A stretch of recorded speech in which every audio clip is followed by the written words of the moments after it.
So hi, I'm a tour guide in Istanbul. Today I'm going to show you some places, important places on the inside, and make a guided tour where when you visit Istanbul then you can understand the things you see. It's for free completely. Why? Because normally I do this for a lot of money, but this is my last 10 days in Istanbul. In 10 days I'm moving out to a different country. I'm going to Austria and live there. So I just want to put my knowledge here on YouTube. It's my new channel, and make you some free service. So now I'm gonna get inside the Hagia Sophia. The Hagia Sophia was built as a church. For 900 years it was a church. Around for 400 years a mosque, for 100 years a museum, and for 4 years ago it was turned into a mosque again, 2020, by the President Erdogan. Today it's a mosque. Muslims are allowed to go inside for free during prayer times. All the other tourists have to pay 25 euros to get up, and they can only go to the upper floors. On the main floor they cannot go. So today I act like a tourist, and I will go up to you and then explain to you about something about Hagia Sophia. Look, there's a gate. That's the entrance of the Sultan. The Sultan came out of the palace. With a short distance he's inside the Hagia Sophia. And by the way, that was the tallest building in the world for 900 years. In the 15th century, a cathedral in Spain surpassed it. And that's the first dome in the world built upon a cubical structure. After that, all the mosques, like the blue mosque there, they copied the architectural style of the Hagia Sophia. The minarets are from the Ottoman times. And also all the white things you see, these are Ottoman constructions. The orange stuff on the Hagia Sophia is from the Christian time. And in the Christian time, there was also an Orthodox cross on top of the dome. There's X-ray control, and then you have to show your tickets here, and then you can get inside. Don't forget to have headscarves for women, and for men it must surpass your knee, okay, the dress, the clothing you have. So if you don't have it, you wait to queue for nothing. They will not let you inside. Okay, now there's a ramp going up. There's a ramp, not a stair, because the queen was carried by slaves up there. The miracle of the Hagia Sophia lies on the walls, because there are tiles from roads, and these are special mortars. They are flexible, they cannot be burnt. It's also waterproof, so nothing can happen to it. When there is an earthquake, the tiles can shift, and it stands again. So this is the miracle. For 1,500 years, the Hagia Sophia stands. It was built in 537 by the Emperor Justinian I. We have names of the two architects, Anthemius and Isidoros, but no other names. Mostly slave work. They had unlimited slave force, and that's how they built it. It's a new of its kind, and they failed at its first when they first tried it, because the dome is very heavy, so it fell down. And they say it's the fourth dome now, the fourth dome. In the Ottoman times, it didn't fall because the Ottomans strengthened the dome with different flying buttresses on each side. So now I'm inside the Hagia Sophia on the upper floor. The first thing I want to show you are these columns. These are from the Temple of Artemis of Ephesus, one of the 7 world wonders in the world. These are from the Marmara Sea, and all the decorations on the walls, these are out of stone, mostly. Not many Christian symbols, because that's in the iconoclastic period. Christian icons were not allowed at the time during this construction, so they used opus sectile style, cutting stone. They cut a stone in half and then turn it and then put in line with each other. This is classical Byzantine style. And on top of each column there are the signs of the Emperor Justinian and his wife Theodora. The ceiling is yellow because in the Christian times it was fully gold. If you want to see the original gold, you have to look in between two arches. These are the original gold from that time. Imagine that all the Hagia Sophia, including the interior, is golden. These were golden times, the richest building maybe at the time. 2 Swiss brothers made a restoration in the Hagia Sophia, the Fossati brothers. They painted it yellow, and then they also added these chandeliers, all Swiss work from Switzerland. So on the inside, there's a big dome. It's 56 meters high. It has 31 diagonal. The other one is 32. The problem is it's not circular because there were a lot of earthquakes, so one side is 1 meter longer. So it's elliptical, it's not circular. That's a big problem here because of earthquakes. And around the dome, we have angels, you see it here. And on all four sides, only one head is open. It's on that side, you cannot see it from here.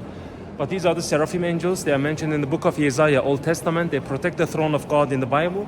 Here they protect the dome from falling down, okay? And the Byzantine legend says that all four seraphim angels started to speak and prophesy what's going to happen in the future. We have a lot of legends inside the Hagia Sophia. I'm not going to go into detail to all of them, but some of them I will explain. So down there you see the mosque area. And there is a place where there is no carpet. That area is the coronation place of the Byzantine emperor. You see there are different stones from different parts of the world. And all the on the walls you see also green stones. These are from Greece. Red stones are from Egypt. White are from the Anatolian region. And so on. Most of the stones are from different parts because the Emperor Justinian wanted to say, I rule all these lands. The big medallions are the names of Islamic figures. That's the name of Allah, the most important one, Muhammad, the last messenger of Islam, the four caliphs, and then the grandchildren of Muhammad, Hassan and Hussein on the back.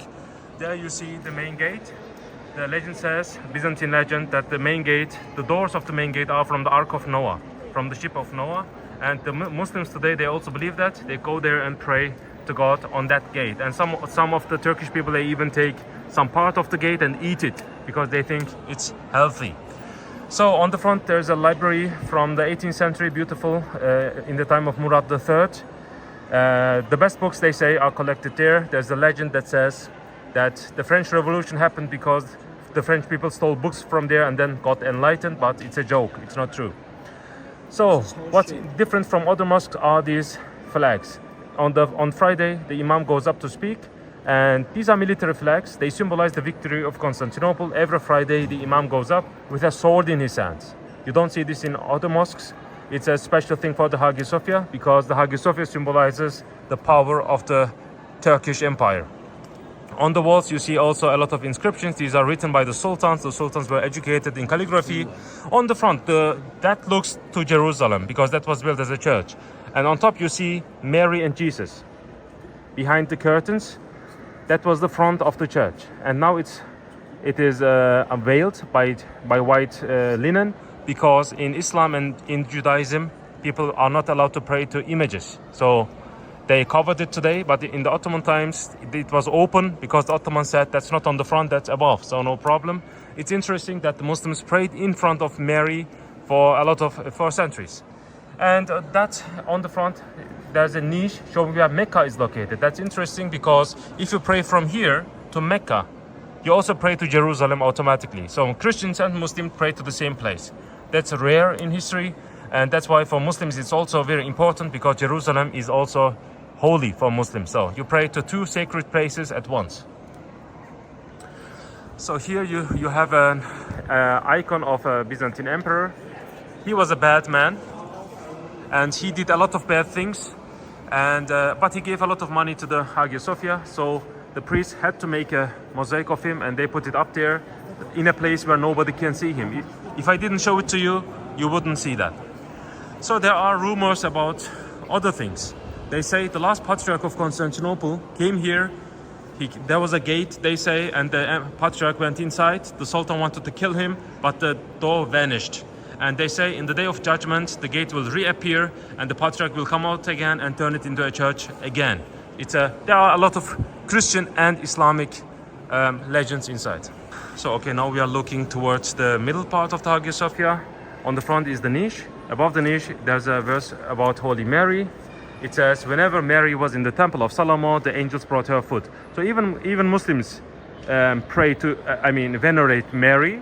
And here's also Mary. It's interesting. There's a verse about Mary in the Quran, and there's Mary and a Christian artifact. It shows that Christians and Muslims can live together in peace. There's a balcony. It's the place where the Sultan prays usually. Above the balcony is the star of the caliphate. So the Sultan was not only an Islam as a Sultan, not a ruler of lands, he was also ruler of hearts. He ruled over all Muslims. Even in the First World War, he called for jihad, and Muslims in India, made a rebellion against British Raj because they followed the orders of the Caliph. So today we don't have a caliphate anymore. 1924 it was abolished. The last caliphs were here. So these two candles are from Budapest. On the front, on the left and right side of the niche, Sultan Süleyman the Magnificent conquered Budapest in 1526, and he brought it from a church in Budapest to the Hagia Sophia. So as you can see, we have a lot of different stones, different things from a lot of different parts of the world. I mean, the Hagia Sophia is one of its kind. In the middle of the dome, it says, Allah is the ruler of heaven and earth. Previously, we believed that there was a mosaic of Jesus, but it's not clear. So that's a sacred area. We are now behind the Hagia Sophia. That's the place of the queen. You see there's a green circular stone there. That was the throne of the Byzantine empress, and she watched the ceremonies here. I can show it where she looked. So that's exactly the middle of the Hagia Sophia. There is also the place where you can take pictures of the Hagia Sophia. The best pictures you can take is here. Now today the women pray on the left side. In the Ottoman times they prayed on the upper balconies. Also in the Christian times the women prayed here. So that's the place for women, aristocratic women, families. Women used to sit here and watch the Christmas ceremonies and so on from that space. So a lot of people don't know this, but on the walls are some Christian crosses.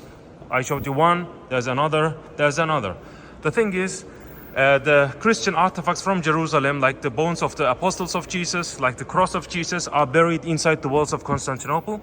And in the Christian times, the pilgrims would come and pray in front of these crosses because they really believe that the things are stored inside, saved inside the Hagia Sophia. Some even say the Ark of the Covenant is buried in the Hagia Sophia, but I think it's just a legend. There's the rooms for the priests. It's closed for a visit.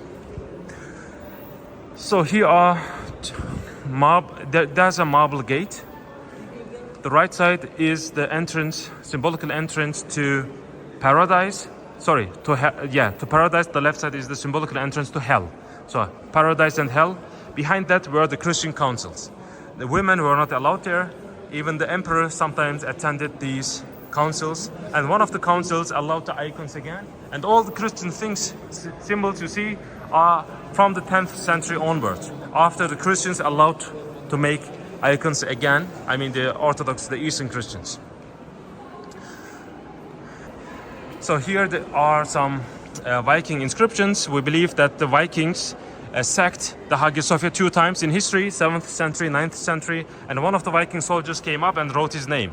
Halfdan was here, he wrote. There's a second story that says that the emperor was protected by Vikings, by Scandinavian soldiers, and one of the guardians wrote that, they say, but it's not clear yet. On the walls you see, I'm zooming in, there are some Christian patriarchs. You can see some pictures, and the Turkish people did not destroy these things to tolerate and to show religious freedom to the Christians. Here are some Christian mosaics you can see. The left side is interesting. Okay, here we have the Empress Zoe. Here we have Emperor Constantine IX. Now the problem is the head of the emperor got changed. This is the 4th head because the empress killed her husband a lot of times. So every time the head changed. The body is original from the 1st husband, but the head is from the 4th husband. Even the first name, Konstantinos, as you see, is damaged because that woman was not so nice. In the middle is Jesus with blue dress. Blue was the color of royalty at the time with the Bible in his hands. And the empress and the emperor, they both make gifts to the Hagia Sophia. Here we see a German empress, Irene. You see her yellow and orange hair. She was from Stuttgart region. And that's Emperor John II. They both gave gifts to the Hagia Sophia. She's a very good empress, not like Zoe. She made a lot of constructions in the Hagia Sophia, in Istanbul, which are still standing. That's their son. He died ill, very young. That's why they also wanted to make a mosaic of him. Okay, now we are looking at the back of the Hagia Sophia. There are some marble jars, left and right side. These are from the Hellenistic time, from the time of Alexander the Great. An Ottoman farmer found it in Ephesus region in the West Turkey, and it was full of gold. He gave it as a gift to the Sultan. The Sultans brought it here. There was a third one, but the third one is now in the Louvre Museum in Paris. Sultan Abdulaziz gave it as a gift to the French Emperor Napoleon III. So when you look at the wall, at the column, it's not straight. And the road also is not straight because there were a lot of earthquakes. And you see metal, that this is not metal ring, it's out of lead. And lead is flexible, it can bend. Thanks to this, it didn't fall down. That's the miracle of the Hagia Sophia, the materials. So there's a grave here. Henricus Dandolo, he was a general from Venice who took over Constantinople and turned it into a Catholic city, a Latin kingdom. So he was not a nice man for the Orthodox Christians here. He sacked the Hagia Sophia. He brought a lot of things from the Hagia Sophia to Italy. And on the front, you see there's the best mosaic in Christian times. They say the eyes of Jesus, they follow you wherever you go. It's like Mona Lisa, but much, much older. It's 800 years old. After the Byzantines took the city back from the Italians, they made this mosaic to show thanks to God. So that's the day of judgment. And Jesus rules as a judge over humanity. On the right side is John the Baptist, on the left side is Holy Mary. And all of this is made of small stones. You can see that Jesus has two faces. One of the face is large, the other side is not so large. And one of the clothing is blue, one of them is gold, because Jesus is shown as with two characters, God and human. And he judges over humanity. And Mary's eyes, if you can see, she's very emotional, very she prays to Jesus and she hopes that Jesus will forgive. However, John the Baptist, he looks very insecure. He's not sure if Jesus will forgive humanity. So that's why his face. Showing the emotions with smaller stones. That's incredible. That's why they say this is the best mosaic in the world. So, okay, just before you exit the Hagia Sophia on the down floor, you enter that room. And there you see a beautiful mosaic at the time. Here is Emperor Constantine. In Greek it says Konstantinos. Here Justinianos, Emperor Justinian, the builder of the Hagia Sophia. So Constantine dedicates the city of Istanbul to Mary and Jesus. And Justinianos, or Justinian, he dedicates the Hagia Sophia to Mary and Jesus. On the left side of Mary it says Maria MP, short form of Maria. On her right side on the short form of Theotokon, the Mother of God. So that's the entrance where the emperor would go in. And there's a small room where he changed his clothing to white. He came in with the crown, but he put the crown down because in front of God, he is the same with other human beings. Before the exit, there you exited, there is the mosaic I showed you right now. And there's an inscription, it's in Arabic. It says, it's a prophecy of Prophet Muhammad in Islam from the 7th century of the conquest of Constantinople. So he says the conqueror of Constantinople is a very good man, and the army is also very good. They have a good character. So after the Ottomans conquered the city, they put the prophecy on that column, and after that they gained a lot of prestige among the Islamic world after the conquest of the Christian capital of the Eastern Roman Empire. On the right side is a fountain from Murad III, 18th century. The Muslims pray, they pray 5 times a day and they have to wash themselves on each prayer. That's why there are taps here. This is a primary school from the Ottoman times. This is an astronomical center also from the Ottoman times. And also here we have the graves, tombs of 9 sultans. They are here with their families. And that's the exit.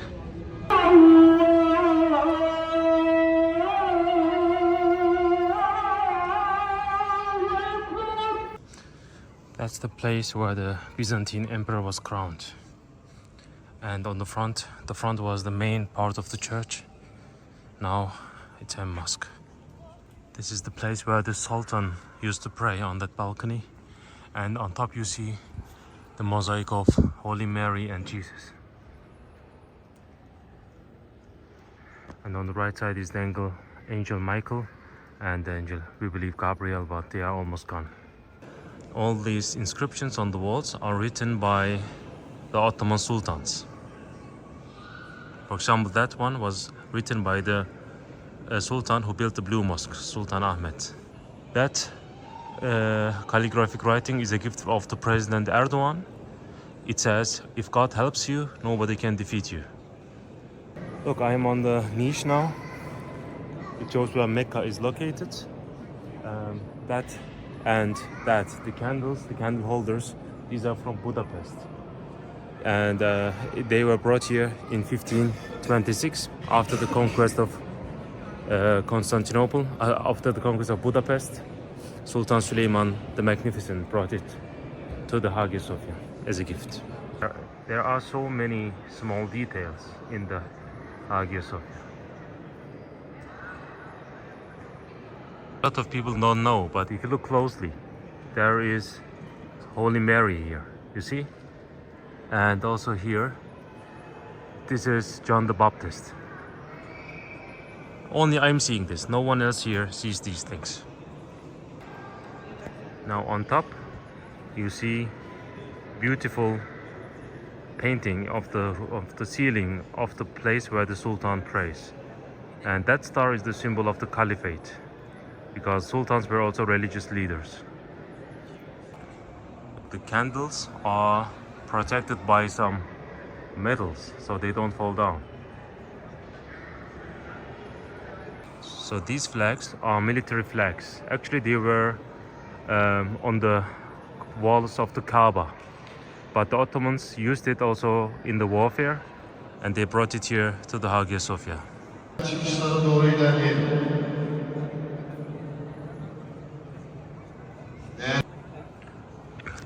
That is from the 18th century, in the time of Sultan Murad III. See, it says there is only one God.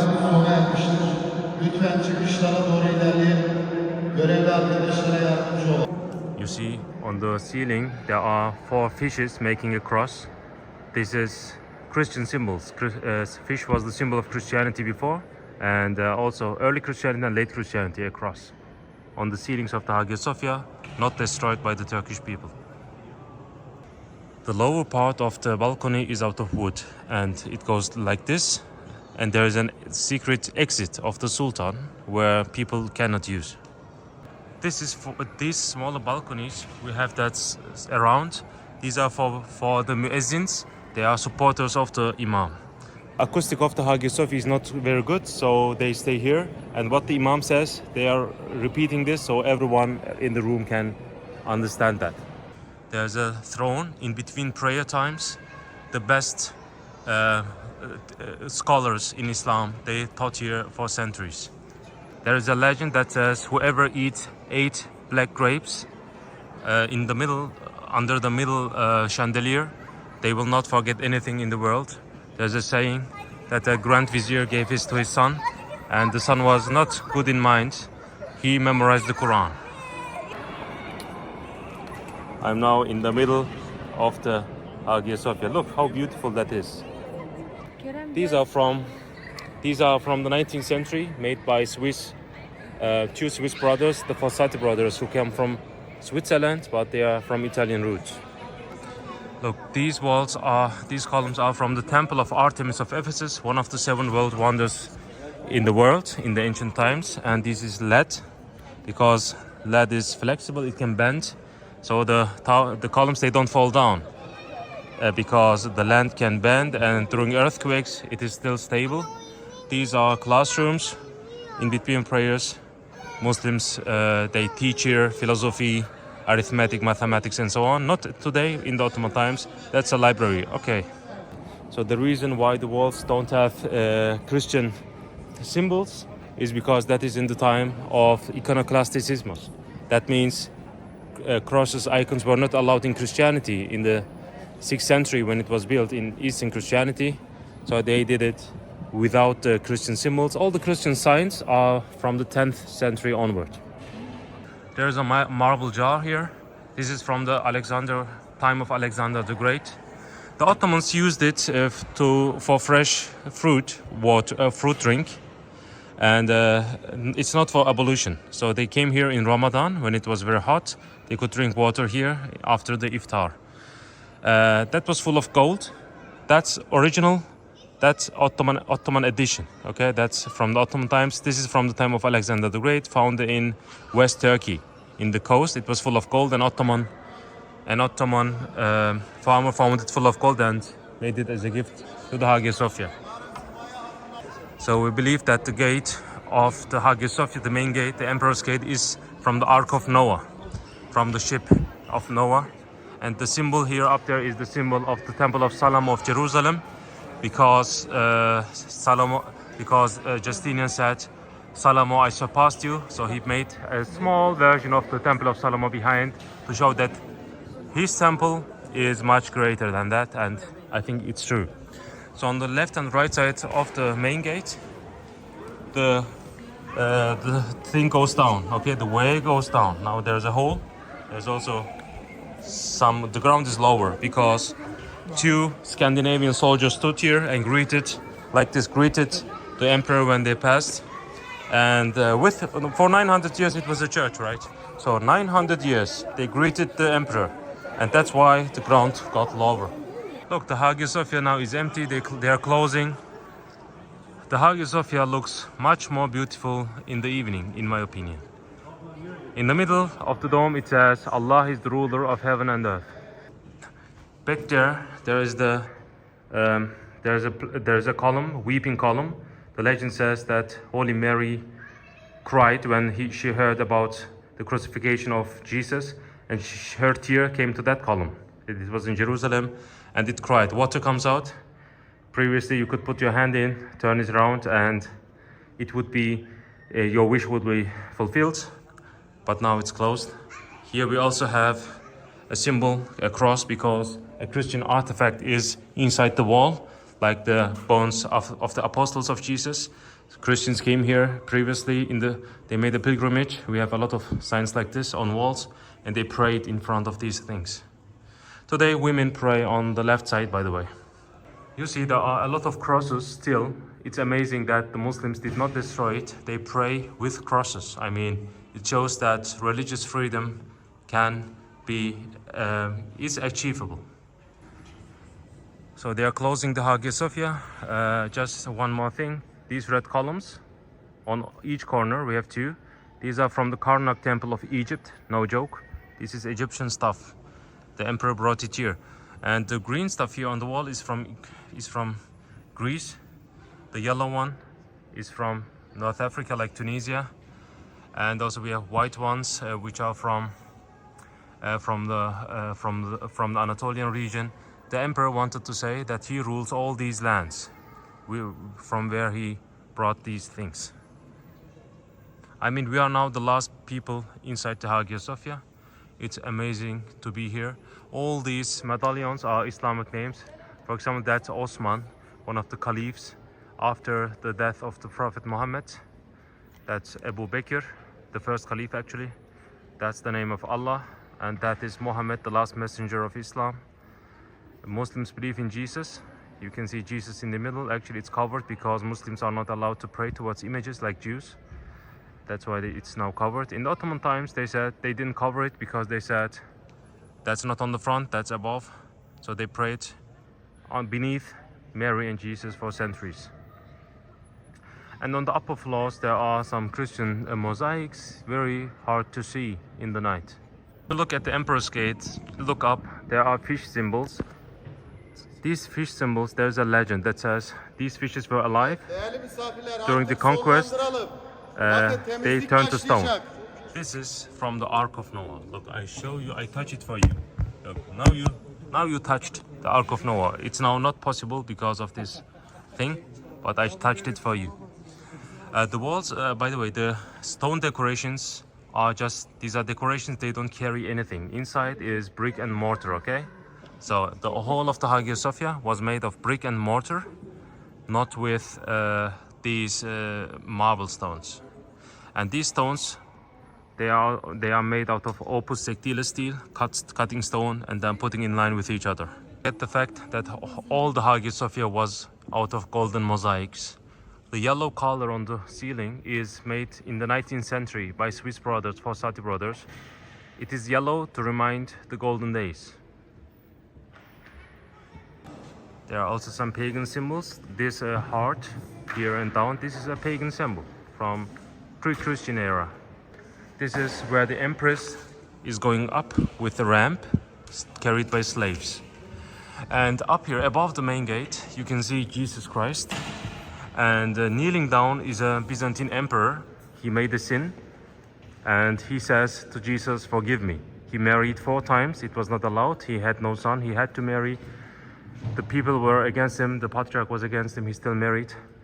And he made this to show that he is sorry and to show the people that he resents his sin. And on the left side is Holy Mary, on the right side the angel Gabriel. So all of this can be seen beautifully, and you still see the golden stuff in that section.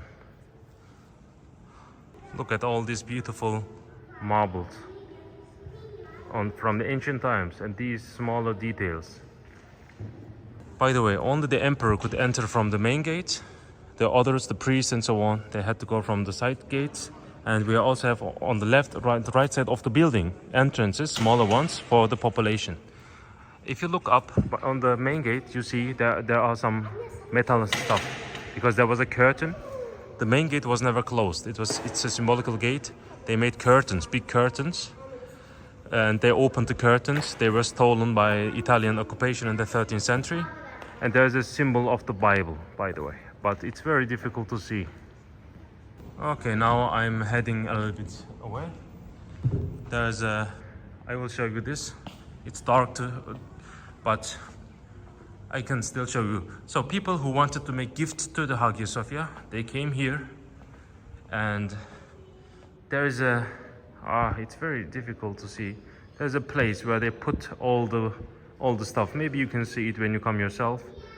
And now on the other side, I mean, non-Muslims are not allowed to come here, so pay attention. This is made by Sultan Abdülmecid, by the way, by Fossati brothers with Byzantine mosaics, because he made a huge restoration in Hagia Sophia in 1847 to 1849. He wanted to make a sign of his in the Hagia Sophia like the Byzantine kings. So picture making is not allowed, so they made their signatures with Byzantine style. There is a modern signature of Sultan Mehmed II, and here we have a tombstone. It has a very interesting story. It's not clear, but people think that it is from Empress Sophia, and her remains are still here. They say the Ottomans did not remove this because this is made on a spot where the Hagia Sophia is stable. So they say if you remove this tomb, the Hagia Sophia will fall down. So that's why the Ottomans did not remove it, but it's a legend. And people still believe that. Look on the walls, the mortar is bigger than the tiles. The tiles are very light. If you throw them into water, they can float. This is a special tile from the island of Rhodes. And this is a special mortar, some say from the Caucasus region. I'm not sure about that. But the reason why it's so big is during earthquakes they can shift, because that mortar is also flexible. They can shift like Legos, like Tetris, you know. They can shift and they still stay here. That's the miracle of the Hagia Sophia, they say. Okay, now I'm going outside the Hagia Sophia. I'm gonna show you something which non-Muslims cannot see. The first Hagia Sophia, the ruins of the first Hagia Sophia. Look, I'm gonna show you properly. Let me come here. We have some Christian symbols here. Look, we have sheep symbols. Can you see it? Sheep, and there are also sheep symbols. We have 12 sheep. These are the symbols of the apostles of Jesus. That's the third Hagia Sophia. We also have two Hagia Sophias before that. That's from the 6th century. We have one from the 4th century. That's not from the 4th century. That's from the early 5th century, made by Theodosius II. Emperor Constantine made a church here, Megale Ecclesia.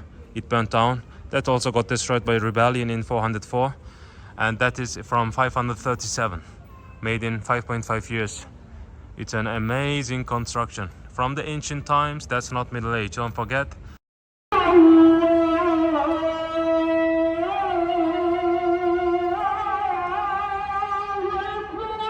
Now I'm in the night prayer inside the Hagia Sophia.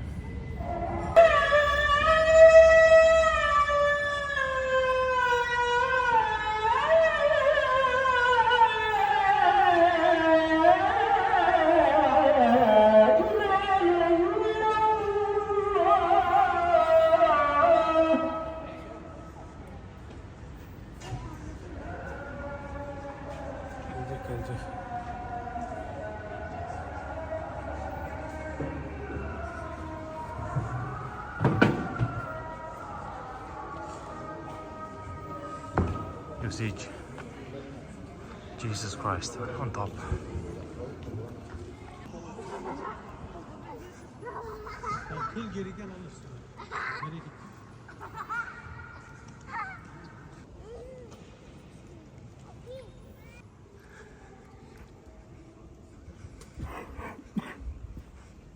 Now this is the praying area right now.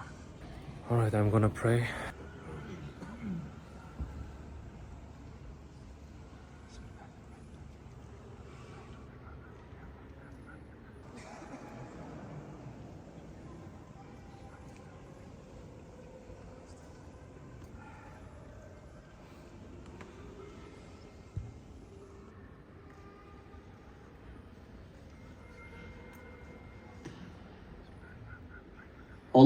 Allahu Ekber, Allahu Ekber. Allahu Ekber, Allahu Ekber. Eşhedü en la ilahe illallah. Eşhedü en la ilahe illallah. أشهد أن محمدًا رسول الله. أشهد أن محمدًا رسول الله. حي على الصلاة، حي على الصلاة، حي على الفلاح، حي على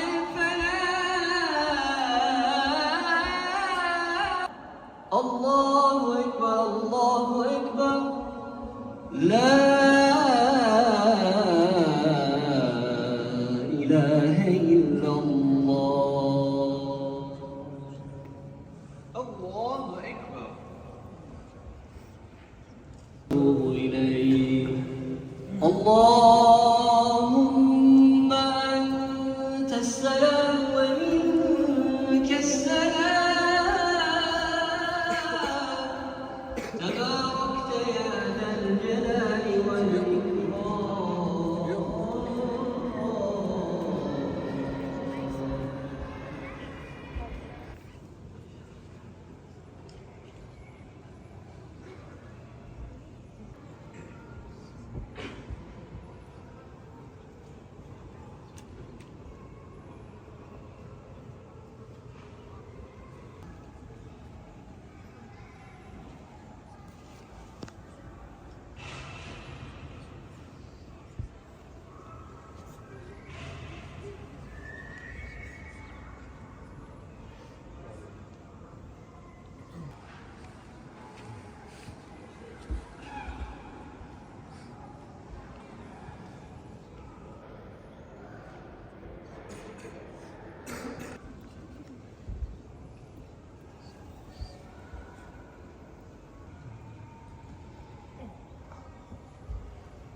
على رسولنا صلوات. سبحان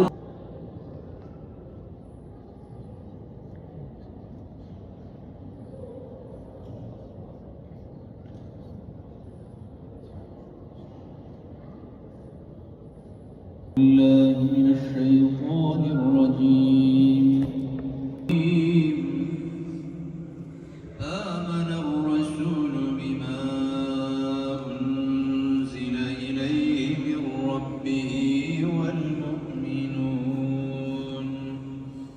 كل آمن بالله وملائكته وكتبه ورسله لا نفرق بين أحد من رسله فقالوا سمعنا وأطعنا غفرانك ربنا وإليك المصير لا يكلف الله نفسا إلا وسعها لها ما كسبت وعليها ما اكتسبت ربنا لا تؤاخذنا إن نسينا أو أخطأنا ربنا ولا تحمل علينا إصرا كما حملته على الذين من قبلنا ربنا ولا تحملنا ما لا طاقة لنا به واعف عنا واغفر لنا وارحمنا أنت مولانا فانصرنا على القوم الكافرين صدق الله العظيم سبحان ربك رب العزة عما يصفون وسلام على المرسلين والحمد لله رب العالمين الفاتحة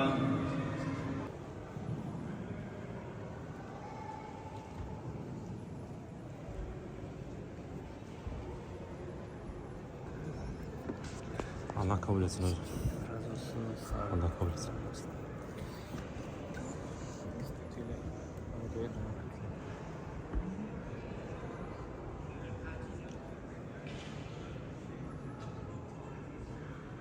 This is the place where Sultan Mehmed II prayed his first Friday prayer. There was a stair going up, and there was a wooden floor where he prayed. This is the first place where it was prayed inside the Hagia Sophia. A lot of people don't know this. So hi, I'm gonna visit the Topkapi Palace today and make a guided tour. I'm a tour guide, you know. Today, first I'm gonna show you the main palace section, and then I'm gonna show you the harem.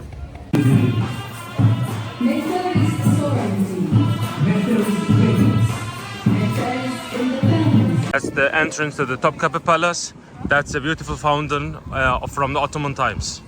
So that fountain is from the 18th century. On all four sides you can drink water still, but I would not recommend. This is half Baroque, half Ottoman style. Beautiful.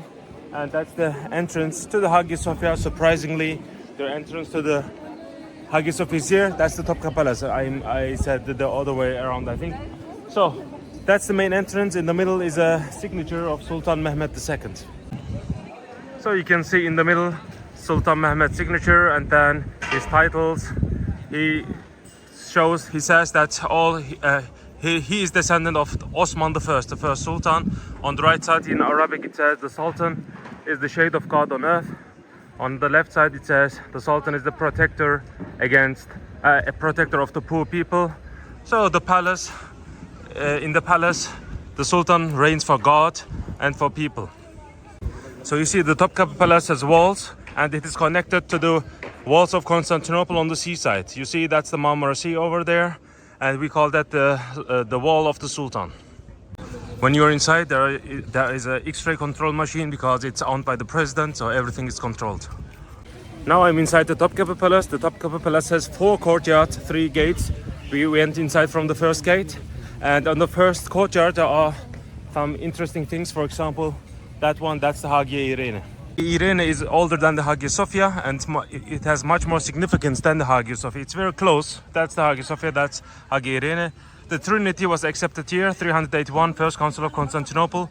Emperor Theodosius was also here at that council. The Holy Ghost was accepted as the third part of the Trinity. We still have pilgrims from everywhere, from Ukraine, Romania and so on, coming and visiting that. Today it's a museum. The Ottomans used it as a weaponry. So on the right side of the Hagia Irene there's a gate, that's the mint. Every sultan had its own name on the coins, right? The coins were produced here, gold, silver and so on.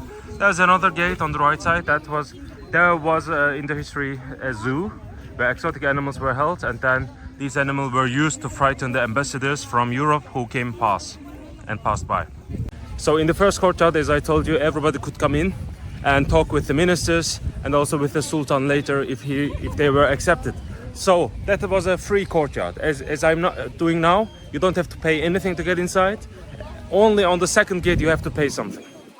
So on the way, on the right side, there's a prison up there, a tower, and people who were sentenced to death were held there, and they were held here for 1 week. And so it's on the street because the Sultan had the chance to forgive them all the time, because in the Islamic law, the Sharia, there is a death sentence, but it's better to forgive than to kill. That's why they were held here. By the way, if you go that road, there's also the Archaeological Museum of Istanbul behind these trees. Also, I would recommend you to visit that if you have more time. So if you want to go to the toilet, there's a museum shop inside. There's a free toilet. There's also a cafe where you can take coffee and stuff like that. So here you buy the tickets, and here you enter the palace with the ticket. However, because I'm a tour guide, for me it's for free. So you see that fountain? That's the bloody fountain. That was the execution on that stone. People were executed, and then the executioners would wash their hands there. That's why the name Bloody Fountain. So that's the main gate of the Topkapi Palace. From here on you have to have the ticket. In the middle it says there's only one God and Muhammad is the messenger of God, the main sentence of Islam, because that's the entrance for like the entrance to the paradise. So you enter from here and you see there's the parliament, there's the Sultan's Road, it leads to the third courtyard. We will go there too, and the kitchens are on the right side. There are a lot of people. It's very difficult to film here. If you want to visit the harem, also it's on the other side. So behind me is the divan. You call it Divan Humayun in Turkish, the imperial palace, and above that there's a beautiful tower. That was the tallest tower at the time. We call it the Tower of Justice, and it rises above the parliament because the Sultan also had to follow the justice. Because if he was unjust, he was put down by the ministers and by the head of Islam and so on. For example, Sultan Abdul Hamid II, one of the last sultans, he was deposed by the Sheikh al-Islam, the head of Islam, because they say he forbade the spreading of the Quran and so on. So the sultans were not dictators. They were controlled by the Senate, okay, by the ministers. So they could be deposed. There are a lot of sultans who were deposed. Some of the sultans even put down by the military coup and so on. So they were not as powerful as you think. So all these writings on the walls are in Arabic alphabet, but this is Turkish language. Turkish people can't read it, they understand it. But the Arabic people can read it, but they don't understand it. So no one can understand it. That's the problem of these things. Only historians can read it. We call it Ottoman Turkish. Now we are getting inside the divan. Okay, so now we are inside the divan. The Sultan sat in the middle. And when he was not here, he was behind that window and listened to what the ministers were talking. When he was not here, the Grand Vizier was here standing and doing the seating. And all the important people were here, the ministers, the head of Islam, the judge of Asia, the judge of Europe, and so on. And sometimes the people were also allowed here to talk to the Sultan. So it's a very important place. You see, it's a very small place. Because it's very interesting. The Ottomans ruled 64 countries of today's world map from here. So Greece was ruled from here. Can you imagine that for 400 years? Greece from here. So it's a very humble place, but it had a lot of significance in the history. And there's a cage here, and that cage stood on top of that window. There's a secret way from the harem to here, to that window. So only the Sultan could come here and listen what the people did. Sometimes they did something against the Sultan, sometimes against the population, and the Sultan heard that and tried to prevent it.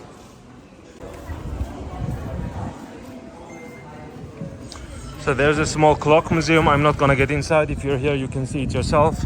Mostly gifts from European countries. There's a beautiful weaponry. I love that area. Show you the armory of the Ottoman soldiers. These are lances to put the cavalry down. These were used by the infantry. So when the army attacked, to put them down from the horse, these were used. These are the helmets, Ottoman helmets. They look like the helmets of Nazguls from the Lord of the Rings. These were the armors of the horses, and these were used by the generals, because normally soldiers have leather dresses. Look at the swords. And the swords are always bent, not like European swords, because the Ottomans for the Ottomans it's important to be fast, okay? So when they hit, they can immediately turn and fought again, while the Europeans, they have to carry the sword back and hit again. Ottomans were very fast. We have here some bows. The Ottomans could throw on horseback, archery, okay? They learned it from the Chinese tribes, you see? That's why it was very easy for the Ottomans to conquer European lands, because they didn't knew this technique. Like they turned away, the army followed them, they turned away again and shot with the bow and arrow, and then encircled the army. These were used by the infantry to hit the head. These also, the bigger ones by the cavalry. That's also by the cavalry, by riding, just hitting the head. These are the shields. These are also for hitting. That's owned by the son of the conqueror, Sultan Mehmed. His name is Beyazıt. So these are all the swords of Sultan Süleyman. He reigned for a long time, and that's by Sultan Mehmed. However, the best weapon in the Topkapi Palace is this one. This is owned by Sultan Mehmed II, the conqueror of Constantinople. That sword is a heroic sword.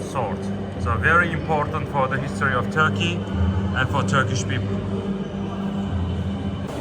Here we have some weapons, pistols, and some gifts from Japan.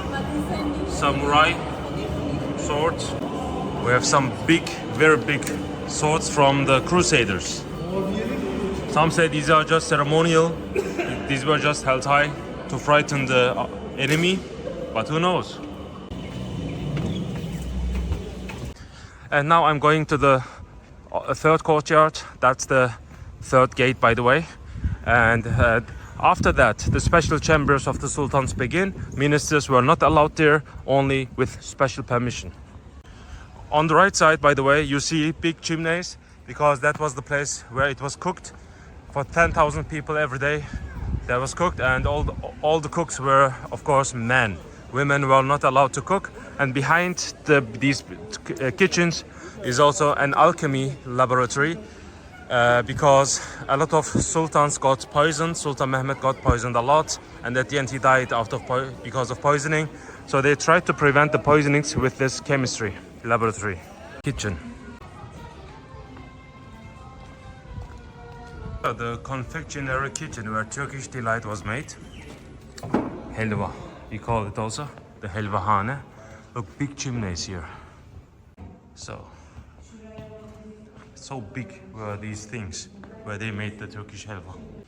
It was cooked for 10,000 people every day. These are gifts mostly from European countries.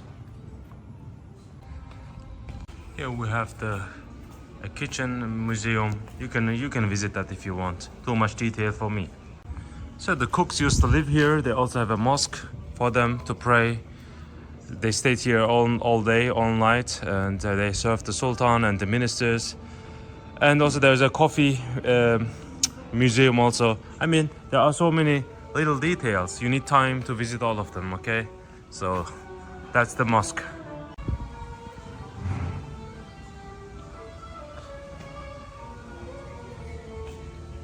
Here we also have a big artifact, big column header from the Byzantine times. Also toilets here. So that's the gate, and in the middle is a place for the flag of the Prophet Muhammad. As you know, the Ottomans controlled Saudi Arabia. So they brought a lot of artifacts here. And the throne of the Sultan was also in the front. That's now in the exhibition hall. And every general would come and kiss the hand of the Sultan in the ceremonies. So it's a special place for the Sultan. This is where the Sultan looked when he was in his throne. When you're here, there are the toilets, by the way, just before the entrance. Toilets and also a small buffet if you want to have some drink. The gate leads here.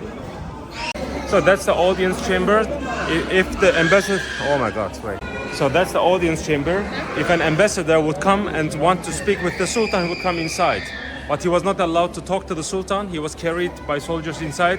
He had to kneel down and don't look at the Sultan, look down, okay? And if he wanted to say something, he would say to the translator would go and say it to the Grand Vizier, and the Grand Vizier was allowed to talk to the Sultan, and if the Sultan responded, he would tell it to the Grand Vizier, then to the translator, and then to the ambassador, to show the hierarchy that not everyone is eligible to talk with the Sultan. And above that gate, before he goes inside the Sultan to rule into the Divan, he reads that sentence. It says, the highest wisdom is the fear of God. So before he rules over the people, he has to fear God. On the entrance on the right side, there's a small fountain. It was opened, so nobody could listen from the outside because of the sound of the water. It says, in the name of Allah, the most merciful. So there was a throne normally, but now it's in the exhibition hall. I'll show you the exhibition hall so you know where to look. There's also a small fountain, you see? That was also turned on, so no one can listen from the outside. So, okay, I'm now in the third courtyard, and there's a university here. It's the first time in the history where we have a university in a palace. In the middle is a library. So the Ottoman sultans, they made a lot of wars in the Balkans and so on. And a lot of kids, they lost their fathers, Christian boys. They were taken, brought here to the university, and they were educated in Islamic lectures and also in a lot of different topics like physics, warfare, and so on. And then later, when they graduated, they were married with the people in the harem. And later they would be governors of different countries. For example, usually the boy from Greece would become the governor of Greece because he knows the language, he knows their culture, and so on. So if you understand this area, you can understand how the Ottoman Empire was able to rule all these lands. The Ottomans learned a lot from the previous empires like the Persian Empire, the Arabic empires, also the Turkish empires before. The Turkish people were always an empire, and they know how to lead people. The library, we have writings from Sultan Mehmed II, who conquered the city. He knew 9 languages very well. He was an amazing person. We have his books. He read the Iliad of Homer and then made Ottoman notes to the sides. He read it in ancient Greek language. So he even knew ancient Greek. He was an amazing person.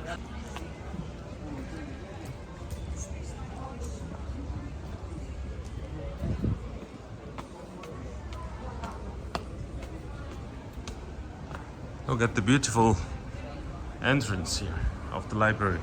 I mean, the Ottomans laid a lot of importance of education. They had teachers from a lot of places around the world. Look at the tiles on the windows. We have not seen this before, right? It looks beautiful, and also the columns are from different places. I mean, yeah, this shows how important education was for them. And the Sultan had its own teacher, of course, who taught him about everything. He just was responsible.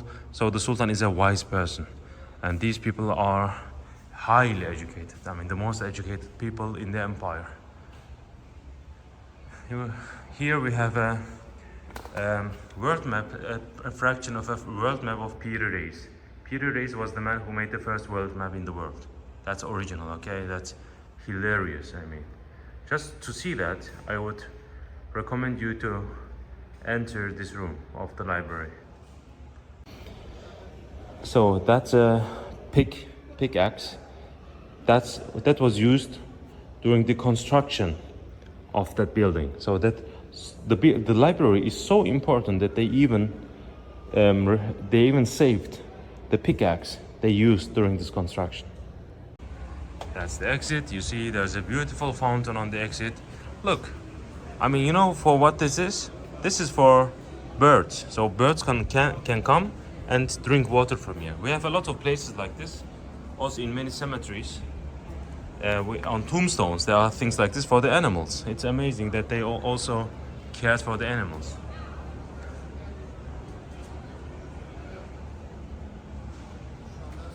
So here, usually I give free time in my tours because that's an exhibition place. Here, if you go here, there's the clothing of the sultans. It's beautiful, I would recommend it. That's the treasury, the thrones of the sultan, the swords, all the jewelry are there. And then I would recommend you to go through that way. And there, I'm going to show you anyway. There you can take picture of the Bosphorus and of the Golden Horn. And behind that building is another entrance like this.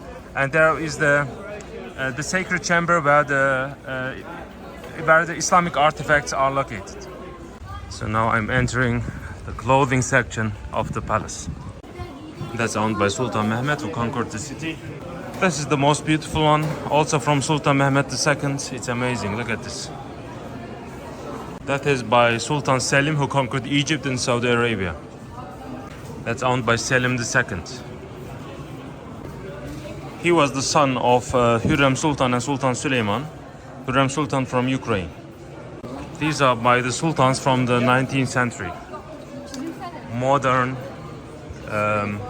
clothing. On that room we have some magical clothing for the sultan to protect against magic. Also on warfare there are prayers to protect the sultan from damages. And here we also have big, very big clothing. These are only ceremonial, okay? The sultans were not fat like this. And the ceremonies, they had to be seen from far away to look good and big and strong. That's why they had to wear this during ceremonies. On their daily lives, of course, they didn't use these things. There's also the clothing for kids and for women, but you can also see them from here, so you don't have to go up the stairs. Now I'm gonna go inside the treasury.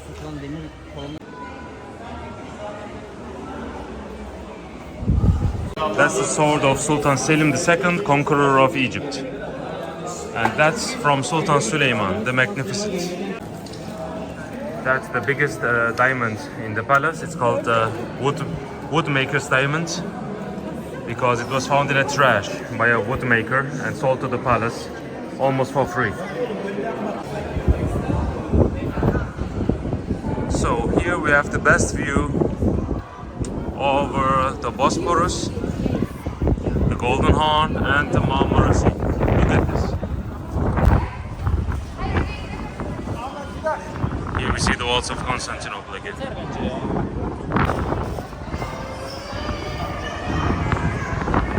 So that's the throne of the Sultan. Even the last Sultan, Vahdettin, was crowned on this, okay? That's a very important crown, complete of gold plates and with some pearls, diamonds and so on. It's amazing. That's the ceremonial clothing of the Sultan. That's a Topkapi dagger, one of the most beautiful daggers in the world. Look at this. Made by Sultan Mahmud I for the Iranian Shah, but he died, so it was returned to the palace. That's for the rich kids. These are the weapons. You can also see this in Vienna, by the way. Because during the siege of Vienna, the Ottomans fled and they left these things there. Almost exactly the same from the museum, Heeresgeschichtliches Museum in Vienna. We have some medallions from Germany, Austria, and so on. A beautiful chest. Lastly, a throne. So here's another entrance. On the front is the sword of of Osman, Caliph of the 7th century. Here we have some Quran covers, very beautifully made. Some beads and some candle holders.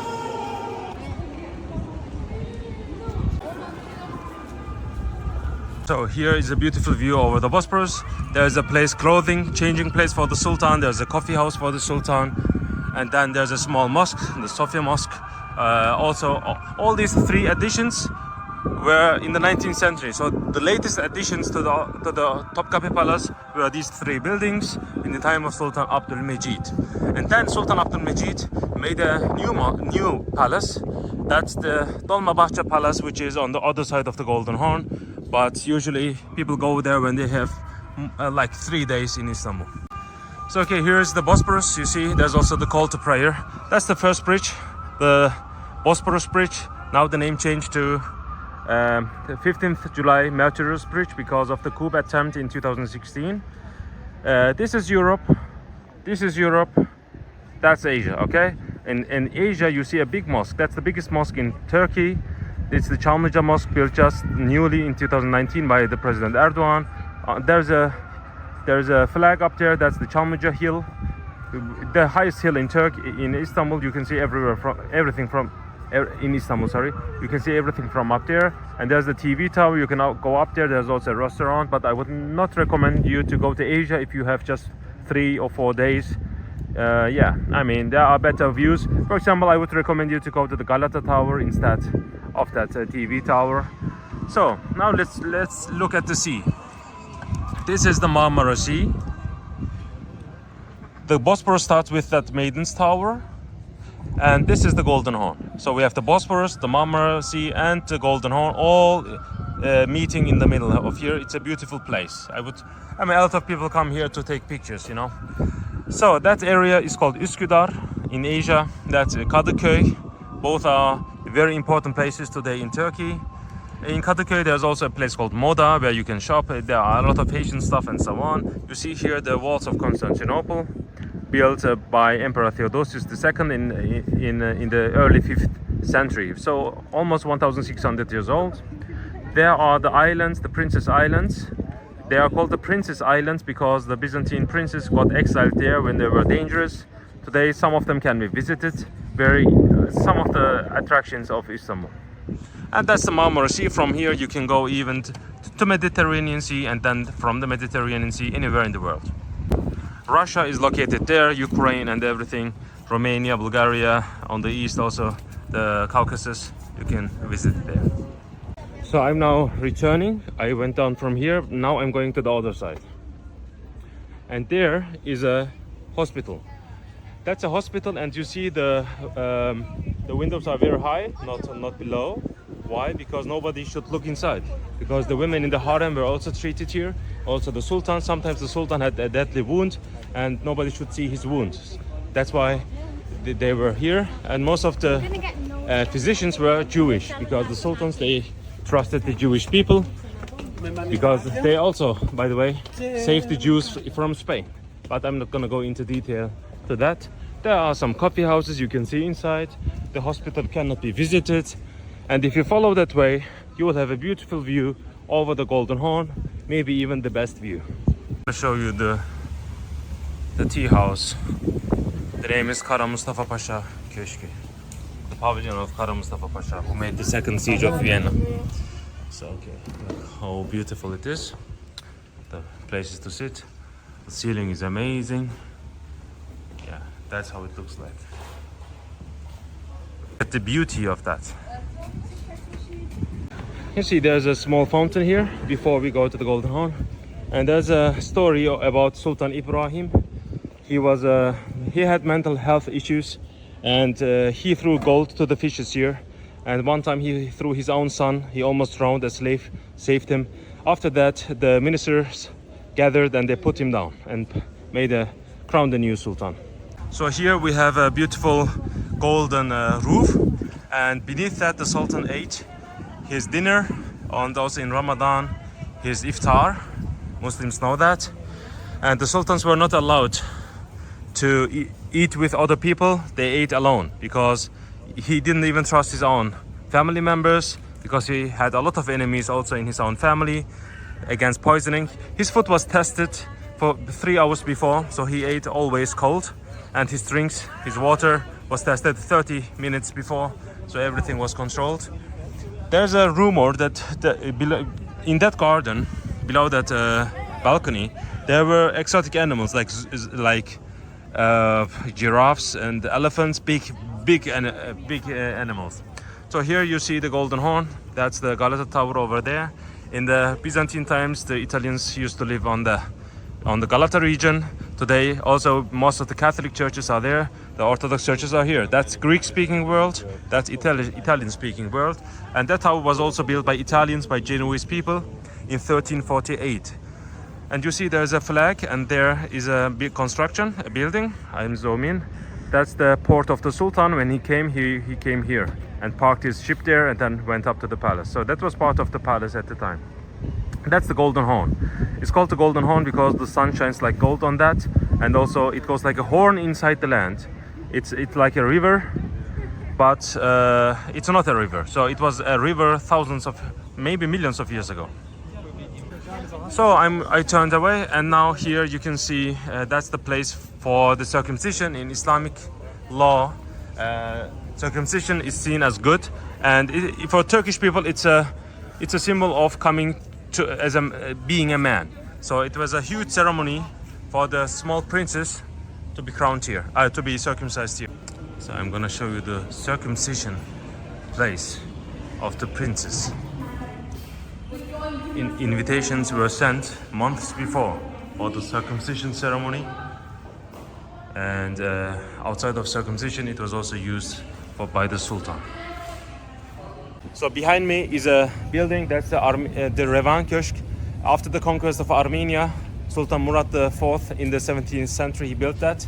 And behind me also the Baghdad Köşk. After the conquest of Baghdad, the same emperor, Sultan Murad IV, built that one. So that's the Baghdad Köşk, okay? I'm gonna show you the Baghdad Köşk after the conquest of Baghdad. Show you a throne brought from France, gift from Napoleon III, French emperor. The ceiling is amazing, light red, and it's almost circular. And it has a view over the Golden Horn, which is amazing. Okay, while I'm here, I'm gonna show you the Revan Köşk after the conquest of Armenia, and there inside there's also a beautiful throne from Sultan Ahmed who built the Blue Mosque.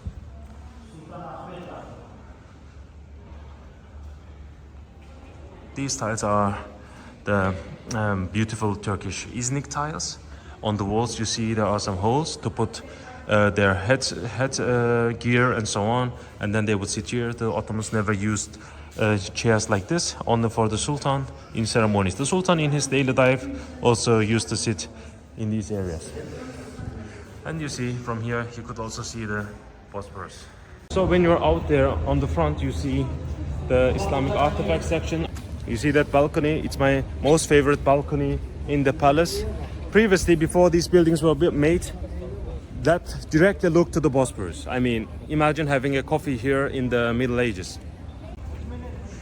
So, if I come back to the third courtyard, where I showed where there's the library. Here's the entrance to the Islamic artifacts chambers.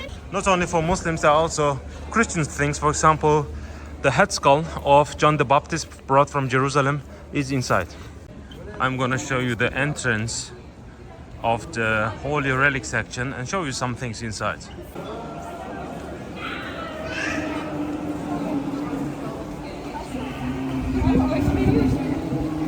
On the inside there's a man reading the Quran 24/7, every time. Because these are the holy relics from Islam. Look at the beauty of the room. There's one of the oldest manuscripts of the Quran from the 7th century. So that's the most interesting part. That is the staff of Moses, of the prophet Moses, you see? Staff of the prophet Moses. They say it was bigger than that, but that's one of the part of the... So these are the relics of John the Baptist, his arm. He was killed, you know, and his head skull. That is the sword of King David of Solomon. There's some Jewish legend that say that the Messiah will come and take the sword again, and proclaim the kingdom of God again on earth. So that's the most beautiful room in that section. And the mantle, original mantle of the Prophet Muhammad is inside that chest. It's only opened these are only opened in Ramadan. Also, the flag of the Prophet Muhammad is here.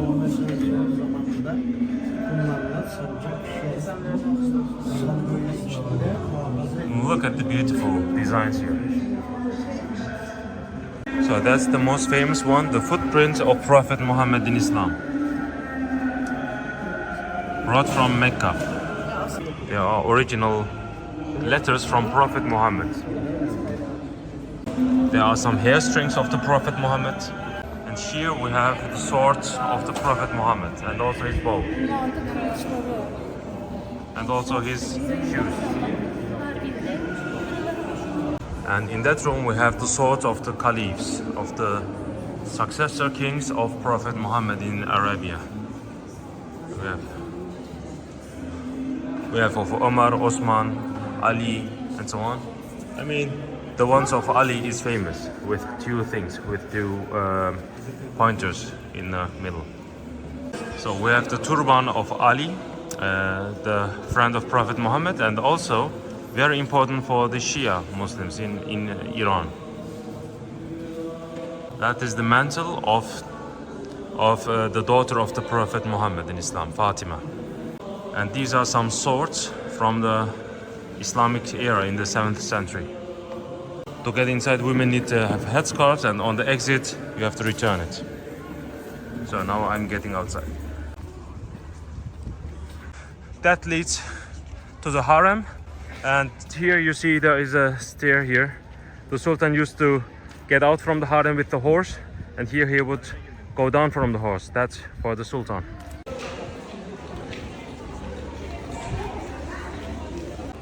So I'm coming back again from here. Now I'm on the second courtyard where the Imperial Divan is. That was, by the way, the treasury in the Ottoman times. That's why there's only one door to protect it.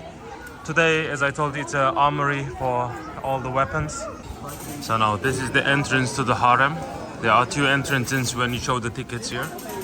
So don't throw the tickets away. This leads directly to the harem, and this leads to the barracks. So when you come here, if you have time, you can start with the barracks.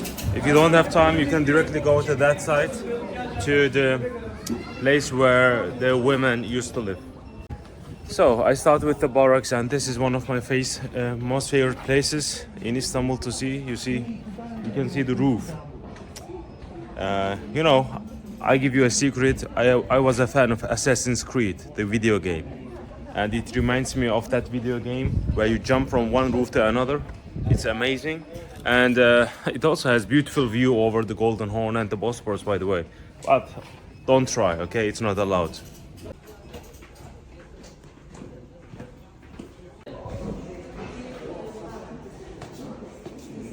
Look at the beautiful opening here to store something.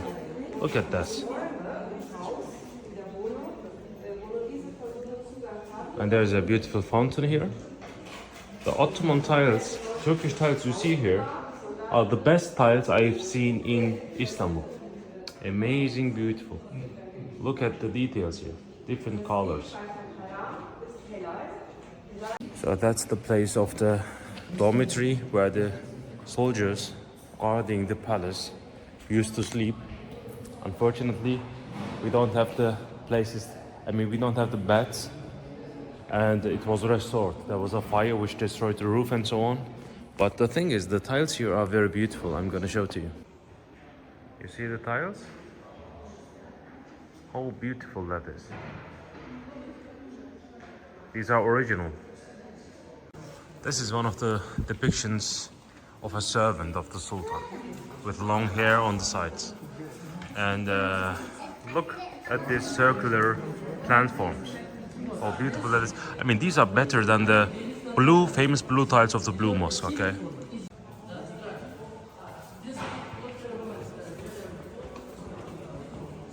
In front we have the mosque. You see there's a mosque symbol also. We have the mosque of the guards who live in that palace, and on the walls we have some inscriptions of the servants of the Sultan who built mosques, minarets outside of the palace and who wanted to be remembered. Here on the entrance to the gate it says again there is only one God and Muhammad is the messenger of God.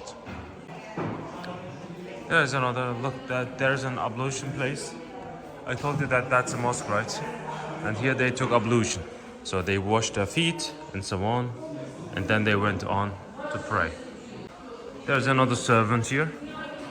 That's a pipe room. And in the pipe room, they just sat down, they chilled. Look, I mean, they made it new. I'm seeing it the first time. I didn't see this before.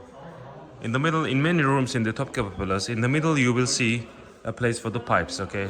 So they sit around, a servant brings the hot thing so they can smoke.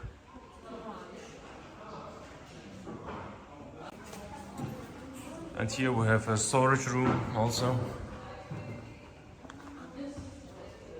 And also a hammam to wash themselves, look. In every section of the palace we have a hammam. We Turkish people, we joke about how the Versailles Palace has almost no toilets. Because in the Ottoman Palace, we have almost in every section washing places, toilets and so on. There's another storage room here for the barracks. And now I'm going to show you a secret place which was newly opened by the palace administration. So up there you see the Tower of Justice, okay? And there's a secret entrance, I'm gonna show it there. But the Sultan, there's a place where he can go up the horse and then he rides outside 1 day a week, secretly. That's a secret passage of the Sultan. So nobody knows when the Sultan is inside the palace and when he is outside the palace. Only one person knows it. It's that guy who lives in that house. The name is court of the head slave of the door. So head slave of the door, what does it mean? In every gate there are people who take notes, who goes inside, who goes outside. So these are the slaves of the doors, okay? And the highest of them, I mean this is a high position by the way. The highest is located here and he is a black eunuch and he guards the entrance and the secret passage. And only he knows when the Sultan is outside. I'm showing you how he rides outside, look. He comes from here, and then he rides outside, and then, look, he goes like this, and this is the exit, okay? And then there's secret ways outside of the palace. By the way, you see where the family of the Sultan lived? Behind these walls. So the thing is, the Sultan had to go out because he had to see the problems of the people from his own eyes. So he went to the Grand Bazaar, for example, as a beggar, and he looked at the problems. Sultan Süleyman, for example, there's a legend. He saw a little boy begging for money. He asked him why he is begging. He said that his father died and his mom is sick, so he had to work. So the Sultan took him into the university, into the palace, and then gave a lot of gold to his mom. I mean, that was good times for the Ottoman Empire because the sultans saw firsthand the problems of the people and they solved it immediately when they returned to the palace. Unfortunately, that tradition ended after the building of the Dolmabahce Palace, when the sultans went away from that to the other side, which is far away from the city center. So they didn't do this, and it was very dangerous for the sultan also. But it is as it is. So the court of the head slave of the door is unfortunately empty. There's nothing. So I go up this way, and this way also goes to the harem. And on the left side we have a hammam for the black eunuchs that guarded the entrance to the harem. There are a lot of hammams. I'm not sure if I'm gonna go to everyone, but just a quick look, you can see where the black eunuchs went to bath themselves. So after sexual intercourse, the Muslims have to go to a hammam to wash themselves fully. You see a toilet. If you're in Turkey, you will get used to go to the toilet in these things. I mean, you don't sit down here, okay? Your feet are here.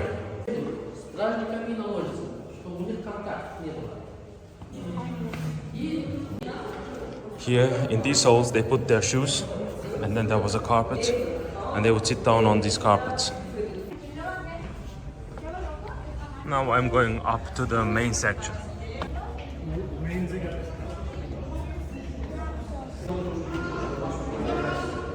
So, okay. The place where the people sit was the place where the Sultan went onto the horse. He mounted the horse, and look, this road is different from here because this is for the horses. So the Sultan went here and he could go there or there. So here horses doesn't slip, they don't fall down. That's why this is the horse road. And in the palace, wherever you see a way like this, you know that the emperor used this road, okay? And I tell you right now, the Sultan was not allowed to go everywhere in the harem. He went onto the horse, went to the secret passage down. Here is a small mosque for the black eunuchs. I'm gonna show it to you. Look, it says Mosque of the Black Eunuchs. Actually, we say masjid. Mosque, in Turkish we say cami, gathering place. It's not a gathering place. It's just a small little praying area, masjid. Here we see Medina, where the Prophet Muhammad in Islam is buried. And here we see a beautiful picture of the Kaaba, the holiest place in Islam. So they pray towards this way, okay? There were carpets, of course, not like this. And this is the holy mountain in Mecca. And the people use it during the pilgrimage times. You see, it's mostly green color, and it has beautiful carvings and tiles.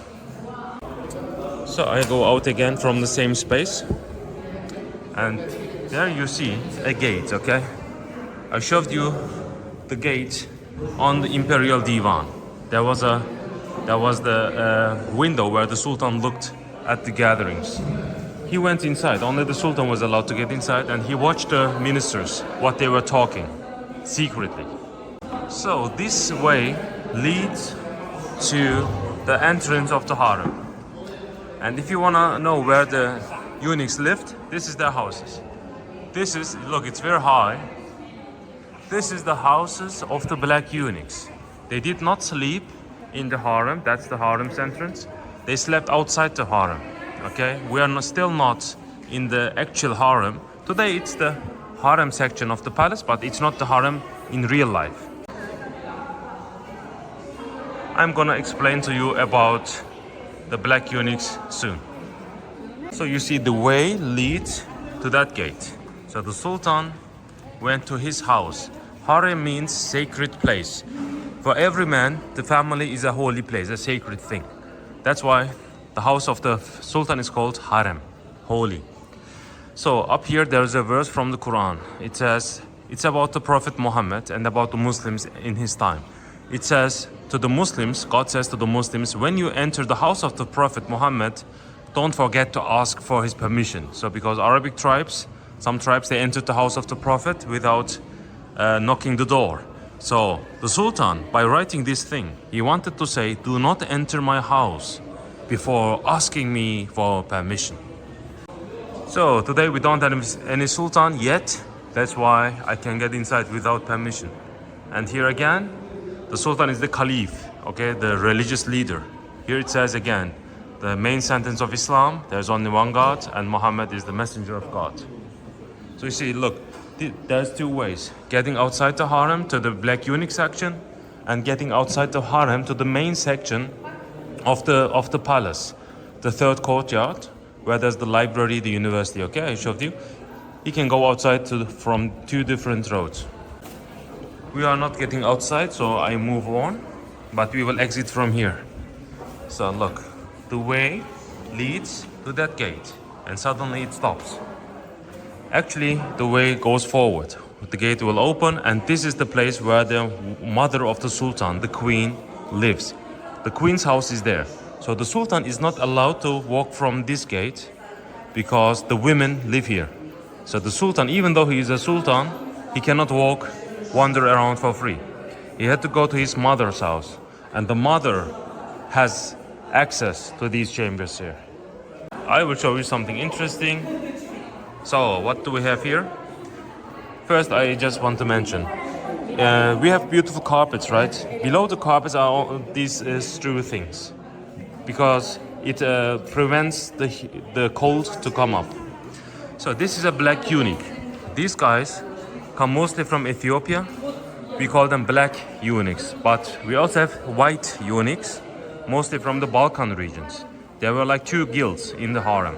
The black sometimes had the upper hand, sometimes the white had the upper hand.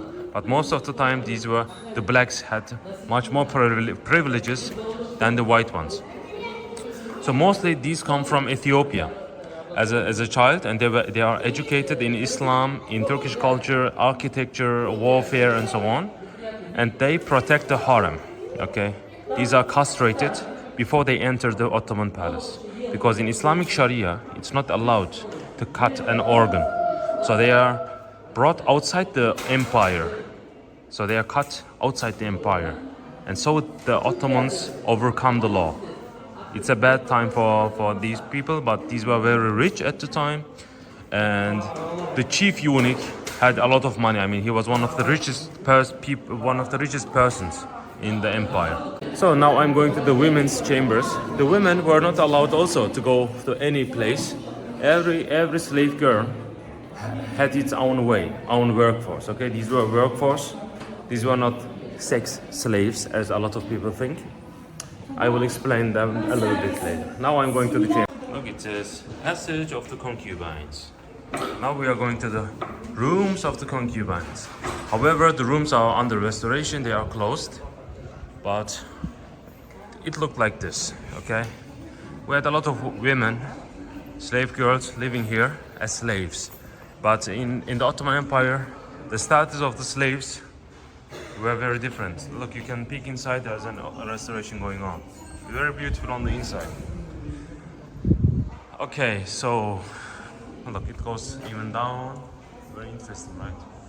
So the thing is, when the Sultan wanted to sleep with a woman, he had to get approval from his mother. So the mother chose the queen, okay? She was like guardians of the harem. So the mother of the Sultan looked at the girls in the harem, and she looked who can read the Quran very well, who can write good poems, who can sing, who is good in attributes, in character. And then she would recommend the girl to the Sultan. That's how it worked. So the Sultan was not allowed to come here, by the way. I'm a man. I mean, if I were here in the Ottoman times, they would execute me. Only the mother, the queen, was allowed to come here as the family member and to look around. And she would, of course, give them some missions. You have to do this, you have to do this, you have to clean that way, and so on. So most of the women here, they were just workers here. And we had other slaves also coming here from the outside of the palace, working and then going away again. Yeah, different times at the time. But we have the harem not just in the Ottoman times, also in the Chinese dynasties. They also have harems. And men are not allowed here. Usually we have the princesses also in the harem, also the princes. I mean, until they come to age, the princes, the little boys, are also allowed to stay in the harem, including the eunuchs. They are also male. So, inside that, there's a new exhibition about the hammam. It's just so you see a little bit around how the hammam works. If you've never been in a hammam, you put water, you mix waters on these things, okay, hot and cold, and then you wash yourself. I will not go there because I already showed you how a hammam is.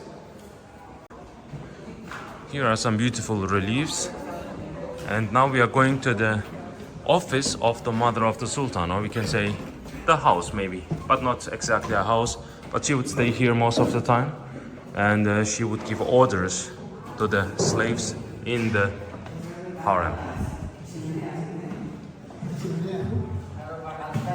Look at the beautiful tiles on the walls, and there is also a natural light coming in down. So look, there is no electricity. This is natural light which lights up this area. So okay, now we are in the office of the mother of the Sultan. So in Ottoman Turkish we call the mothers of the Sultans Valide Sultan, and they are the queens, okay? So in Europe, the wives of the kings are queens. In Turkish culture, societies, the mother is the queen. Only when the mother dies is the first wife, the chief wife of the sultan, the queen. So when the mother dies, this room is controlled by the chief wife of the sultan. So what is a chief wife of a sultan? The chief wife is the mother of the heir. So, and it changes sometimes. Sometimes the sultan has a little son and he's the heir, but then the sultan dislikes the mother or the son. So he exiles them to another palace in Edirne, Adrianople, Bursa and so on, and he proclaims a new heir. And that new heir's mother is the new queen or the chief wife, okay? This is how it worked. Now I'm gonna go further, and there is a ceremony hall over there, but first I'm gonna show you the hammams of the sultans. Never forget to look up in the harem, by the way. Before I go, I want to show you this from the 18th century. And look at this gate with mother of pearl. Everything was done without nails and without hammer, okay? Beautifully designed. There's a hammam for the mother of the sultan. She was combed, washed by the slave girls. All these things are from the 18th century. Look, very yellow. This is a Baroque type of painting. And when you see yellow, you know it's a late period. And now I'm gonna show you the hammam of the sultan. Look, it says Sultan's hammam, okay? And every hammam has 3 sections. The very hot place, the warm place, and the cold place. In the cold place, they would change their clothing. In the warm place, they would chill a little bit. In the hot, they would wash themselves. And look, it has a beautiful golden gate. And the sultan was also locked himself up so nobody could come with a dagger and kill him. And you see this beautiful water fountain. Normally water comes down from here, and it's very deep, so he had enjoyed his time. And if you've never been in a hammam, look, there are 2 handles. You can turn it on. From one, it comes very cold. From other one, it comes very hot. So you have to mix it. And there are different cups where you have to mix it in them. There are some storage places. And the lights above, we call them the elephant eyes. You see, it's naturally lighted. You don't need a candle to light it up. So the natural light coming from the elephant eyes light the room very, very perfectly. Okay, now I'm getting outside the Sultan's hammam. Look, here we have another place in the warm section. I can also show you the toilet of the Sultan. Look, you can even see the toilet of the Sultan. That's crazy.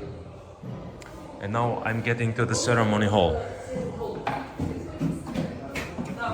Look, the ceremony hall will astonish you. It's amazing. Look, immediately it catches the eye. With beautiful tiles, beautiful carvings. Look at that. It's all real gold, by the way. It's no fake gold, okay? This is real gold. The Ottoman sultans were richer than the European kings. They controlled North Africa, Near East, most of the Balkans, okay? This is where he sat down. These are gifts from China. The mother would sit here. And in the Ramadan times, for example, they would come and kiss the hand of the sultan. That's the ceremony hall. And the musicians were on that balcony. Sometimes male musicians were allowed.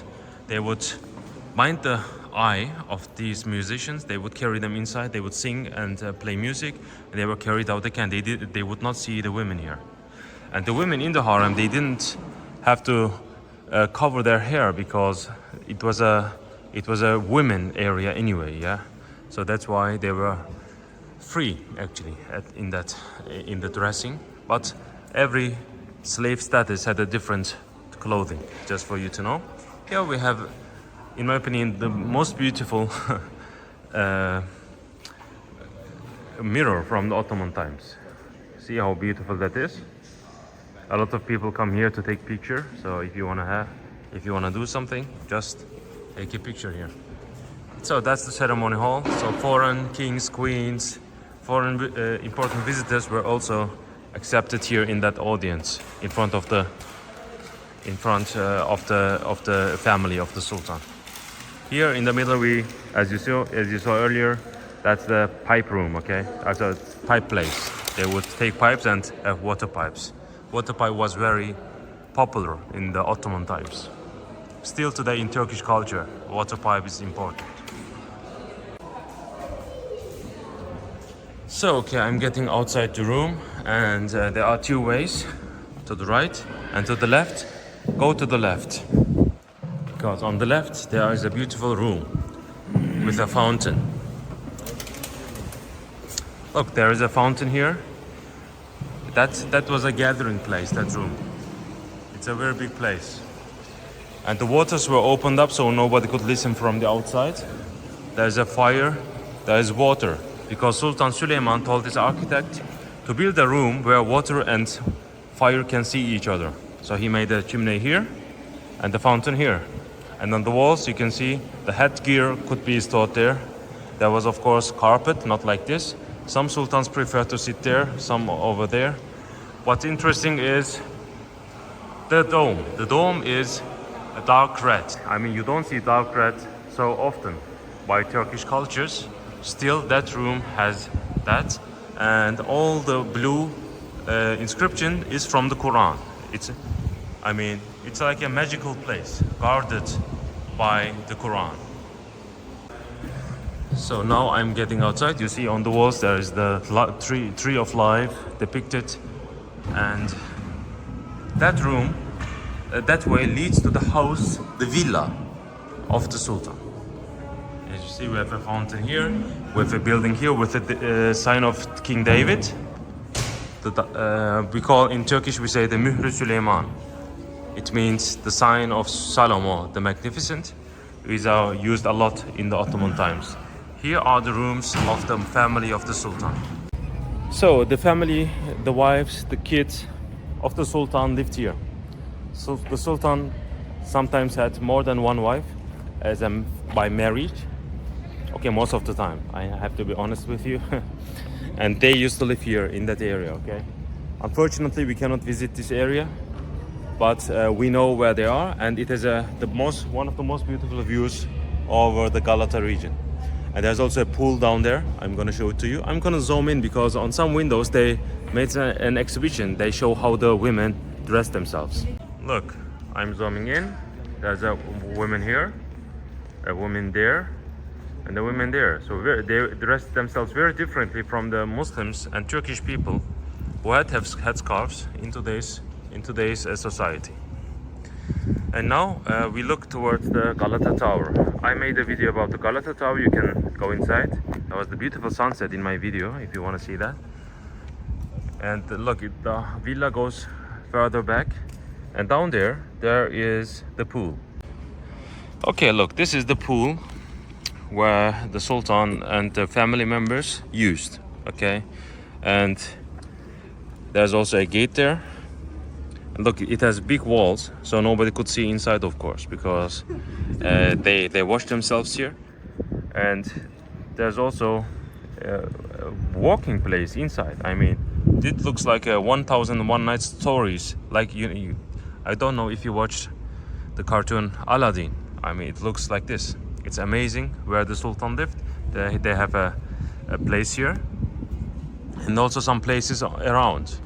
But the unfortunate thing is that we cannot see the rooms, but we know around. I mean, if you look in Google or in internet how the Ottoman rooms are made, I mean, these are like the Oriental, like the Anatolian rooms, okay, in the Anatolian old houses, villages. So we can have an imagination how they look like. So look, here it goes up, but we cannot go. I'll show you a dress of a woman, very elegantly. And there it goes up. And also here, we also have rooms here, but as you see, it's not open for public. I can show you the small mosque praying area of the family of the Sultan. Look how beautiful it's made. It's mostly from the 18th century. Look, the Sultan would be here, they would pray here. It's not as elegant as the big mosques, of course, because this is just for family use. And also inside the harem, the girls would be educated in Quran reading, writing poems, and also music and so on. So it was an education place, okay? So the women here were not just held. They were educated because when the students from the male university, they enter in the university, graduate, they are married with these girls here, with the slave girls here. So they have to be very strong. I mean, they have to be intellectual to rule the government, to be a wife of the governors and so on, of the generals, to give advice to their husbands. So here on the wall it says, MashaAllah, it means may God protect it. Look how beautiful the tiles are. Okay, now I'm going down. Look at that gate. How beautiful with mother of pearls. And now I'm showing you the golden road. So that's the golden road, not because there is yellow electricity, because in Ramadan the Sultan went through this way and he gave gold to the slave girls, which are on the left and right side, who open their hands. He would give them gifts, okay, a lot of gifts, and that's why the road is called the Golden Road. And this way leads outside the harem, but there are some things I want to show you here. So there's a stair going up, and there was an old storage, actually food storage. You see, there's an exhibition here that was newly made. So on the walls you see some kitchen stuff. Look, women were not allowed to cook because a slave girl made an accident and the palace almost burned down. So only male people were allowed to cook in the palace. So I'm outside again. I'm gonna explain about that. Look, the stair is called after a slave girl, Jevri Kalfa, because there was a rebellion in the empire and they wanted to kill the heir, but that girl, Jevri Kalfa, took the crown prince, brought it up, and he hid the sultan, the next sultan, I mean the heir, on the roof. And then the rebellion ended and he became the sultan, and then the sultan named it after her because she saved his life. Okay, we are almost outside. And here we have the house of the mother of the Sultan. I don't know if you have been in Bosnia, in Sarajevo. You see houses like this and an opening in the middle. Roman houses were also like this. Look, two-storied buildings here. That's the house of the Sultan. That's for public visit now. You see, I showed you the gate. The Sultan's horse can come to the mother's house. And look, there are stairs. There he would dismount the horse and they would visit the mother, okay? And that was the treasury inside the harem, and that was guarded, of course, by the mother of the Sultan. If the mother dies, guess who controls this? The chief wife, of course. So now I'm gonna get inside. Here above it again, it says there's only one God and Muhammad is the messenger of God. Everywhere in the palace we have Islamic inscriptions because, as I told you, the Sultan was also the leader of Islam in the world. So, okay, here we have a beautiful golden chimney. Here we have a beautiful fountain with orange color, which is weird because we don't have anything like this anywhere else. We have some storage rooms, and here it says in Arabic, the Sultan is the shade of God on earth, okay? So the Sultan, the mother was of course loyal to his son, and he was the protector and supporter of his son, the Sultan. I'm gonna show you a room inside. Here we have another beautiful fountain, and you can do ablution here, and you see there was a restoration. And during restorations, they usually make one side. They don't restore one side to show how it originally looked like, which I find very good. But that's the only thing we see from the house of the mother of the Sultan. So I'm heading back.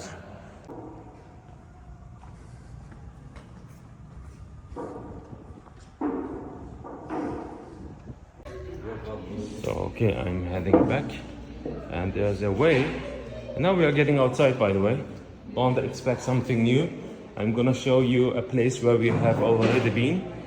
Remember that black eunuch? Yes. And now this way leads outside the harem to the third courtyard of the palace, where the Sultan has his special rooms and his library, his university, and everything. You see, the road of the horse leads outside. And I'm also gonna show you a place where the Sultan would dismount a horse. Look, imagine yourself on horseback. You come here, and on top of these stairs, you dismount a horse, and then you come back. And here you are in your chambers. The Sultan would spend most of his time here. Of course, he would sleep in the harem, but in the after morning prayer, he would come here usually. And there's the audience chamber I showed you, the library, and the other things. Okay, now I'm getting outside. I gave a general guide in the Topkapi Palace, what you can see, and there you can spend 3 hours here inside or just 45 minutes. It's up to you. Some of the people, they don't want to walk around, get inside everywhere, so even half an hour is enough for some. Way back we see a cistern underground. Is a water tank where we believe it's from the Byzantine times, but we don't have a lot of information about that.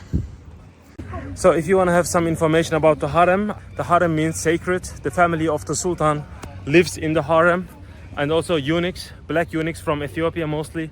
They are castrated men. They are used in the harem because they can look at the women there, and the Sultan. They reported to the Sultan everything what's happened in the harem. The harem is a place of intrigue. The Sultan has a lot of women, and every wife of the Sultan wants his own child to become the next Sultan. So there are a lot of intrigues, a lot of killings, and that's why the harem is a dangerous place actually. Behind me is a tree that's 800 years old from the Byzantine times, older than the Ottoman Empire. And you see, it is still alive, still leaves can be seen here. By the way, the exit is not here. The exit is behind that tree, okay? You have to move that way to exit the palace. On the exit, it says, "Victory comes only by Allah." It's a verse from the Quran. So the Ottoman sultans, they prayed here before they went to war. So hi, today I'm gonna show you the Basilica Cistern. It's underground. So behind me, the people are waiting to get inside, and the exit is here. You will go inside from here and then come out here, okay? I'm a tour guide. I have a special entrance. For me, it's for free, but I'm going to show you where you have to enter. So there's also online tickets, by the way, if you want to get inside faster. Now it's evening. In the evening, it costs a little bit more, but not as much as you think. So you can also come in the evening. It's open until 11 p.m. First, you have to buy tickets here and then enter from that way.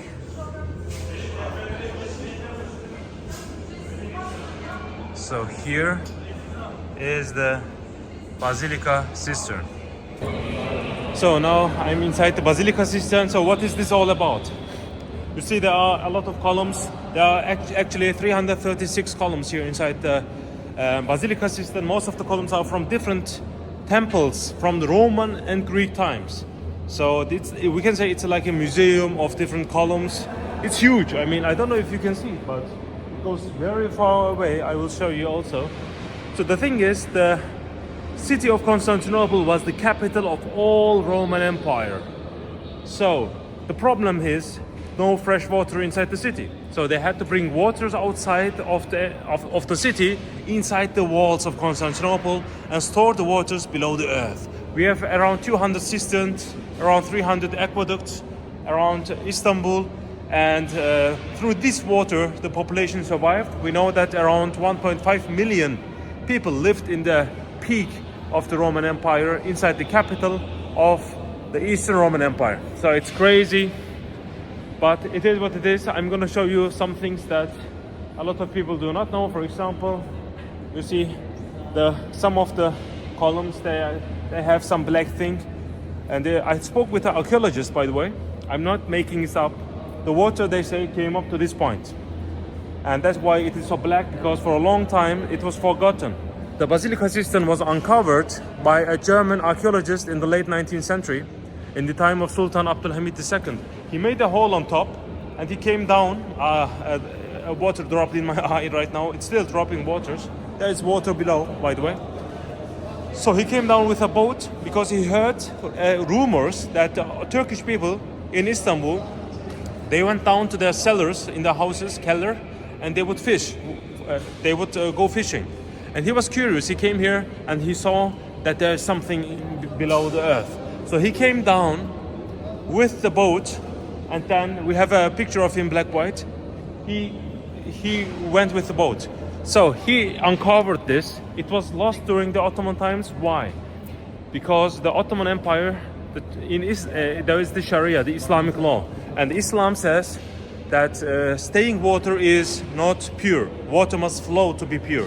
So that's why the Ottomans didn't use it, and they built some things upon it. There was also a basilica, by the way. Basilica, a church. That's why above that. That's why the name is Basilica Cistern. There was a big fire, and the fire destroyed the basilica, destroyed the houses, and that stood below the ruins, and it got forgotten for centuries. Up until the late 19th century, when it was uncovered again, Sultan Abdülhamid II made restorations here. He turned it into a kind of a museum, but some of the things are still not restored. I'm going to show that to you. Cistern is as old as the Hagia Sophia, 1,500 years old, made by the Emperor Justinian. You see, it looks like the bricks and mortar of the Hagia Sophia. If you look below the waters, there is also brick mortar for 3 levels. The archaeologist told me there are 3 levels of brick mortar, okay? So it is like the walls from the same material. And as you see, a lot of columns, they are very bad. I mean, it's a wonder that they are still standing. They made it very fast. Look, this is not bad, this is bad. I mean, the heights are changing because these are just randomly collected to make this. So the Romans, they did not thought that people centuries later would see that. Millions of people seeing this now. They did not plan this, so they did it very bad actually. Still, it looks good. I mean, if you look at the modern constructions, I mean, this is better than, I mean, this is the worst what the Romans did. This is better than most of the modern architectures we have today. So if you look up, there are some holes on the walls, on the ceiling, sorry, because the Ottomans, they made some wells for their animals, so they carried water out for their animals. So they knew that there's a well here somewhere. So these might surprise you. There are big blocks going up. These are modern construction, not even 100 years old, because in the Turkish Republic they built huge buildings up there, and so they strengthened the columns here with modern techniques. That's why these are not from the Roman times, okay? Don't forget that we also have it on that side. Today we have a modern art exhibition. It's not bad, but also not very beautiful. I mean, look at this. What do you understand from this? I understand nothing. So the Basilica Cistern reminds me of The Lord of the Rings, one of my most favorite movies of all time. You remember where the Balrog attacked Gandalf and so on, when the fire of the Balrog emerged from the darkness? It reminds me of that scene where Gandalf says famously, "You shall not pass." Wow. Finally somebody said it inside the Basilica Cistern. Thank you. Previously there was a light show, I mean a screen, a projected screen. They abolished that because there were, I mean, it was very dark at the time, so some people fell to the water, so they abandoned that. It was right there. Now you can walk here and there. There are a lot of places to take pictures, as you can see, so don't worry about taking pictures here. Of course, the most famous monument inside the Basilica Cistern is the Medusa head. I mean, if you write Basilica Cistern on Google and all the tickets they sell you see the Medusa head. I'm heading towards the Medusa head, and I'm going to explain to you the history there. I asked the archaeologist, where is the water coming from? and they said this is natural water. There are some things, some holes on the walls where rainwater comes inside and stays here, but these are carried outside with a pump. I mean, the water comes here naturally, but it is carried outside with a technique. And you see people throw coins here. The thing is, they believe that it will bring luck, but I tell you, it will bring luck only to the people who collect this after they put the waters out.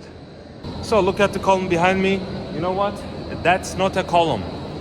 It's from a temple, a Greek temple, and they just cut it randomly to make it circular, to make it a column. I mean, it's not a column. I mean, you see, it was not well made, the Basilica Cistern, just for you to know. And I'm also gonna show you the walls, which is interesting.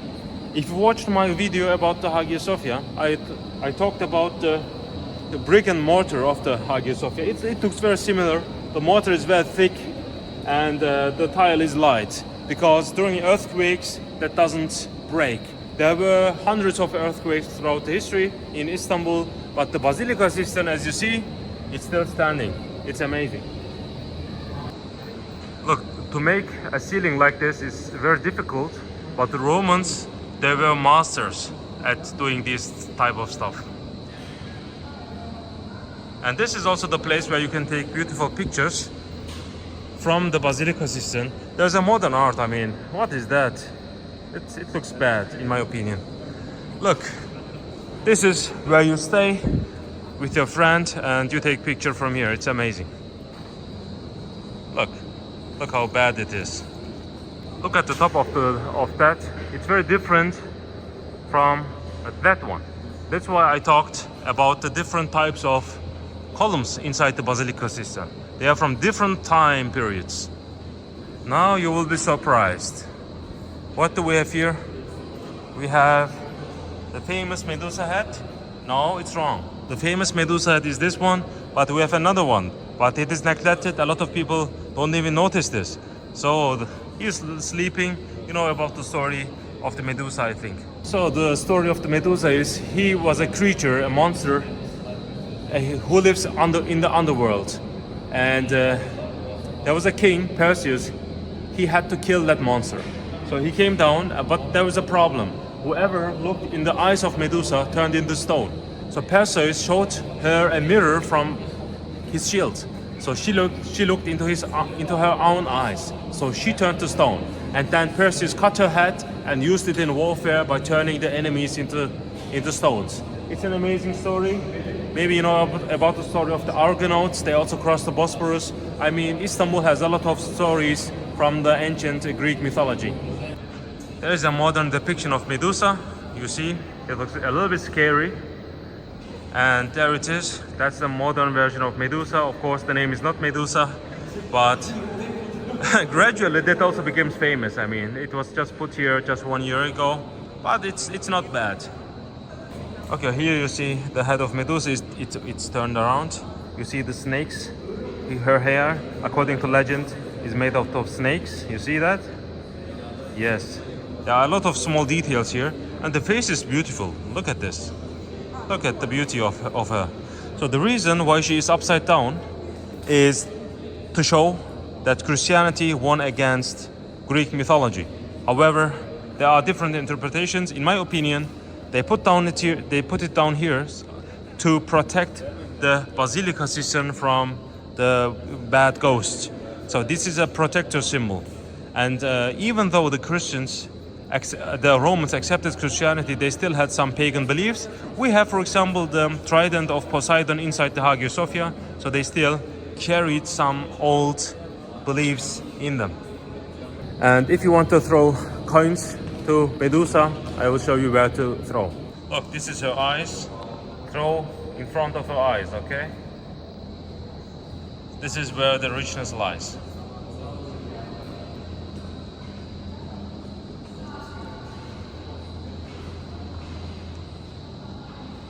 Normally they always change the lights, but now because it's evening, it's already dark outside, so they make it light up. And there's Medusa. Here's a wall. That wall was made just 100 years ago. Behind that there are other columns which need to be restored, but unfortunately the archaeologists don't work specifically for that area. Now it's closed. What can we do? Sultan Abdulhamid II made this. I mean, more than 100 years ago. Nobody's working there. I mean, they say they are working, but I've never seen someone behind that wall. So there are some other columns there.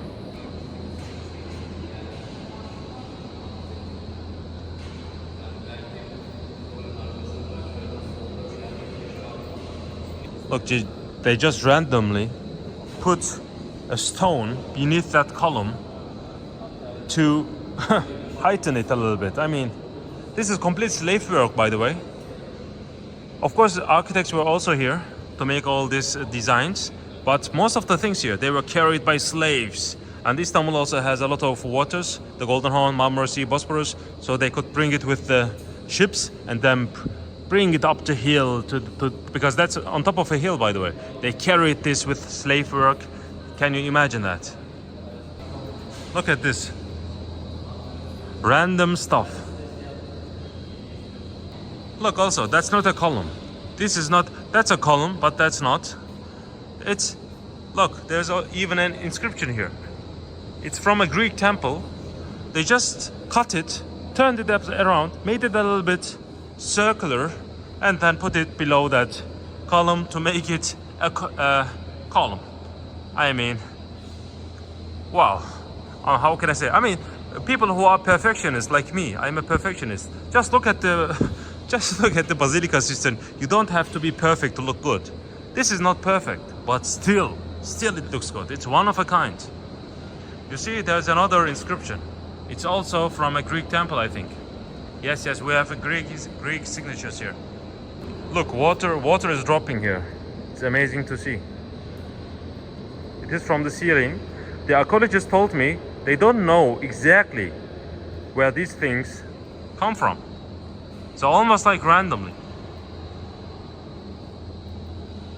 So if you follow the road, suddenly you see something here. There are different legends about that. Some say this is the weapon of Hercules, wooden weapon of Hercules. Some say this is these are the eyes of Medusa. She's crying. Some say this is the other way around originally, and it is the tree of life. But the reality is, nobody knows. We can just make some assumptions. But I think it might be the weapon of Heracles. Look, the wall I talked about, it comes here and then it continues here again. I mean, you know what? There was an exhibition before this, and it was much more natural. What is this? Is this a Star Wars movie? I mean, this is the first time I see these things, by the way, as a tour guide myself. I dislike it. Bad. So the wall goes there and ends here. So, okay, there's a burned tree. Alright. Nothing to do with the Basilica Cistern, I guess. Yeah. Okay, that's not bad. It reflects the light, the green light. Okay. What is this? Is this Legend of Zelda? So, okay, if you follow the road, there are stairs going up. This is the end. Look, another.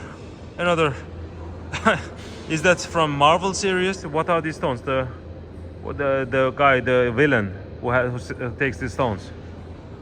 Infinity Stones? Yeah, I think it is. We have a red one here. Is that blue?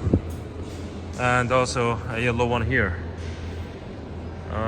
Okay, just don't look at these things. Look at what the Romans built. It's amazing. It's the biggest aqueduct. The biggest cistern in the world.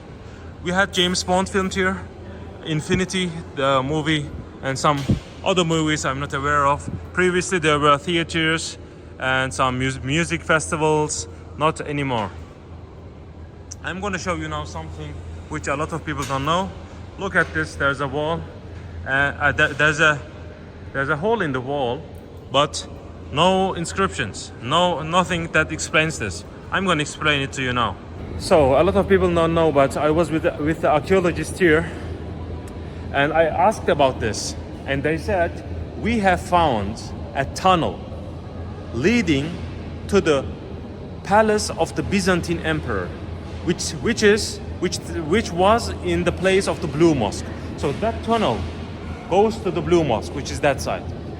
So they assume that this is the escape route of the Byzantine emperor.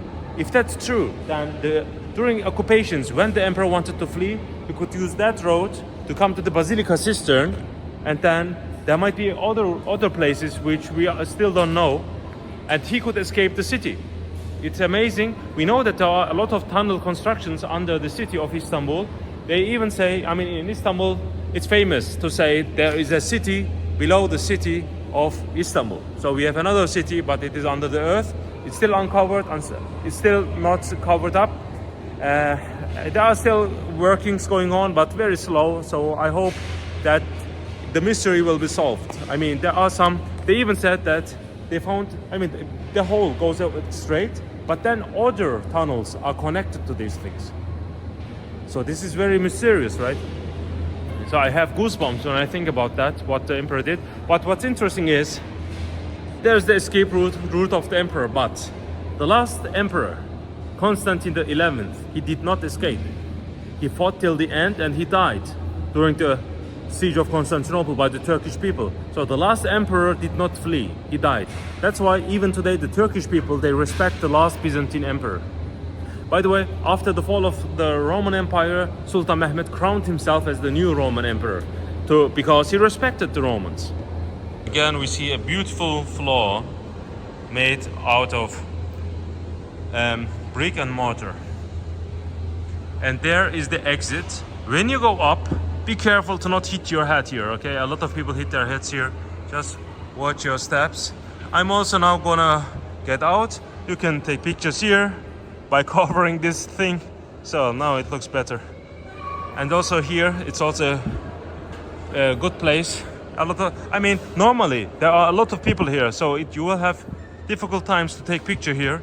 So if you want to come, maybe come in the evening. Pay a little bit more. There are not a lot of people waiting up there, so you can also enjoy the silence inside the Basilica Cistern. Normally it's so crowded, I could not shoot this video. Okay, let's get up and exit the Basilica Cistern.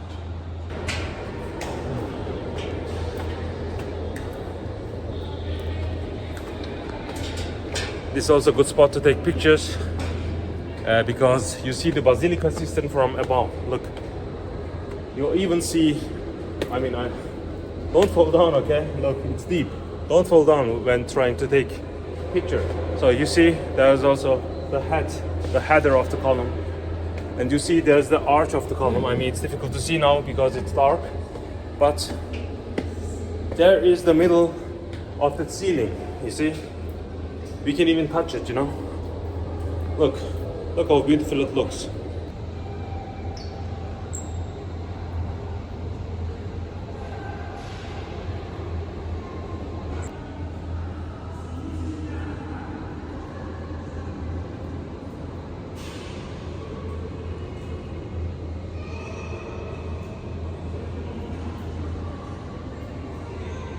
So when people go up, they hit their heads here or here. Just this is the exit.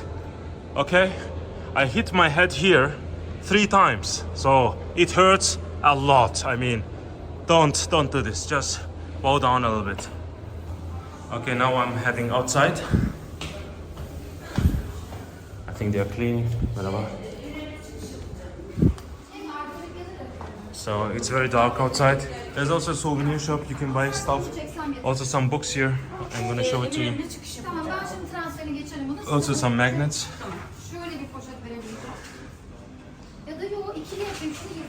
Okay, there are some books here in different languages also. Maybe if you want, you can buy them. Okay, now I'm getting out. So, okay, this is the exit of the Basilica Cistern. Just tell your friends if you are here together, if they are lost, to meet here at the exit and stay here. There's the Hagia Sophia and there's the Blue Mosque, okay? This is a good meeting point. Don't wander around here, nobody will find you. Okay, thank you for watching my video. I hope you loved it. I love the Basilica Cistern because it shows me that perfection is not necessary to be beautiful. And something like this, most of the European cities don't have like something like this. It was the capital of the United Roman Empire. That's the big milestone. That was the 0 point of the Roman Empire. London was ruled from here for 60 years in the time of Constantine, Theodosius and so on, before the split of the empire between West and the East. Everything was ruled from here. Imagine that, how big that was. And this is the capital of the United Roman Empire. And you saw the biggest cistern of that. Thank you for watching. Don't forget to subscribe and watch my other videos about Istanbul. Thank you. So that's the Hagia Sophia. A bonus information. In front of the Hagia Sophia is a secret way, a tunnel leading towards the Blue Mosque. Whoa, think about it. So I'm a tour guide in Istanbul, licensed, and I'm gonna bring you now inside the Blue Mosque. I'm gonna show you also the toilets, how to dress well, and at which time you can enter and so on. So okay, today I'm gonna explain the Blue Mosque. This is the Hippodrome, the horse racing arena in the Roman times, and the palace of the Byzantine emperor, Magna Ura, the big hall, was on the place of the Blue Mosque. There was a hill, and that was the palace. In the Ottoman times, there were the villas where the aristocratic families lived. Sultan Ahmed in 1609 bought this area, flattened the hill, and built the Blue Mosque on top of that. It's 407 years old now. So on the other side of the Hippodrome is a university of Marmara University.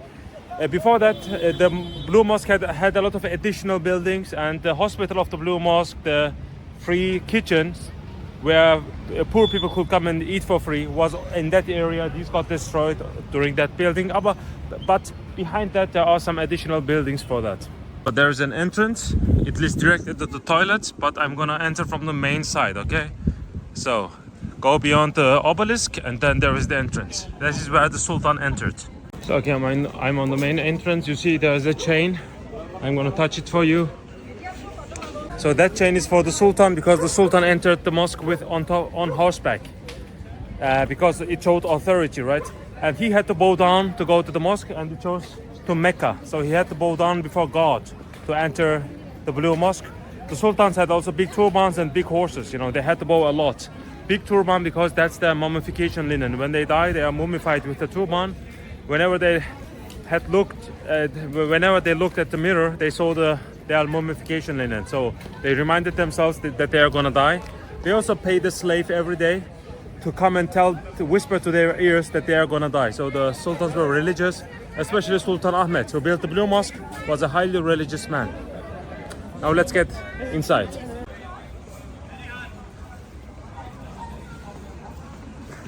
So Muslims can enter from that gate, and directly the tourists have to go to the right side, and then there's an entrance where they check your dress. Look, this is how you should dress properly.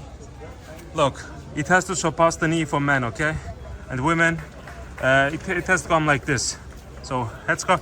You can borrow this, by the way. You don't have to buy it like in the Hagia Sophia. And you return it on the exit.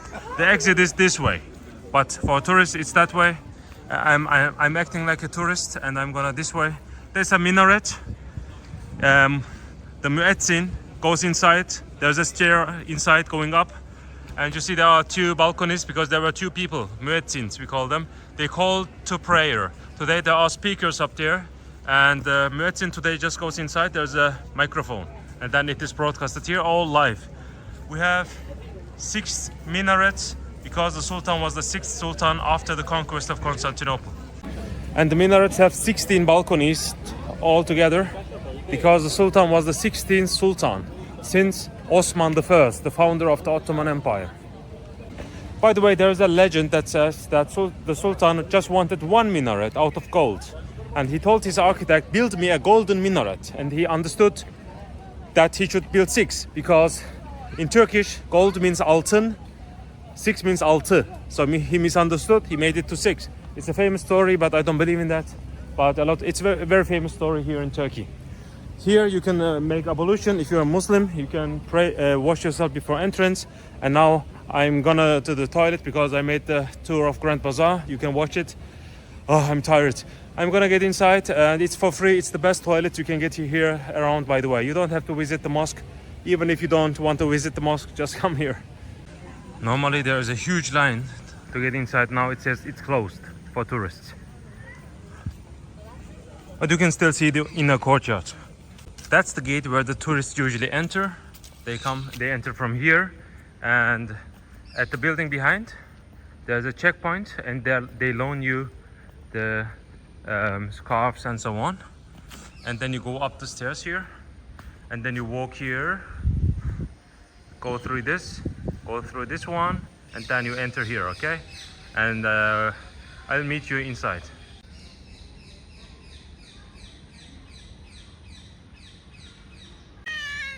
Meow.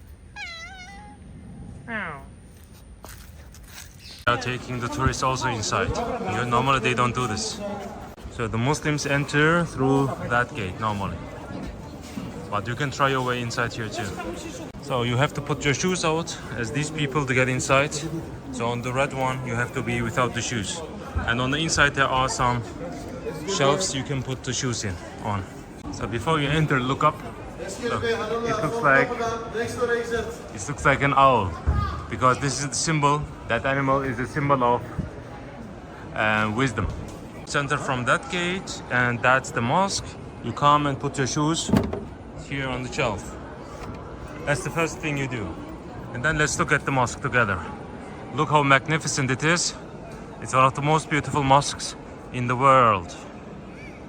Built 407 years ago by Emperor Sultan Ahmed I, and the architect was Sedefkar Mehmet Ağa. So the dome is 43 meters high, not 56 like the Hagia Sophia. To respect the Hagia Sophia, the Ottoman mosques had to be shorter than the Hagia Sophia, because the Hagia Sophia is the symbol of imperium, right? So this is 46 meters high, around 23 meters diagonal. It is circular, not elliptical like the Hagia Sophia. And in the mosque there are 21,000 tiles, Iznik tiles. You see them on the upper floor mostly, and most of them have the color blue, right? And if you look at the windows, the predominant color is blue. And in the 17th century, the travelers from Europe visited that mosque and called it the Blue Mosque, because they couldn't say Sultan Ahmed Mosque. It's too difficult for Europeans. However, the official name of the mosque is the Sultan Ahmed Mosque, because it was built by Sultan Ahmed. All the mosques are named after their sultan. For example, the mosque Sultan Süleyman built is named Süleymaniye Mosque. Maybe I'm gonna do a video about that as well. We also have different mosques. Süleymaniye Mosque in Edirne, built by Sultan Selim, and so on. And the President Erdogan built a new mosque on the Asian side, the Çamlıca Mosque, the biggest mosque in Turkey. That name is not the Erdogan Mosque, just for you to know, because he is not a sultan, not yet. So in the Ottoman times, women used to pray on the upper floors. The tiles on the upper floors are very beautiful. Maybe you've seen them in the Topkapi Palace as well. And as in the Hagia Sophia, there's a balcony behind, a bigger one. In the Hagia Sophia, there was the queen watching the ceremonies. Here, all the women were up there. Not just in the mosques, in the Middle Ages and in the New Age, all the churches and the synagogues in Istanbul also had places, different places for women to worship. And if you look at the ground, there are some lines, see? And there's a space between them, because the Muslims, their feet is on the line and they pray here.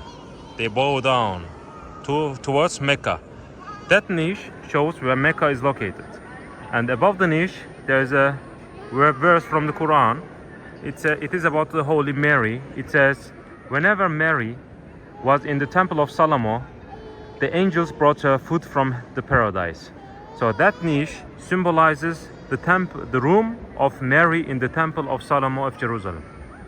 So tourists are not allowed to come here. Look, all of them are behind. You are lucky that I'm a Muslim, so I can go forward and show you some things. So we have 4 of these thrones. This is for the imam. In between prayer times, the imam comes here and has speeches, theological mostly. We also have one here, you see, and also two also on that side. Because in Islam there are four accepted schools, and the Turkish people, they follow the Hanefi school. So look at the beautiful carpets on the front. Tourists don't see these carpets. Different colors. You see how beautiful that is? And look, we have geometrical symbols here. That throne, stair, by the way, it goes up. I'm gonna show it to you. Look, here it says, "In the name of Allah, the most merciful." And here it says, "There's only one God, and it is Allah." It says Allah here. And when I open this up, look, it goes up.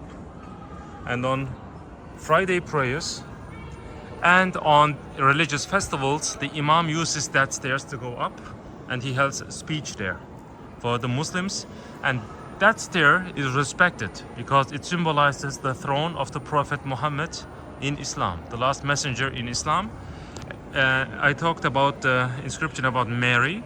The reason is Muslims accept Jesus, Mary, Moses, Noah, Adam, and so on, all the biblical prophets.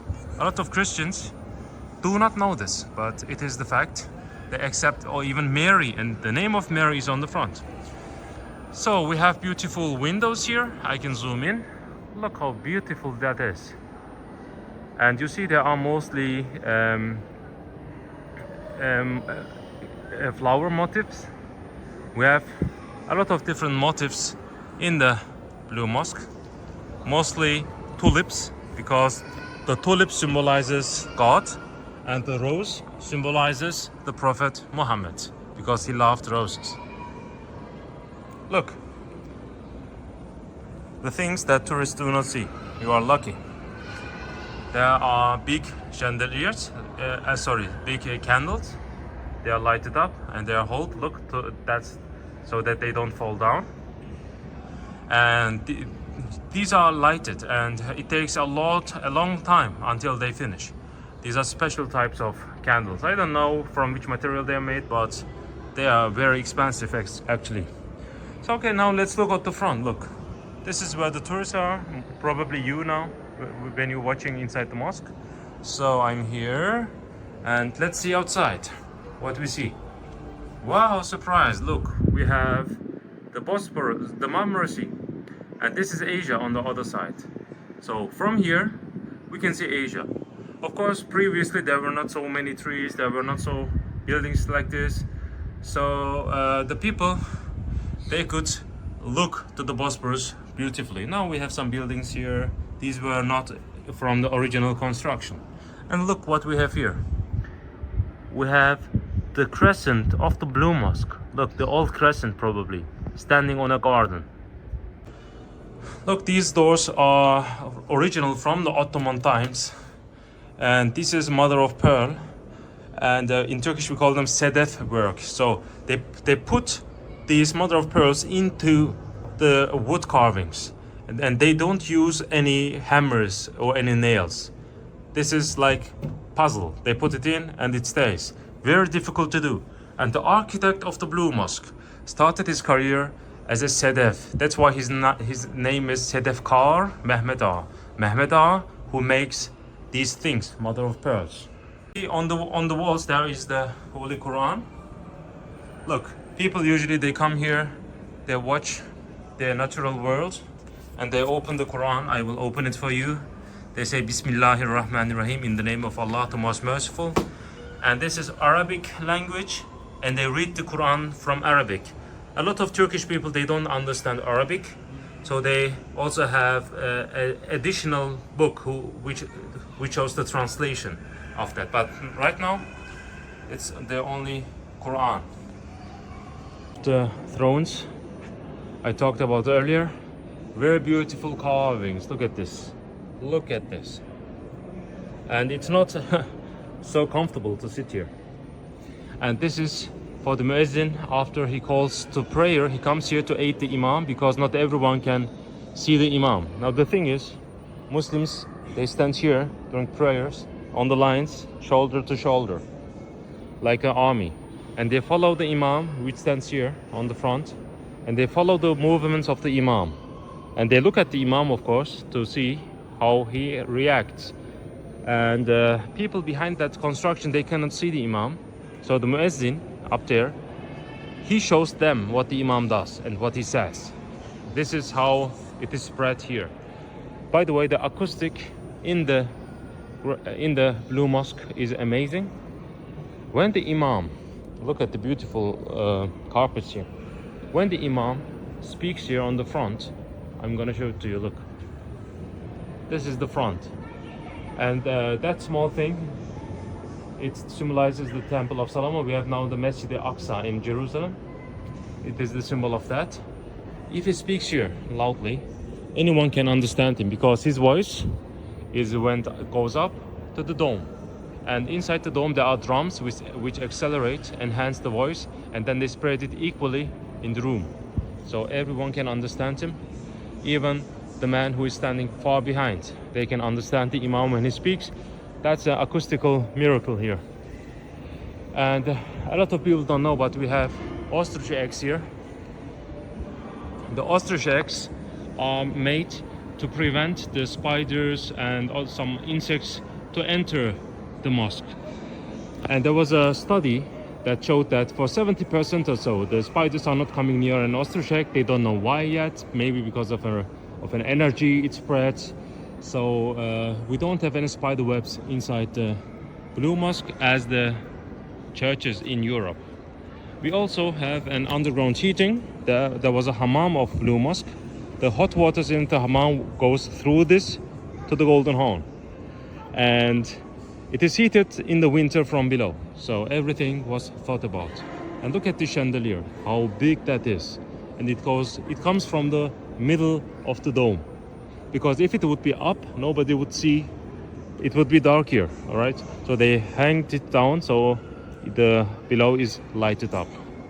By the way, that flag is actually from the Kaaba. This is brought from Kaaba, the holiest mosque in Islam, located in Saudi Arabia. I can zoom in so you can see it. There was a huge restoration in the Hagia Sophia, in the Blue Mosque. I came here in 2012. It was under restoration, and it was opened just 1 year ago. Quite new. So if you are here, very lucky to you. I mean, a lot of people, for 10 years or so, they couldn't visit the Blue Mosque. Look, on top it says in Arabic, Ya Hadrati Bilal Habeshi. Bilal Habeshi is the first muezzin in Islam in the time of Prophet Muhammad. It is his name, and it is written with the smoke of the candles. Look, previously the chandeliers, they had candles, right? And the smoke goes up. In some mosques there are places where the smoke is collected through ventilation in one room, and these are then and then these were used to write something on, and these were written from these black smokes of the mosque, because the Turkish people said everything in the mosque is holy, even the smoke of the mosque. It's incredible. Now look at these beautiful tiles. Look, this is the place where you enter usually. There are the toilets. Yeah, look, this is the place where you enter usually, where the tourists walk, but they are not allowed to come here. So they don't see this. Oops. Look at the beautiful tiles. They are mostly plant and flower symbols, because in Islam and in Judaism it's not allowed to make pictures inside the mosques and in the synagogues, because it's symbolizing the worship of idols in the ancient times, and both are strictly monotheistic. So most of the windows, by the way, look, for example, the windows on the dome, we have 260 windows, and these are mostly not original. These are from the 18th century, because there was a huge earthquake and it destroyed most of the original windows. We still have some stained glass like this. These are original. So also in the middle, these were very famous in the Mediterranean Sea, these beautiful windows. All the designs, look, all the designs in the Blue Mosque, this is for the acoustic, so that the voice can go up to the dome and then come back again. To go inside that construction, you need to take this way, but it's now closed. There's a special room for the imam, so he can rest and prepare for the prayers. So before the electricity, natural blue light comes in. Look at this. This is blue light. During sunset and sunrise, blue light comes in. So everything was blue. That's why the Europeans called it the Blue Mosque, by the way. Look, I'm now in the middle of the Blue Mosque. It looks very beautiful from below, isn't it?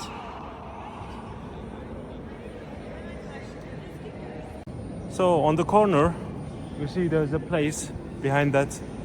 It's under restoration. That was the place where the Sultan prayed, Sultan Ahmed. And there's a way going outside, and he has a room. There's an addition to the Blue Mosque. A lot of people don't see because it's under restoration, but it goes away. There's a building attached to the Blue Mosque. It's the place of the Sultan. That balcony leads to that additional building, so the Sultan can rest and prepare for the prayers.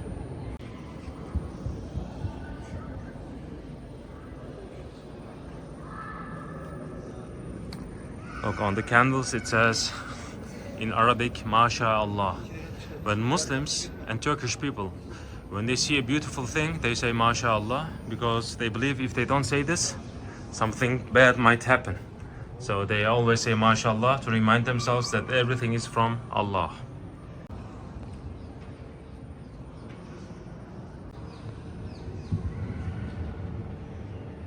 So the interesting history behind the Blue Mosque is that the Ottomans lost the war against the Austrians. There was a war, 13 years war against the Habsburg Empire, and there was a different sultan at the time in the power. When Sultan Ahmed came to power, he wanted to end the war, so he made a peace treaty. And at that peace treaty, the Habsburg Empire got a lot of privileges, and the Ottoman Empire lost in the diplomacy. So that was a shock for the Ottomans, and there were a lot of uprisings in the Ottoman Empire. We call it the Celali rebellions. So a lot of tribes in Anatolia rebelled against the Ottoman Sultanate. So there was a lot of turmoil in the time of Sultan Ahmed. He was a young sultan, by the way, and he didn't have a lot of money. The taxes got high, very high, so the population were very angry, and they could not pay their bills, and they were angry because they lost the wars, right? And so the Sultan wanted to show the world and the population that the empire is still strong, like Star Wars. So he wanted to build something big. And he decided to build a huge mosque, the Blue Mosque. But the problem is, normally when the sultans build a mosque, they build it out of the spoil of war. In the Islamic law, the Sharia, when a sultan conquers a land, 1/5 of the spoil of war comes to the sultan. 4/5 of the spoil of war goes to the army. So with that 1/5, the sultan, the pocket money of the sultan, he builds himself big constructions like this. However, Sultan Ahmed lost the war. He didn't win a war, so that's why he had to take the money from the treasury. And all the people were against it. The ulama, the Islamic scholars, were against it.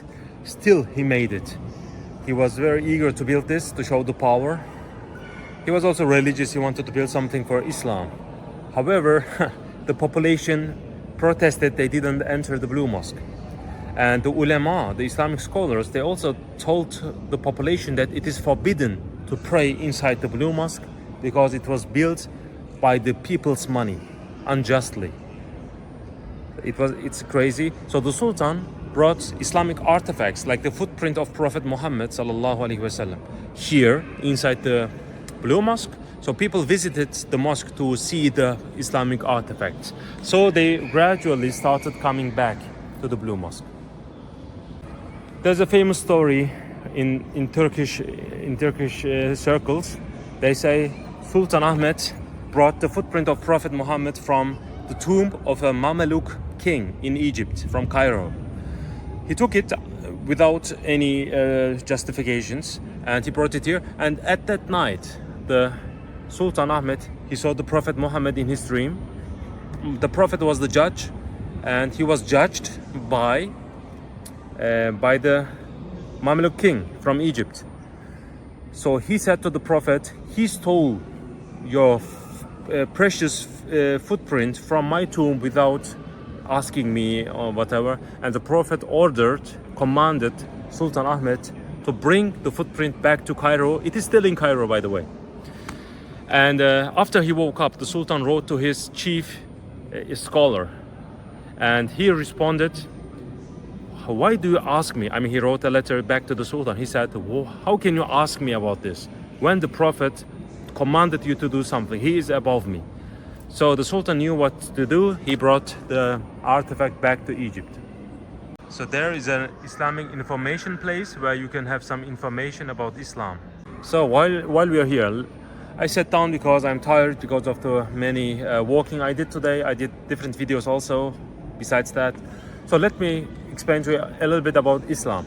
There are three big movements of Islam today. I can say that the Turkish Islam, the Arabic Islam, and the Persian Islam, so the Iranian Islam. Three big movements. The most liberal, the most tolerant is the Turkish Islam. If you want to see why, if you want to have a proof, you can go to the Hagia Sophia. All the Christian icons, they stay. The crosses got not destroyed. I mean, if that was, for example, in Afghanistan, probably the Taliban, they would destroy these things, right? So the Turkish people, they have a broader understanding of Islam because the Turkish people, they were shamanic tribes before they accepted Islam. And they believe that the soul of God is in everything. So in stones, in trees, everywhere. And they believe that also humans, the human soul is God. So every human being is God. It's in the essential meaning. It's very difficult to talk about these things, this spiritual stuff. But they say even Jesus, everything, also Jesus, they have some godly sense in them. So that's why they tolerated that the Christians call Jesus God. I mean, they didn't believe that he was the Son of God, but they believed in the universal soul. We call it the Wahdati Wujud. It's in spiritual Islam. We call it the Tasawwuf. Maybe you know about the flying dervishes. The turning dervishes. They turn around because they understood that everything has a unity. Everything comes from Allah and goes to Him back again, and so on. So spiritual Islam is very present in Turkish Islam. In Arabic Islam, it's more literal. They look at the Quran and the sayings of the Prophet Muhammad. We call it the Hadith, and they try to take it literally, and they try to implement it in real life. While the Turkish people, they don't enforce the Sharia, the Islamic law, as harsh as the other Muslim groups. A lot of people think that Islam, when they think of Islam, they think of Arabic people, but you would be surprised to know that most of the Muslims are not Arabic. So Arabic people are a very small percent from the Islamic world. So don't judge the Muslims by looking at Saudi Arabia, by looking at Iran and so on. So look at Malaysia, Indonesia. They have the highest Islamic population. They don't have these things. So there's a chapter in the Quran called Maria, which explains the story of Mary, the childhood of Jesus. The childhood and the youth of Jesus is not present in the Bible. However, in the Quran, it is explained, which is very interesting. I mean, a lot of Western people, they read the Tao Te Ching, they read the Bhagavad Gita, but they don't read the Quran because they think that we Muslims, we are the enemy, right? Because they fought in the past and so on. But put the wars away, put the politics away. Just look it to gain some wisdom. I read the Bible several times, I read the Tao Te Ching and so on, and I try to learn everything every time I read. So I strongly recommend you to read the Quran, to have some different understanding of the things maybe you were not aware before. By the way, they say that 20,000 people can pray inside at the same time. It's huge. In the middle, it has a big dome, and we have some semi-domes around, because the dome is like 4 tons heavy, so it presses down. So they try to hold it, shift the weight of the dome by building semi-domes to the sides. So the weight is shifted. Now it looks like a birthday cake. I forgot to mention the date. It was built between 1609 to 1617, and the groundwork took most of the years. So everything you see here is made by putting things together without hammer, without nails. So it was very fast. So making the ground strong, stable against earthquakes is the most difficult part. If you have a good ground, then you can build up very fast. Everything you see was made in just 2 years. Before the construction of before the conversion of the Hagia Sophia into a mosque 4 years ago, the Blue Mosque was the main mosque of Turkey. So whenever there was a big ceremony, the people would come here, the president would come here. We also have the Pope from Vatican. He also came here during his visit to Istanbul, and he prayed here for 2 minutes. And he prayed for the understanding of religion and so on. It was an interesting day. So now we have some elephant columns. You see the big columns here? Inside there's a fountain. Now I'm going to show you the fountain. Look, it says again, MashaAllah. It means how beautiful is Allah and so on. I mean, how Allah made it so beautiful. And here is a verse from the Quran. It says that the Muslims in the paradise, they drank pure waters. They will drink pure waters. And this is the pure water, the symbolical. And you see there's a beautiful flower symbol here. Why did they do this inside the mosque? Not to take ritual washing, but to drink water. Because in the Ramadan, some people, they stay here for 10 days, at the last 10 days of Ramadan. And they want to drink some water, right? So this is for the people who stay in Ramadan. Today, unfortunately, they don't function. Let me try. No, it doesn't even move. Today, the women pray behind the shoe shelves. And not up there, because there's a still ongoing restoration up there. And the reason why women pray behind is when Muslims pray, they go down with the head and the back comes up, right? So that the man should not look at the women, because they have to think of God, not of women. So the women are behind or on the sides. So that's an Islamic tradition. The exit is not here. Here you entered probably. The exit is on that side. Look, it says exit to the left. So that's the exit. You see up there on the balcony, behind the tiles are these walls. Like on the outside, it's the same. Okay, now I'm gonna take my shoes and go to the inner courtyard, to the exit.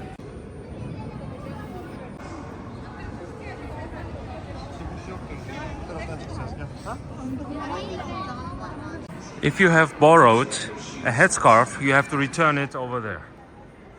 And it says on the carpet, no shoes, so just wait until you are on the red plastic here. And then the way leads to the front, and then you have to turn left.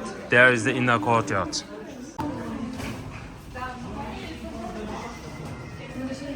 And that's the best place to take picture of the Blue Mosque. Look, there are a lot of domes. We have 20 domes like this, and there's a place for shadow.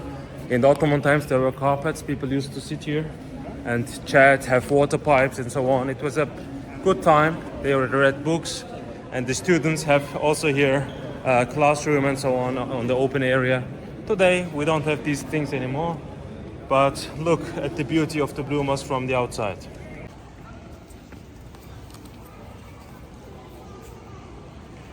So in the middle it says in Arabic, protect your prayers. So it says just pray your obligatory prayers, and especially the middle prayer, whatever that means. There are different interpretations of that.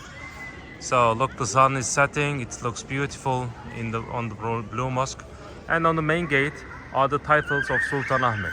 Of course, from the ancient times on every big construction, the kings, the pharaohs, the sultans, they wrote their own titles there. In the middle is a fountain in the courtyard. Previously you could wash yourself, but now it's not anymore. It's on the outside. On the outer courtyard you can take ritual washing.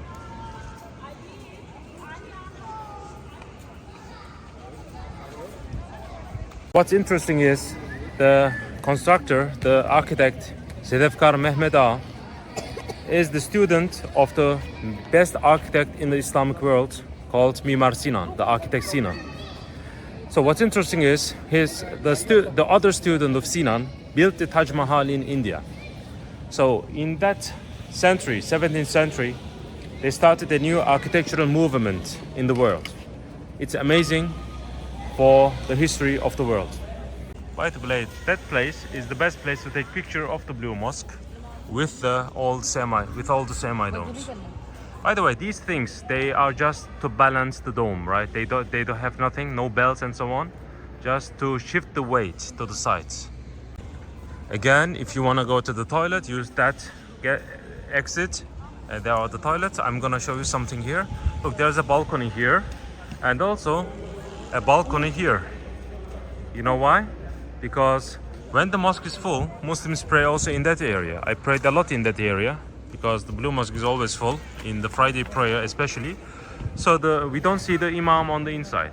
So there's a man standing here looking at the imam on the inside and they're showing us in which position the imam is. So the people here look up to that man and also to that man and they follow his guidance. And he also repeats what the imam says because there is no acoustic outside. And to remind where Mecca is located, they also made some niches here on the outside, but not as beautiful as on the inside. You see, no inscriptions. Now they lit up the lights of the Blue Mosque, of the minarets. I'm gonna show you the ceiling of that fountain. That's the place to take the best picture of the Blue Mosque.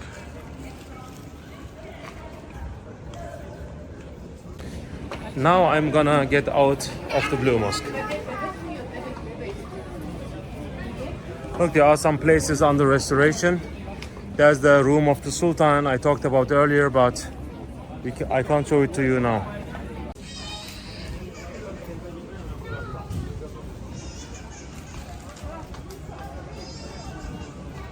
So when you exit the Blue Mosque, you can follow the way to the right side and see the tomb of the Sultan Ahmed.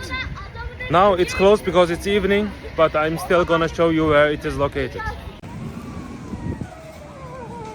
By the way, you can also buy headscarves from here if you don't want to bother with the blue headscarves they borrow you. It's much better here. Look, there is the tomb of the Blue Mosque. The tomb of Sultan Ahmed I, buried with his family members. Look, you can see inside. I don't know if it's open, but I think, yeah, look, they closed the lights just as I came. Good that you saw that.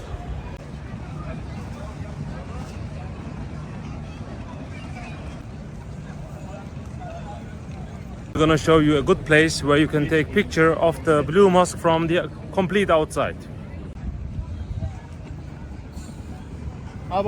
There's the Hagia Sophia on the other side, and if you stay in the middle, you can take picture of the Blue Mosque together with the Hagia Sophia. Europeans are not used to this, but you can get on the grass. It's allowed, okay? Just go inside. And there might be some tigers like this, don't worry. Just look at the beauty of the Hagia Sophia. And turn around. There you have it, the Blue Mosque. From far away, it looks magnificent. Okay, that was the Blue Mosque. Thank you for listening. Don't forget to subscribe and watch the other videos, the ultimate guide to the different places of Istanbul. Istanbul is my love. I love it. I'm a tour guide here.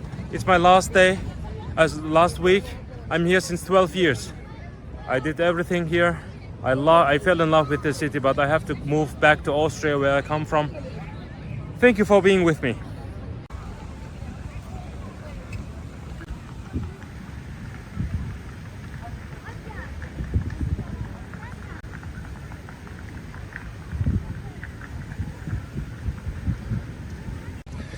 So hi, today I'm gonna explain to you the Hippodrome of Constantinople, of Istanbul.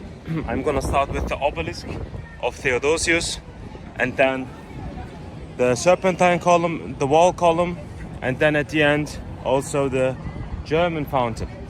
Now that's the oldest monument we have in Istanbul. It's 3,400 years old. It was erected in 1450 BC by Emperor Thutmose III in the Karnak Temple.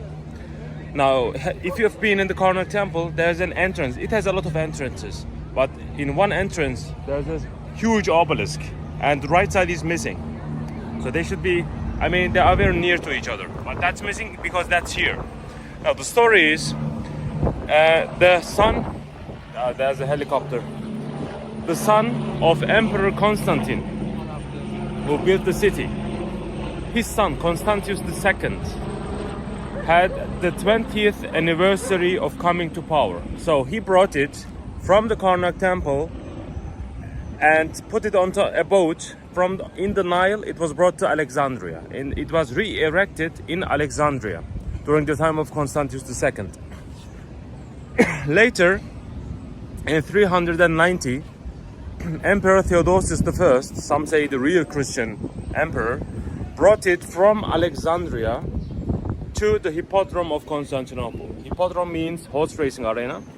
So all the special things, including this serpentine column, are located here.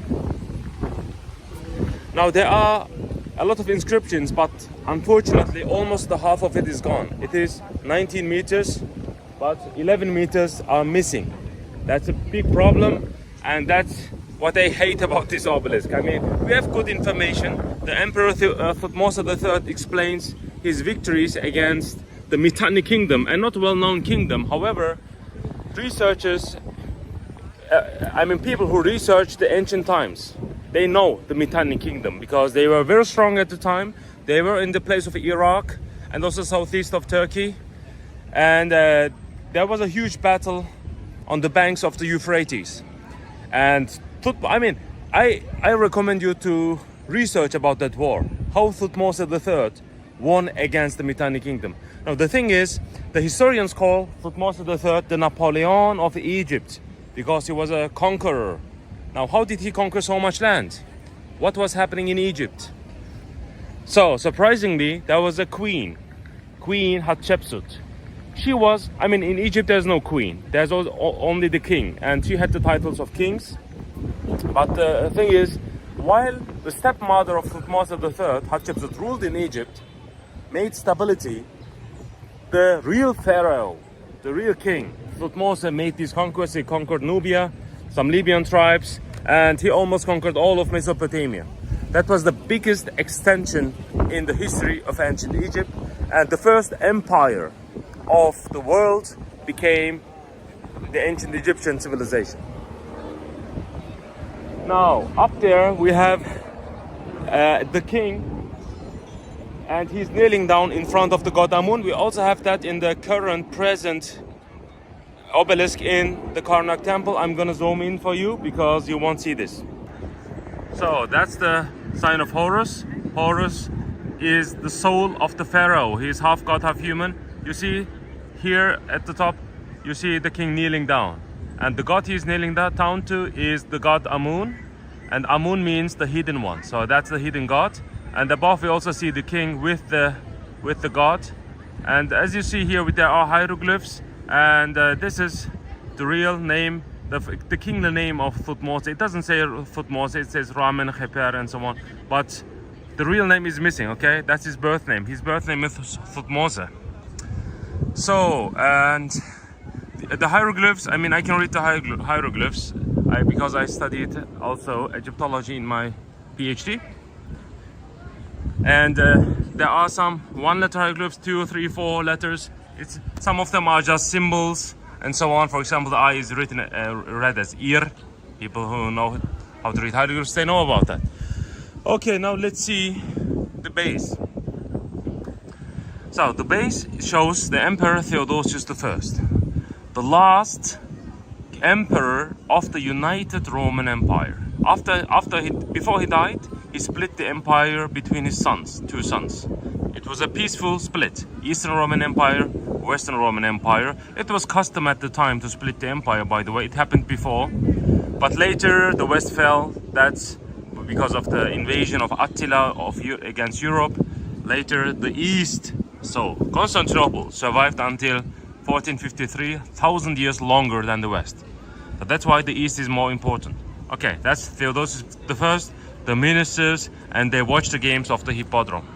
So if we look down, by the way, that's the real and the original place where the Hippodrome was located. It was not that high, okay? It was almost 10 meters lower. So here we see the horse races. Look, they're racing in the Hippodrome. It's amazing to see these things. A lot of people who come here, they don't look at these details. It's good to see. On this side, below we have an inscription starting with difficilis. I mean, it's a Latin inscription. On the other side, we have a Greek inscription. And here it says how a man, probably an architect, named Proclus, erected the obelisk with the power of the Emperor Theodosius in 32 days. So it's incredible.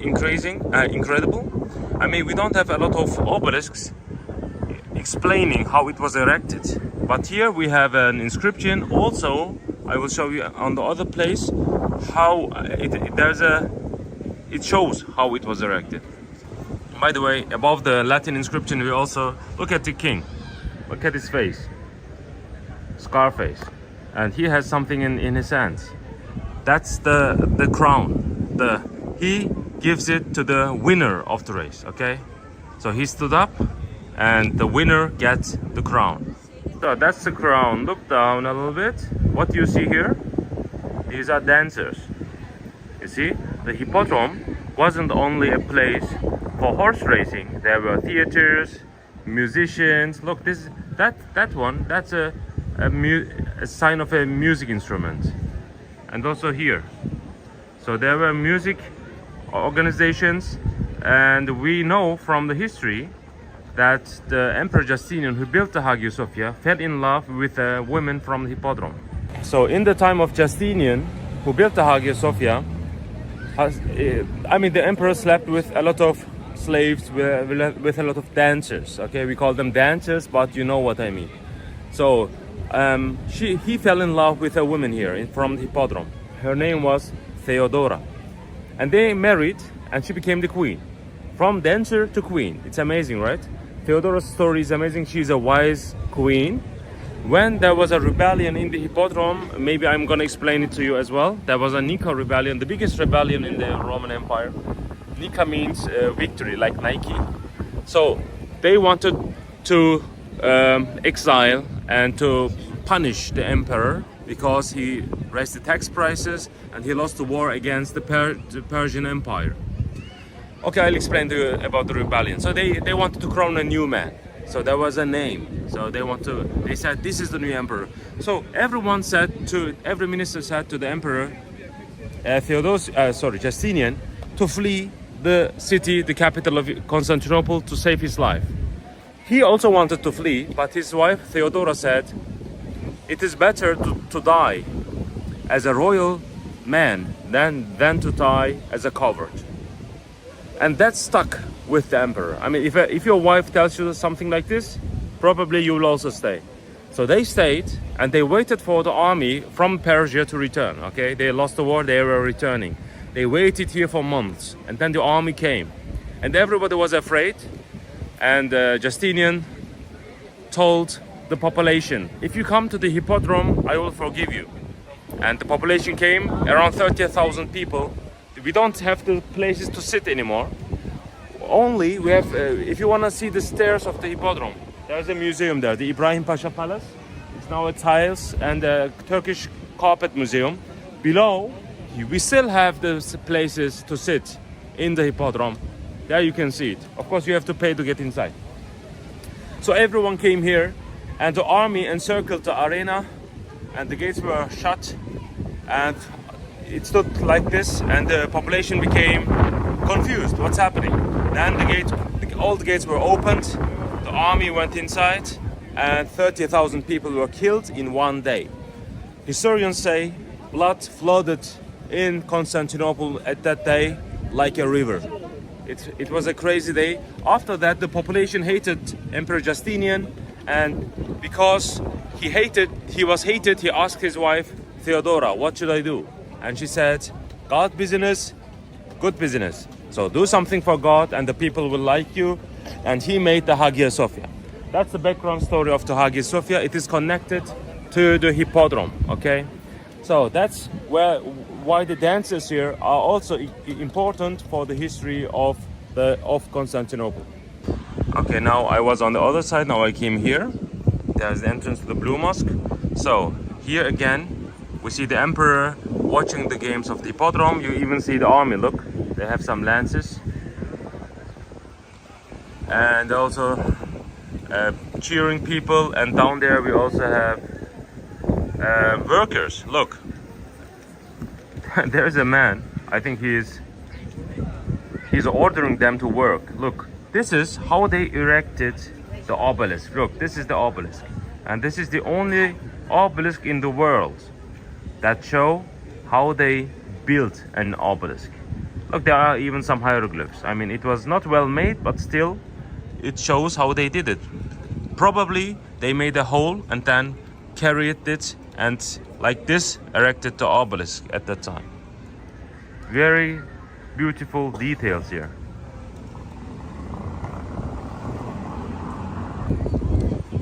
So okay, here again we see the emperor, he's chilling. I mean, he looks like he doesn't care. Why? Because below we have some men. Look, they have beards. Why? Because these are barbarians, okay? These are barbarian tribes. They come in front of the emperor and they bow down. They surrender. They even give some gifts to the emperor. So the emperor is above all the barbarians. Here we have the Greek inscription, almost the same as the Latin one. Explains how the obelisk was erected. Obelisk of the Hippodrome is my most favorite thing in Istanbul. I love ancient Egyptian mythology, history. I did my PhD about the king Akhenaten, about his religious reforms, and he destroyed the names of Amun, for example. Yeah, and most of the names of Amun are made after the iconoclastic times of Akhenaten, but I'm not gonna go much into detail about this. I'm turning around, and here we have a new column called the Serpentine Column, which has more interesting story than the obelisk of Theodosius. So the Serpentine Column is the second oldest monument in Istanbul. That's the oldest. So it dates back around 480 or 490 before Christ, okay? So almost 2,500 years old. It dates back to the wars of the Greek states against the Persians. The Persians took Anatolia, Turkey, and they crossed the Bosphorus with made-up ships. You know about the King Artaxerxes, maybe? If you watch the movie 300, you might understand me much better. So, according to legend, just when the Persian Empire invaded the mainland Greece, 300 Spartans with their allies managed to stop the invading army. That was the Battle of Thermopylae, okay? And they lost the battle because of some treason, and all of them got killed. One survived, and he reported back. So, almost 1 year later, there was another war. The Persian army, by the way, they came and they sacked the city of Athens. That was crazy at the time. And then all the Greek states, they understood, okay, the Persians are not here for fun. They are not here for money. They want to take everything from the mainland Greece. They want to conquer it and then put a governor on them. There's even a story that the king wanted Spartan king Leonidas to be appointed as a governor of Greece, but he rejected. So, okay, what happened? 21 Greek city-states made a coalition Some say that's the first European Union in the world. And we have the names of them here, by the way. The names of the 21 Greek kings. Only the Spartan king made his name, and then the other kings were jealous. They said, no, we also fought. So they also wrote their own names. The archaeologists, they know where they are located, but it's very difficult to see from blank eye, okay? So, what happened? In the Battle of Plataea, after the Battle of Thermopylae, Spartans, Athenians, the people of Knossos and so on, they attacked the Persian army. And they won, surprisingly. And the Persian army fled. And they left their helmets, their shields and so on the battlefield. And these were then collected by the Greeks. They were melted, and that column was made out of that. Originally, it was twice the size, and it had 3 snake heads looking to different directions, and the water came out from their mouth. As you see, it's whole, it's empty, because it was a fountain also. The thing is, that was erected not here, of course. It was erected in Delphi, in the center of the oracle in the Greek mythology. So it's almost in the center of Greece. So, what's interesting, Alexander the Great was educated by Aristotle in Delphi. So they saw this monument. They were around this monument in Delphi, and it was in the center of Delphi. And why in Delphi, by the way? Because according to legend, the god Apollo, the sun god, in one of the mythologies, he killed the Hydra. And the Hydra, as you know, was like a dragon. He had different heads, a lot of heads, but he had something to do with Delphi, the temple of Apollo in Delphi. So that's why he was erected. That was erected in Delphi. So how did it came here? 390. Emperor Theodosius I. We saw the emperor in the obelisk on the base. He wanted to expand the Hippodrome, and he brought these from Delphi to the Hippodrome to show his power and also to make it much more beautiful. In 390 AD it came here. I mean, I love the history about that because I love the movie 300 a lot. If you didn't watch the movie, and if you want to visit Istanbul, I would strongly recommend you to watch the movie, because also in the movie it shows the king Artaxerxes crossing the Bosphorus by combining ships and making a bridge by combining the ships. Okay, they have the elephants and so on. It's an amazing story. By the way, I forgot to mention about that column. The Serpentine column got destroyed in the 18th century by a thunderstroke. A thunder struck the Serpentine column, and the heads got crushed, and the big part, the upper part, was also destroyed. One of the heads in the Archaeological Museum of Istanbul, we have that on the left side of the Topkapi Palace.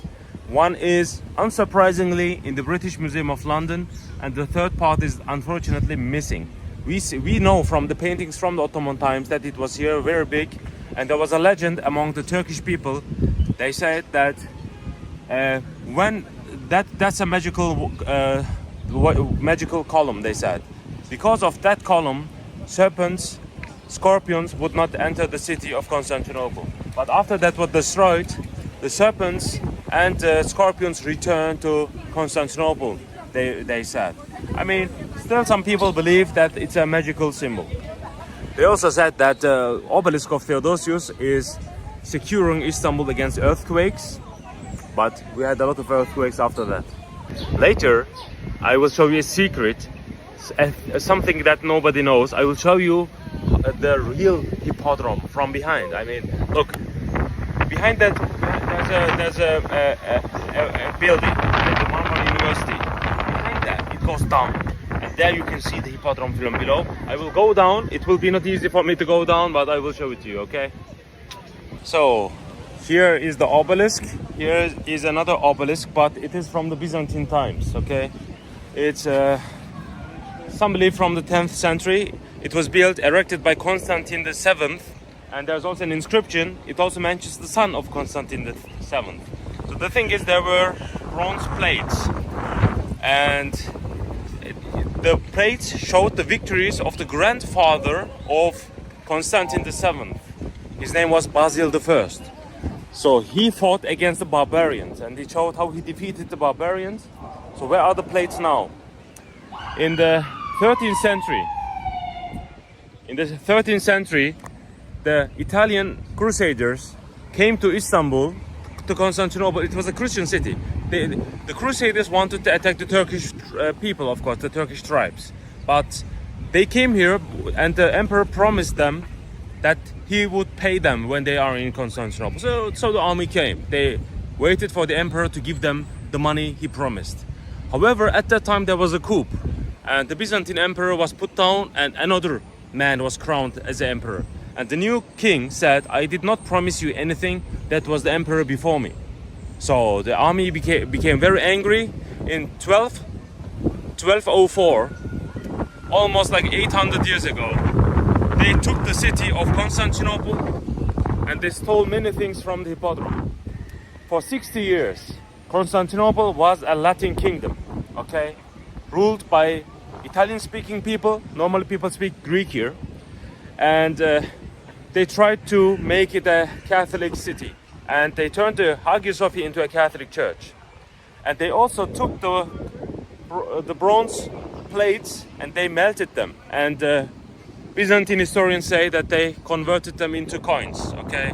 So they stole this. What else did they take? They take the statue of Alexander the Great from the Hippodrome. So there was a statue of Alexander the Great, of Hercules, of Egyptian gods, all of them taken by the Italians. That was very unfortunate for history, and they say they stole so many things from Constantinople that the Byzantines, after they retook the city in 1264, it became very weak, and after 2 centuries they lost against the Turkish people because they were weak from the occupation of the Italians. So it was a very bad time for the Byzantines at that time. Okay, let's look closely at the obelisk, at the wall column. It was newly restored, by the way. It was in a very bad shape. We have pictures of them before the restoration. It's bad. I mean, you could climb up there, okay? They are almost like stair-like. And the Janissary army, if you wanted to be accepted as Janissaries, you have to show your power. And the people who wanted to show their power as a soldier, they climbed up this tower. They climbed it up at the top, and so they showed that they are eligible to be a soldier, to be a good man. So it was used by the army of the Ottoman Empire. So if you want to see the inscription, have the blue mosque behind you and look at the column. Here is the Greek inscription. Here in Greek, the emperor Constantine VII compares that column to the Colossus of Rhodes, to the one of the 7 world wonders. I mean, it's crazy. They say it was much more beautiful. Some even say there was a golden globe on top. It was also stolen. But it's amazing that, I mean, he says that at one time there was a Colossus in Rhodes, but now we have our own Colossus and something like that. You can read it on the internet, but it's a little bit funny because, in my opinion, that doesn't look so beautiful. I mean, look at the obelisk, how beautiful that is. Previously, it might be a lot better. Now I'm gonna show you the side of the Hippodrome, as I promised. Look, that building is the Marmara University faculty. The director is here, okay? And there's a way going down. So that's the Blue Mosque. The way goes down here. If you follow that way, you will be in the place where I'm going now. So there are some colorful Turkish houses, but I'm going down. To the Marmara University faculty, there are some additional buildings of the Blue Mosque, which are now almost forgotten by the population. So, okay, as we come here, you see something on the right side. Look at this. Look at the beauty of this. This is the real Hippodrome, okay? This is how it looked like the Colosseum. There's even a fountain from the Ottoman times. Look, I'm gonna touch it for you. Look at this. Look at the tiles from the bricks and mortar from the Roman times, 4th century.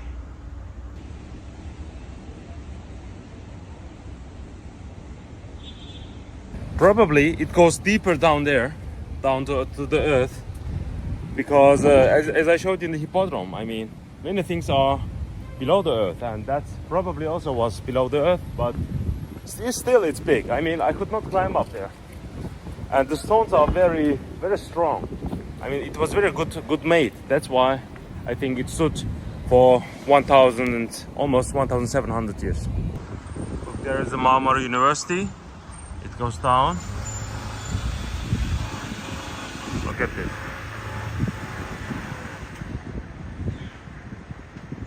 So when Christianity became the state religion of the Roman Empire, they abandoned the gladiator games.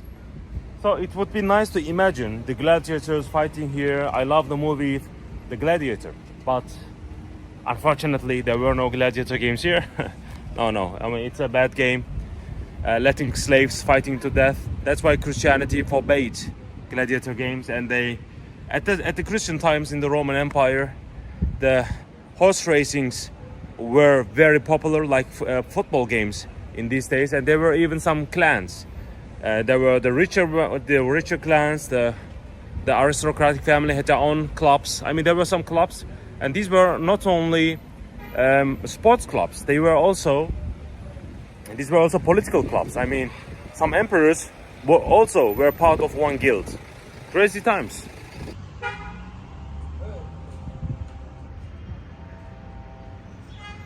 Here we see a transition. I mean, that's certainly not from the Roman times. From here it ends, and then it goes with normal constructions.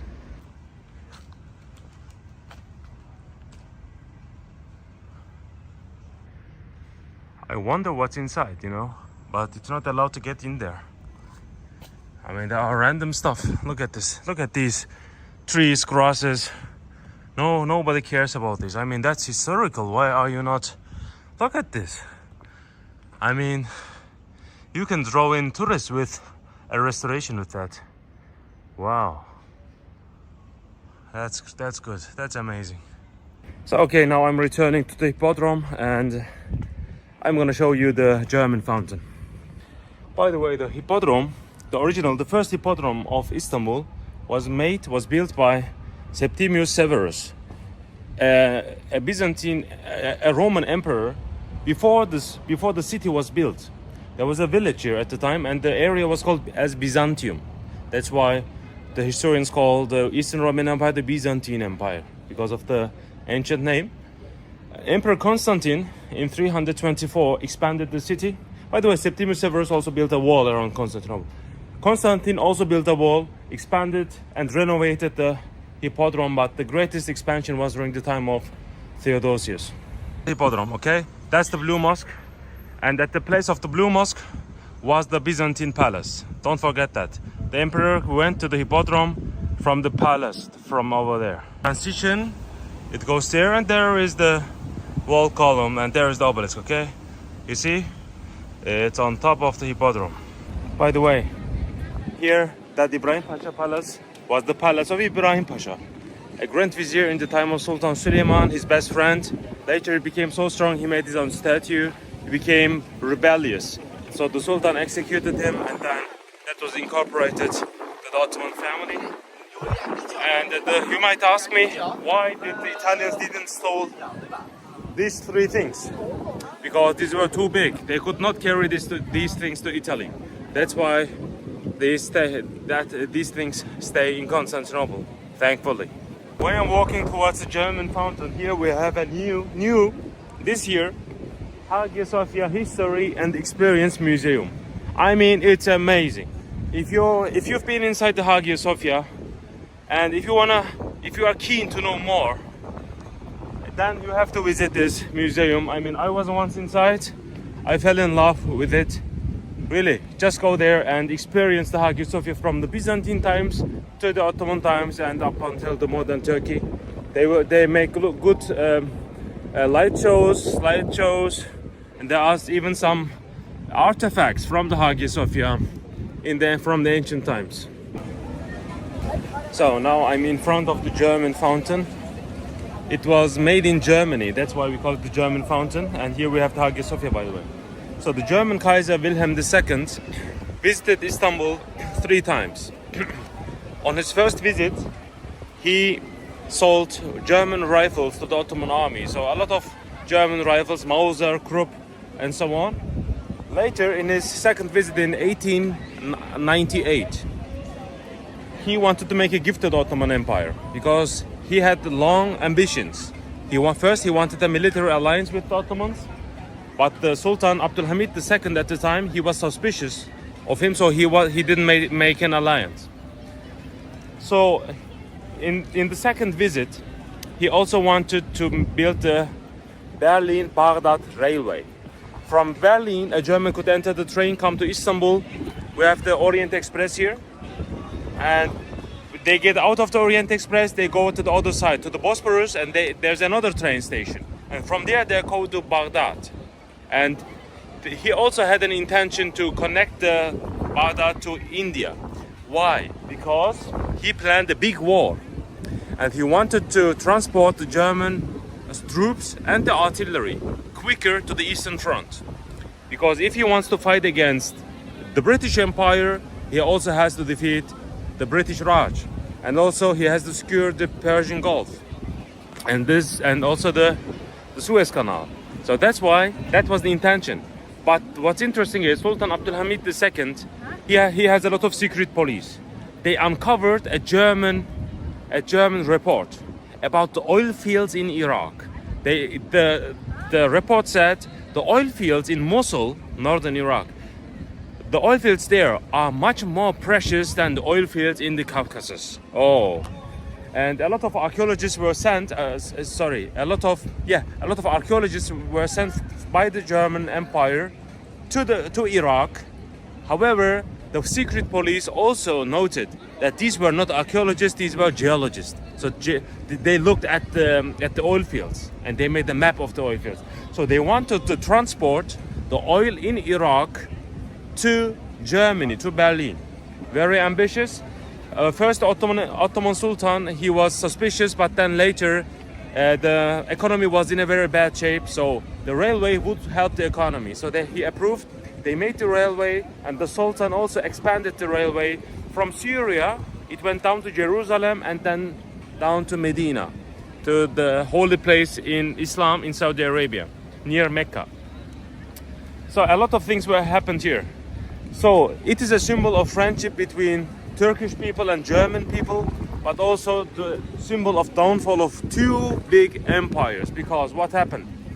In the First World War, the Germans tricked the Ottomans to enter the war because German ships passed the Bosphorus, they had Turkish flags up, but German ships with Turkish flags. They attacked Crimea, and that's why the Russians declared war on the Ottoman Empire, and the Ottoman Empire was included in the First World War.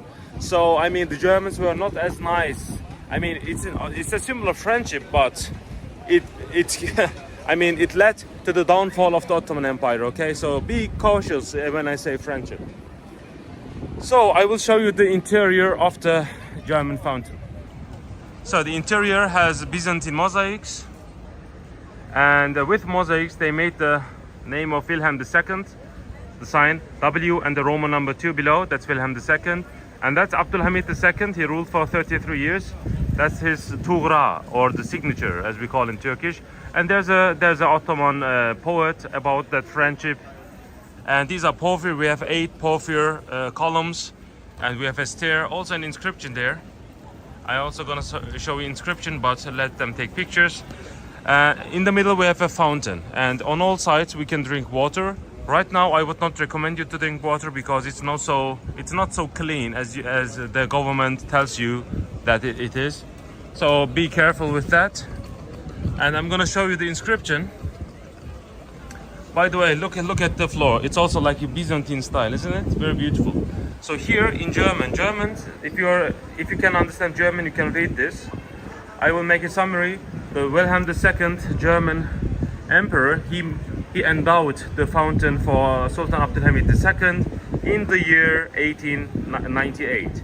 The thing is, that was made in German, and it was demolished. I mean, parts of them were sent by ships, and that it was erected here, but the Ottomans planned to erect it in in exactly 1900 on the 25th anniversary of coming to power of Sultan Abdulhamid. However, it's delayed. The construction got delayed, so they opened it in 1901 in the birthday of Wilhelm II. So it's very amazing. It's a late construction, but we still see some mosaics. I mean, it shows how the German architects, researchers, they can do a very good research about the Byzantine Empire. It's amazing, it's beautiful, I love it. So okay, that was my video about the Hippodrome of Constantinople. Something like this you cannot see anywhere in the world. It's amazing, one of a kind, a lot of stories I've talked about today. If you understand the Hippodrome, you can understand the Byzantine Empire very well. Thank you for listening. I made a lot of different videos about Istanbul, comprehensive guides, free guides. I don't take money from you. I don't say come and I will be guide to you. No, just free for free, okay? When you come here, listen and remember me. Thank you. So hi, today I'm gonna visit the Grand Bazaar and I'm gonna show you some things along the way. So that mosque was built in 1750, so 250 years ago. On the inside it's yellow, it's beautiful. It's very different from the classical mosques in Istanbul. You can also follow that road and then get inside from here to the Grand Bazaar, but I usually go from that way. By the way, you can buy tram tickets in that buffet. So I'm a tour guide, official licensed tour guide in Istanbul, and I'm also gonna show you some places you can eat, by the way. So there's the Nur Osmaniye Mosque. There's an entrance of the Grand Bazaar. The bazaar has 21 entrances, but I would not recommend you to go inside there because, I mean, there is a main gate, much bigger and much better to find back. So you have to go here to the right side. So okay, I am almost on the entrance. Look, that's the main entrance to the Grand Bazaar. It is gate number 1. And if you're with a group, say if you are lost, we meet at gate number 1. Okay, that's the main gate. There's a straight line, and at the end there's another gate like this, but it's a different number. So that's gate number 1, and I'm going to show you inside the Nur Osmaniye Mosque. I'm in the courtyard. There are toilets here for free, and also people can sit down here. You don't have to enter. You can sit down and wait for the group or just relax. The thing is, I'm very hungry, so I'm gonna eat the best döner kebab in Istanbul, and I'm gonna show you where it is. So look, here is the main entrance. I came from back there, I go down and then I turn right. There's Dönerci Şahin Usta. Yes. When you come down here, there's an entrance here. This is a different bazaar. It's called the Mahmud Pasha Bazaar, okay? So if you want to buy cheaper stuff, you have to go to the Mahmud Pasha Bazaar where local people go shopping. People, Turkish locals who marry, they come here for the marriage shopping. I also did it. When I married, I went there to the Mahmud Pasha Bazaar. I'm not going to inside this. This goes down to the Egyptian Bazaar. I mean, don't go inside if you don't wanna spend too much time, okay? Rather go to the entrance of the Grand Bazaar, and I'm gonna show you now where the döner kebab is, the best one. Look, just here, with the red sign.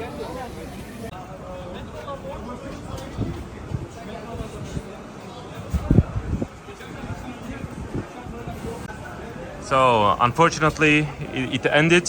I couldn't eat, but these are the prices. As I told you, the best kebab you can buy and eat here. And usually there are a lot of people waiting here. That's why I was also shocked to see nobody here for the first time. And usually you stand up here while eating. I'm following the way. There are other places you can eat. For example, the best dürüm place is also here in that small road near the Grand Bazaar. I'm gonna show it to you. So on the same street, look, Dürümcü Mehmet. I would highly recommend you this one. Let's see if it's open or not. Merhaba, var mı? So okay, they have dürüm. Fortunately, now I'm gonna wait and show you what it is. I took Adana dürüm kebab.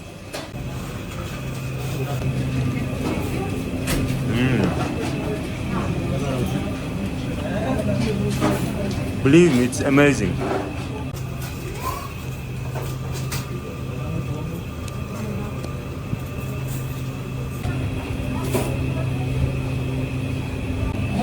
So I finished it now. I mean, you have to come here. If you want to eat dürüm, that's the place. So okay, I'm gonna show you a place to eat kokoreç, which is also famous in Turkey. I personally don't like this, but if you wanna try and experience it yourself. So okay, there's Dürümcü Mehmet, and here is kokoreç. Kokoreççi Erdinç Usta, right on its side. So if you wanna try kokoreç, that's the place. So this is how kokoreç looks like. I came from this way and now I'm going up here. There's also the entrance to the mosque. Here's the mosque, by the way. I'm here.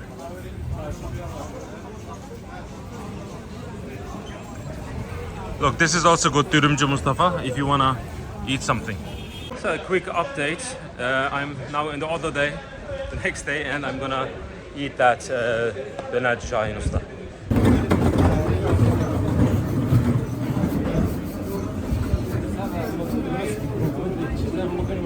Look at the line. So many people here.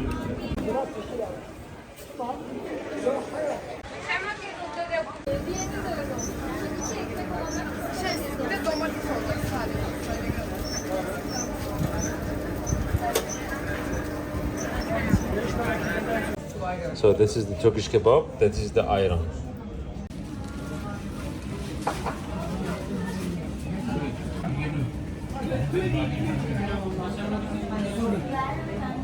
So I'm again in the main entrance of the bazaar. Now I ate something, I want to have some dessert. And I'm going to show you the best place where the local people, shop owners also go to eat ice cream and so on. There's the entrance to the mosque. That's the entrance bazaar. I go up again to the Çembertaşı area and I'll show you in a courtyard, a secret place which only Turkish people know. Maybe you're interested, let's go. So look, now the road ends. You have to turn left and then immediately right. Here right inside, okay? And here you have to walk up, and then on the first left is the ice cream shop and the Turkish delight shop.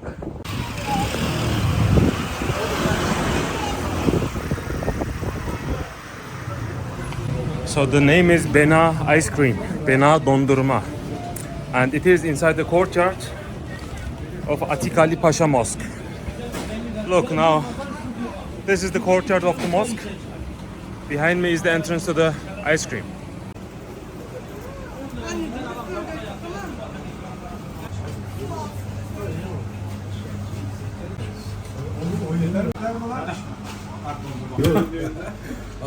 Üstüne dondurma aynen sade.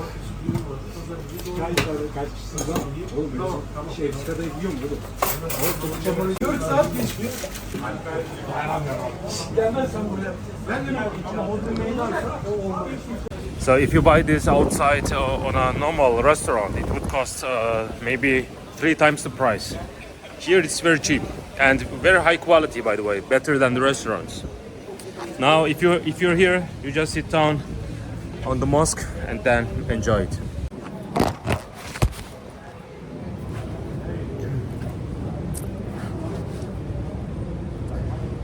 And don't worry, I'm gonna bring you to the Grand Bazaar, but I came here very hungry, you know.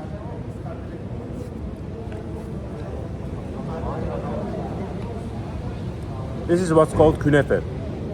Very expensive, very difficult to do.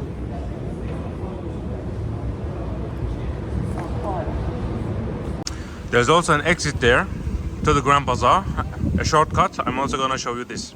So okay, I'm finished it now. I'm bringing the fork back and then I go this way.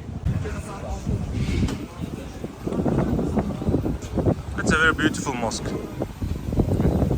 Look where the road leads us. You will be surprised.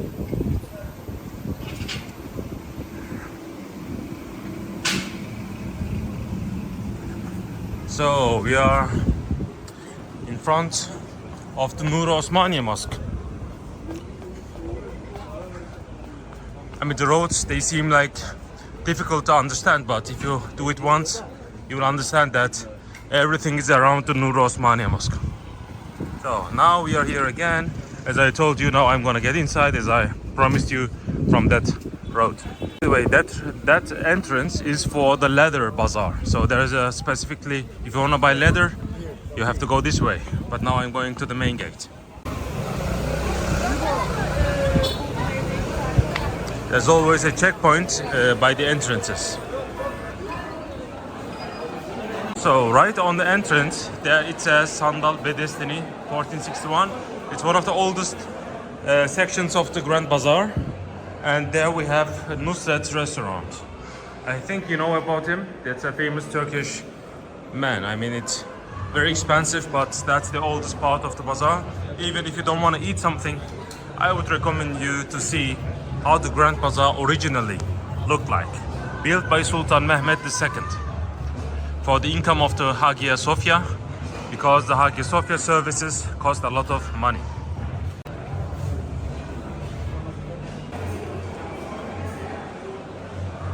So there I entered, I showed you the Nusret restaurant there, and I have to tell you, that's that way. It's a straight way. It's only for Turkish delight, gold and silver. So if you want to buy souvenirs, I would recommend you to go to the right when you enter. Now I'm going to the right.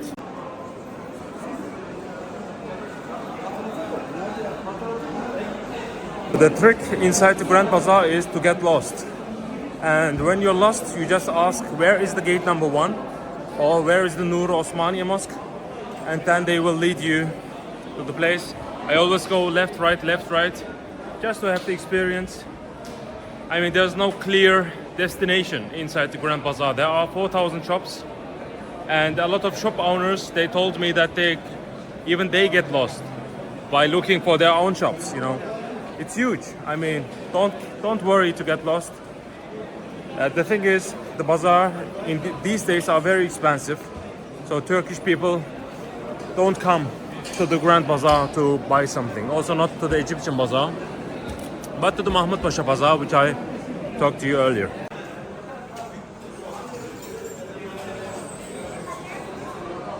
It's a tradition to bargain inside the Grand Bazaar. For example, if they say 400, you can try with 300, maybe even 200.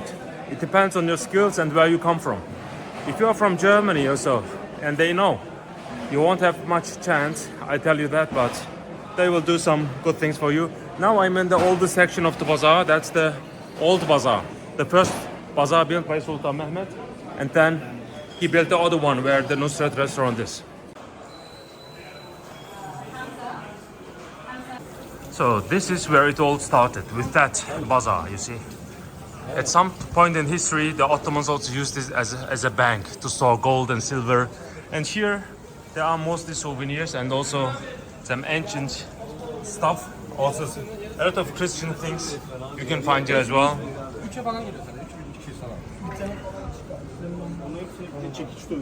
There are so many people here now. And look, there's an exit here, an exit here, an exit here, an exit here. So enjoy getting lost. So as you see, silver is very highly sold here in the Grand Bazaar. We have people who specifically come here to buy silver. And you can rely on that, by the way. We Turkish people, when we buy gold, we come here because it's cheaper than most of the jewelries around. I bought my wedding ring inside the Grand Bazaar, but I lost it. And my wife always talks not nice to me because I lost it, but what can I do? But if I'm gonna buy it, I'm gonna buy it here in the bazaar. I'm not gonna show you specific shops you can buy. Just have your own experience, okay? So in the Grand Bazaar, you can exchange your money to Turkish lira or whatever you want. Very cheap. So that's why I always come here to exchange money. I have $400. I want to exchange it to euros. So that's why now I'm gonna go to the cheapest exchange shop here in the Grand Bazaar, which is named Çavuş.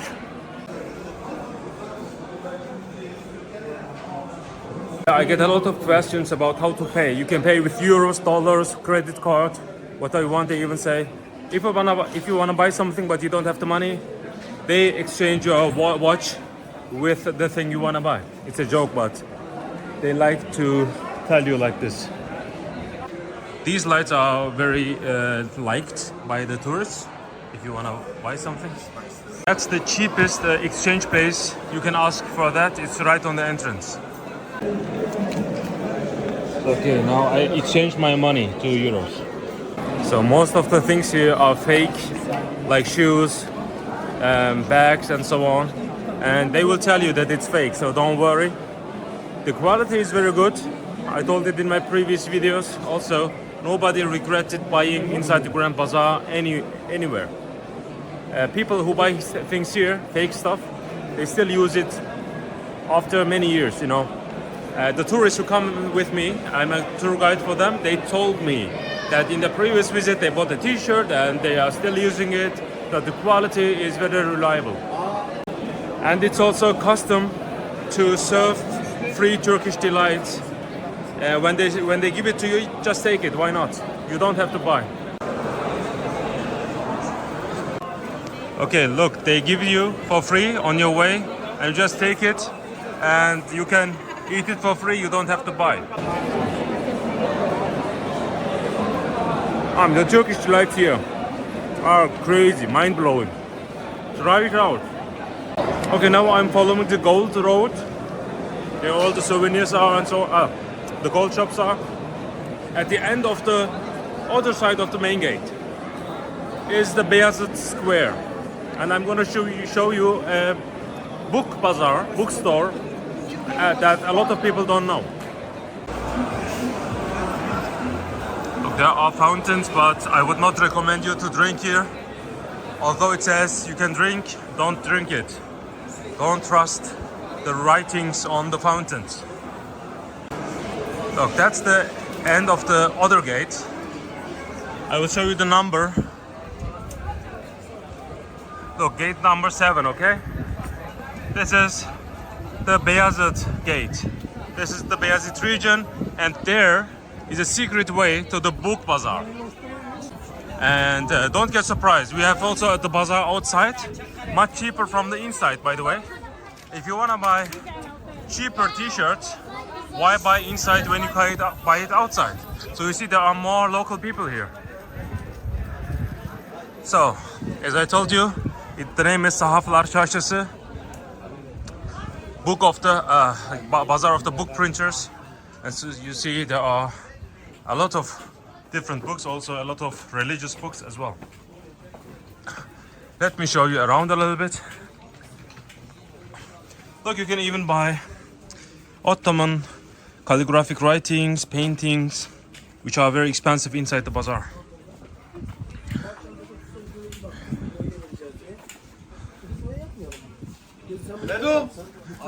I came here since my bachelor years because the books here are very cheap and you can find almost anything here. Look, they even have this one. I don't want to translate this. So here is a sculpture of Ibrahim Müteferrika, the first book printer in the Ottoman Empire. So just follow the way. I'm gonna show you a secret place where you can enter, from the Grand Bazaar. A lot of people just return. Just peek inside. Look, there's a beautiful view now. Look, this is the Beyazıt Mosque. This is the son of Sultan Mehmet who conquered Constantinople, okay? And there is the entrance to the Istanbul University. It was the general administration of the military during the First World War. So the First World War was ruled from here. Today it's the Istanbul University. I was also a student there. I did my bachelor, master's and PhD in that university. You can go further, I'm not gonna go that far. Just for you to know, the mosque is beautiful, by the way. I would recommend you to peek inside. Maybe I'm gonna show it to you.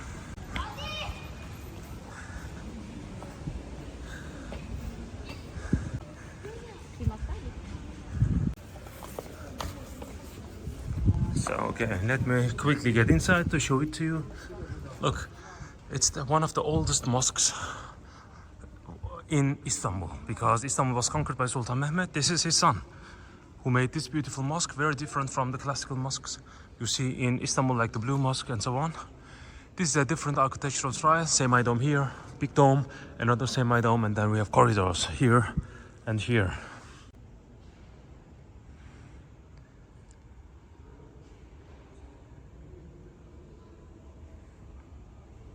Ablution, ritual washing before the prayer, because Muslims have to wash themselves every time they pray, and they have to pray 5 times a day.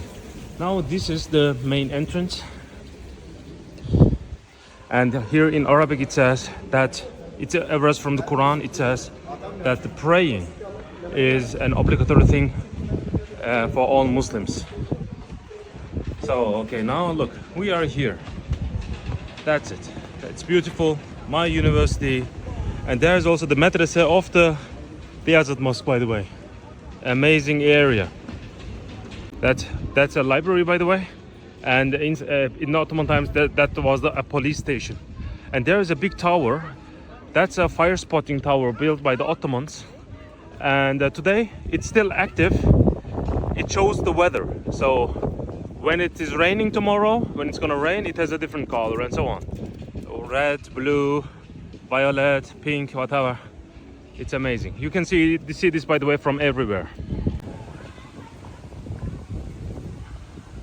And there is a place to the outer bazaar, but I'm gonna show you a secret here. The bazaar closes at 7. Everything closes at 7. Even the restaurants I showed you, even the Bena ice cream, it closes. So you have to be fast. It's over 6 now. Let's see. Look, this is where I exit on the Beyazıt gate. You have to come here and then go here inside, okay? I show you a secret gate.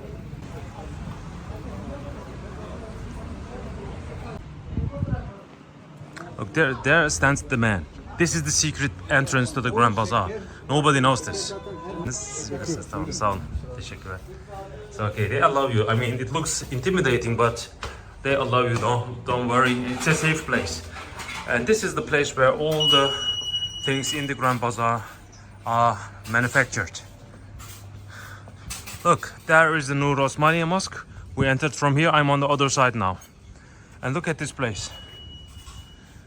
This is the place where everything is made. I am gonna show it to you. It's a very quiet place.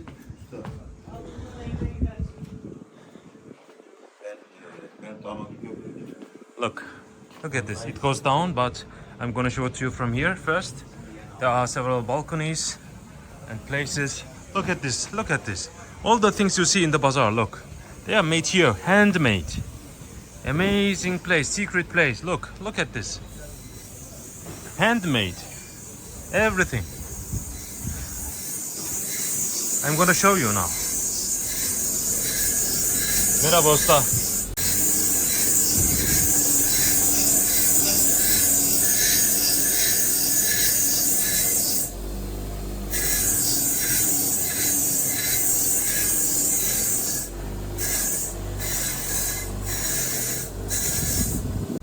Look at the details of this. Look.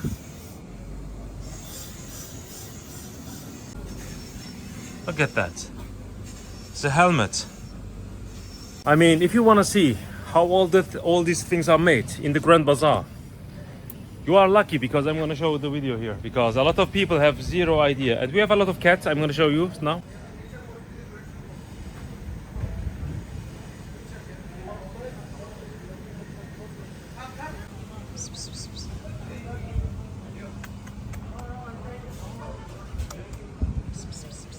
Hello.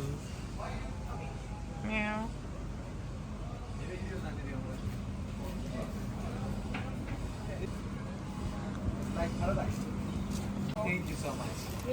Merhaba.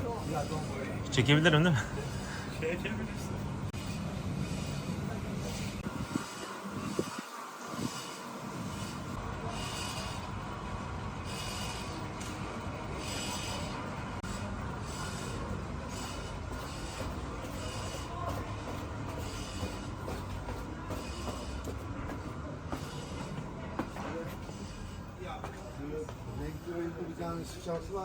Look, there are so many different ways.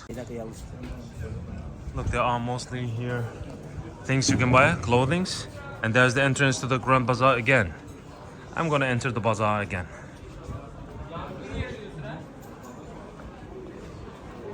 And then you can ask for the number one.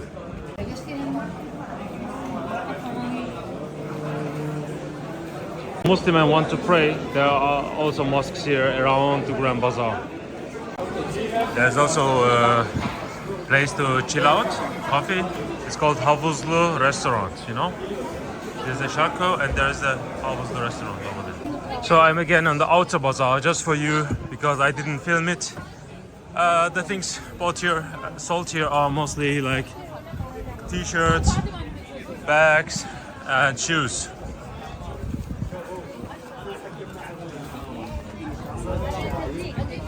A lot of people, they return before they exit from that gate, but you see, there are many different things here.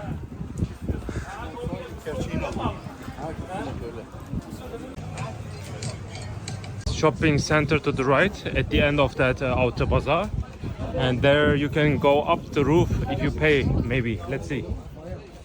Look, Polonia Pazarı, Poland Bazaar. And you have to go to the top to go to the upper part of the bazaar, but usually they don't allow it to you.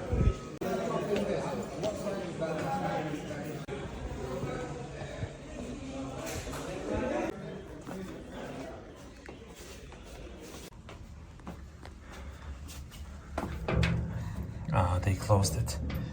I can't get up. Okay, when you come here, back there behind the stairs, there should be a man. You have to ask him to allow you to go up the roof, okay? Now, that man is in Şanlıurfa, in the southeast of Turkey, very far away. He was in a marriage, so the key, he took the key. Nobody has the key. But don't forget this. If maybe you can even offer them some payment, not so much, but a little bit. So they give you the key to go up. Okay, now I'm gonna enter again from the Beyazıt gate to the bazaar and then exit from the Nur Osmaniye gate from the number one.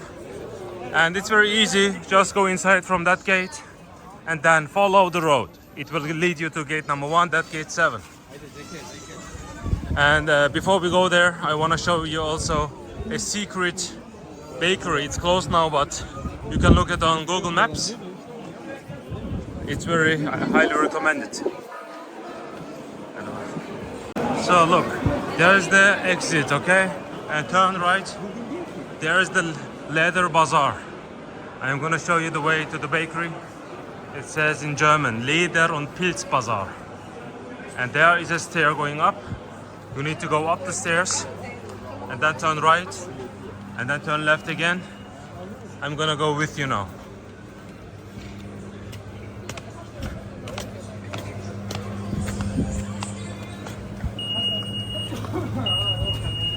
Look, I turned right.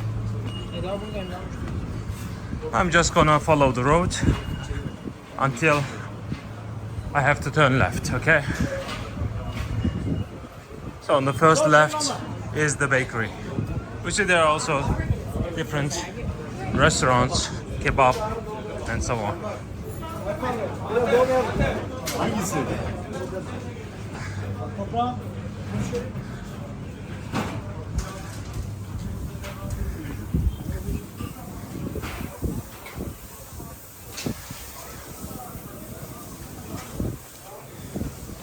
Now it's the time to turn left.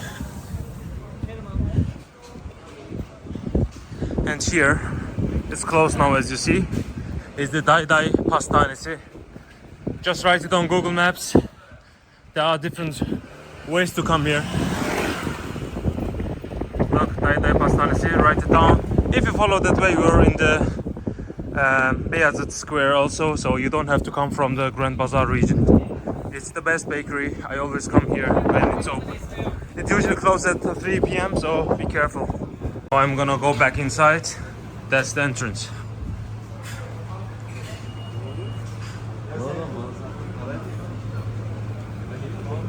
I mean, these things a lot of people don't know. Local people do, but tourists do not. So look, there is an exit I told you to not get inside the bazaar from that entrance, right? Now I'm gonna get out there because I don't have to go to the gate number 1, which is on the left side, right there. I already showed it to you, just to see where it goes out. And sometimes you have to be careful with the prices. If they understand that you don't know about the prices, they might put the leather prices very high here. So always be careful. Now I'm going outside the gate, and it leads to the front of the Süleymaniye Mosque, where the Çemberli Taş is located.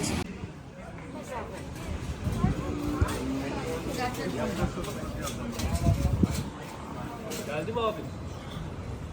Geldim abi. Nereden geliyor?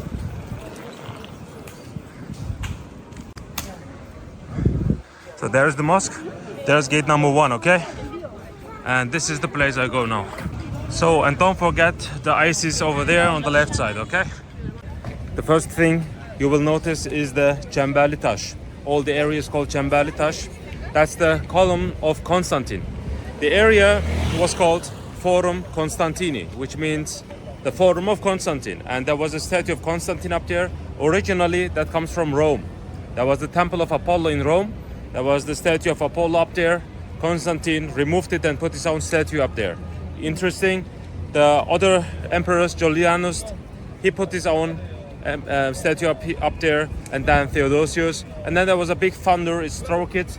And after that, they put a cross on top, a big cross. After the Ottoman conquest, the cross was put down, and it was it also burnt during the Ottoman times. That's why they put metal rings to secure it. That's where the name Çemberli Taş comes from. It means the column with the metal rings. The legend says that below the Çemberli Taş lies the Ark of the Covenant, the chest of Moses and Aaron. You know about the biblical history, but I don't believe in that. Don't believe in everything you hear. So behind me is the Süleymaniye Mosque. It is the first Baroque style, Western architectural style mosque in the world. I am not gonna get inside, but you can if you wish. In front of it are the madrasa. You see the smaller chimneys. This is the madrasa. Every big mosques have some madrasa, hammam, bazaars, and so on. By the way, that was the city center. The senators used to live here in that area during the Roman times. And also there was a bazaar too at the time. That's why the Ottoman Sultan Mehmet II built the Grand Bazaar where it is, near the Forum Constantini. So okay, now I'm quitting. It was a long video. I tried to show you a lot of things, but it's impossible to show everything in the Grand Bazaar region. But this is the important stuff. I'm leaving Istanbul. This is my last 1 week in Istanbul, so enjoy when you come here. It would be a pleasure if you listen to my video, because I am in love with Istanbul. Thanks for watching. Don't forget to subscribe. Thank you. So hello, today I'm gonna explain to you the Egyptian Bazaar, which is behind me, and also the surrounding of the Egyptian Bazaar, what you can do here, what you can expect, and what you can eat. So the Spice Bazaar or the Egyptian Bazaar, it has two names, and this mosque, both were built by a woman sultan called Hatice Turhan Sultan. We also have a tomb there. I'm also gonna show you this tomb where she is buried like a sultan. So a lot of people don't know, but the Ottoman Empire was ruled sometimes by women. So around the Egyptian Bazaar, there are also a lot of plant shops.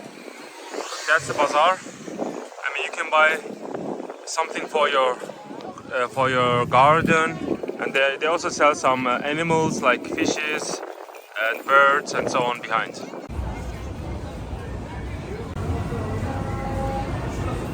You always have to go through an X-ray control because, yeah, everything is controlled here.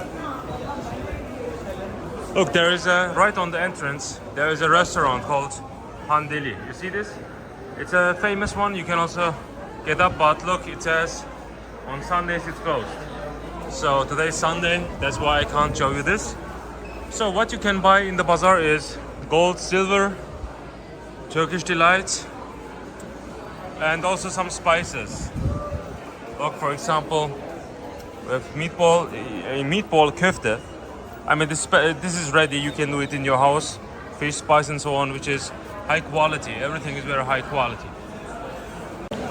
Look, they also have some souvenirs here. This is Turkish evil eye.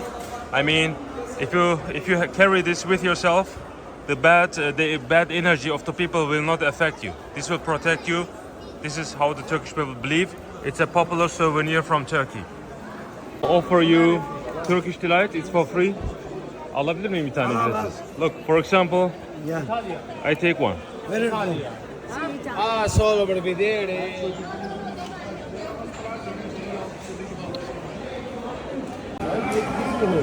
Sometimes I come to the bazaar with empty stomach and I'm full when I make a tour in the bazaar because they always offer me free food. Look, this is called baklava, Turkish delight stuff. Very beautiful, and here we have some different locums.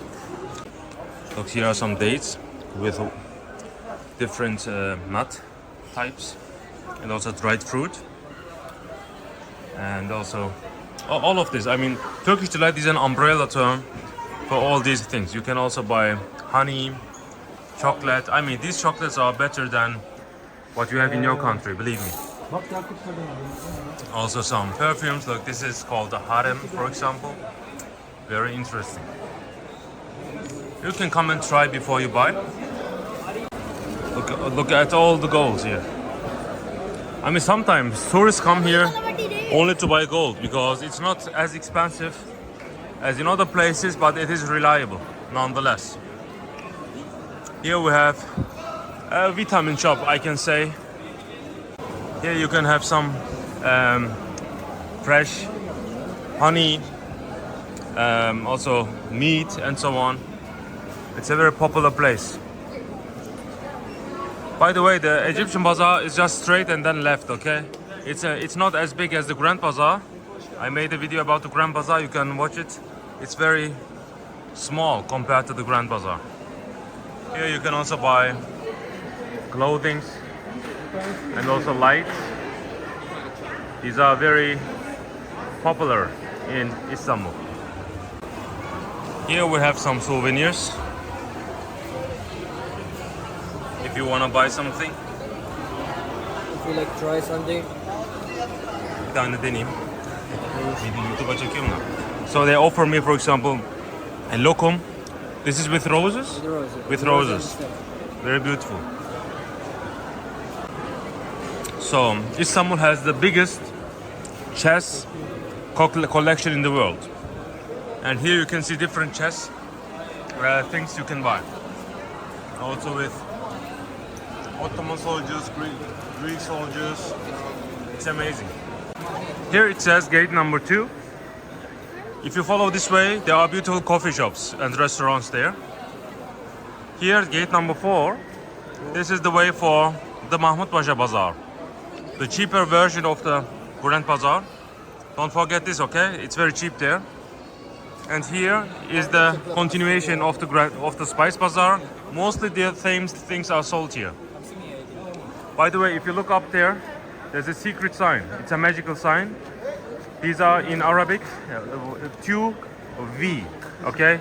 Because V symbolizes the words beginning with V, like Vali, the governor, and so on.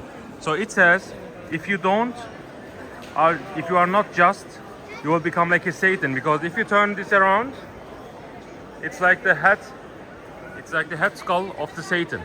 So you have to be careful and always be just. Don't cheat when you sell something. So right on the corner here, we have a balcony. During the Ottoman times, there was an imam up there.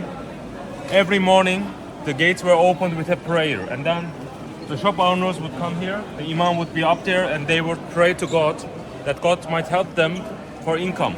And they would also swear that they would not cheat during the trades. That was very important, and the area is called Emin Önü. It means in front of the judge. So they didn't just pray, they also had judges looking after the prices and after the trades. So nobody can cheat. If they cheated, a huge punishment was at the time. Previously, in 10-20 years ago, people here are used to cheat, but today you can trust the prices, and the prices are already written. So don't worry about that. Just come and try and then buy if you like it. Can you try? Are you from Angelina? Ben alabilir miyim bir tane? Tabii abi. Teşekkürler. Look again.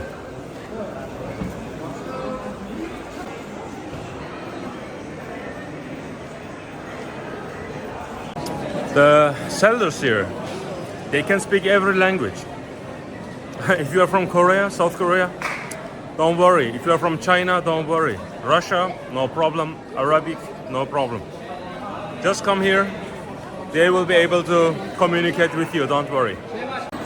Look, there are also side gates. It says gate number 5, but don't get outside from these side gates from the main of the road, okay?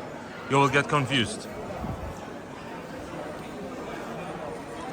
We have the turning dervishes here, spiritual Islam, and also some beads for Muslims if you want to buy something. Look at the eyes, they're beautiful.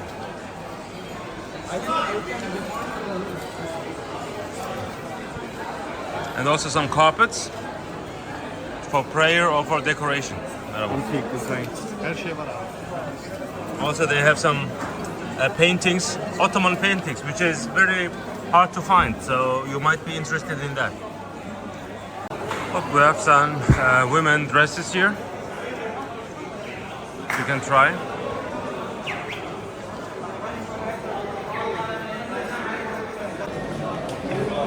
Again, here we have a bag store. These are mostly fake, but they also tell you that they are fake. Beautiful souvenir shop. And here at the end of the Egyptian Bazaar, I told you it's very small. There we have the flag, Turkish flag with Atatürk on, because Atatürk is the founder of the modern Republic of Turkey. So Turkish people venerate them, and that picture of Atatürk is also on money, on money. Okay, don't throw money away. The Turkish people don't like it. So here also we have some souvenirs if you are a dancer. Yeah. So the other end is not called gate number 2, it's called gate number 3, okay? So the middle gate is 2, this is 3. So I'm now going outside the Egyptian Bazaar. So that was it, that's the original Egyptian Bazaar. But I'm also gonna show you the bazaar behind the Egyptian Bazaar, which a lot of people do not know. We also have Burger King at this exit. If you're hungry, you might be interested in that. And this way it goes to the tram line. Also, if you go there, tram line. And this is the Mahmut Pasha Bazaar.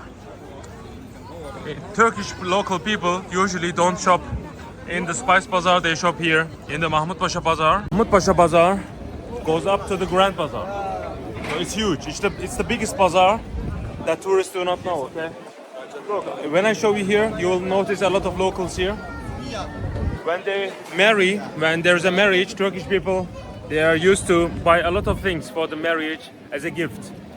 And the people come here to shop.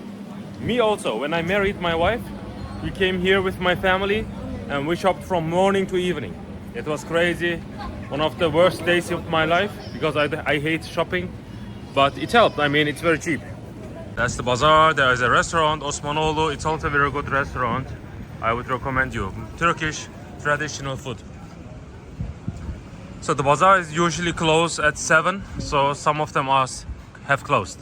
If you wanna buy t-shirts and so on, think about it. Maybe you will find it better and cheaper here than the Grand Bazaar. It's always good to look around. Here they have bags around, shoes. One of my German tourists, I'm a tour guide as I told you, they came here and bought here, for example, for their kids. I mean, look at this. And sometimes it's also fixed. Okay, most of the time it's fixed. You can look, and yeah, you can even bargain around, I mean, even through the fixed price down. Street food is also very present around the Egyptian Bazaar. 100 lira for each t-shirt. I mean, the road is unending, okay? Don't expect me to finish. I'm not gonna go to the end, of course. Just for you to have an experience.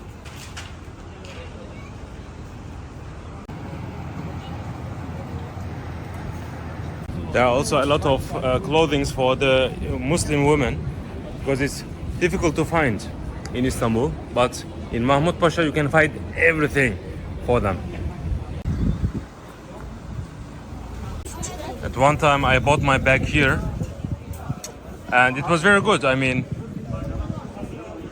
yeah, you can buy your luggages here maybe. So the way goes up to the Grand Bazaar. I'm not gonna go up there, I'm returning now. Video this is you measure. No, thank you.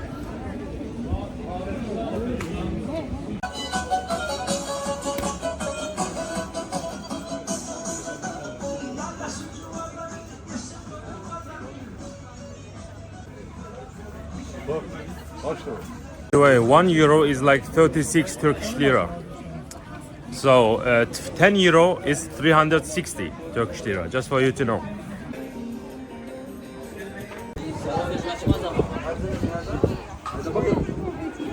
It says in the summer, the opening hours is this. In the winter, it's this. Okay, don't forget. So I'm now at the exit from in front of that balcony. And yeah, I'm walking now this way. Best Turkish coffee place you can buy in Istanbul. Kuru Kahveci Mehmet Efendi. Look, that's the entrance to the Egyptian Bazaar. Right on that exit. Okay, you see the people here?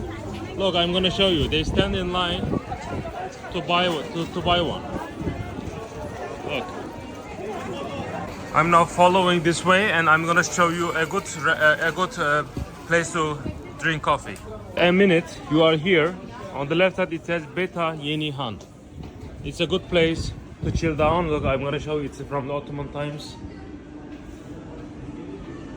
Look, the people are sitting. There are many restaurants around. My brother loves this place.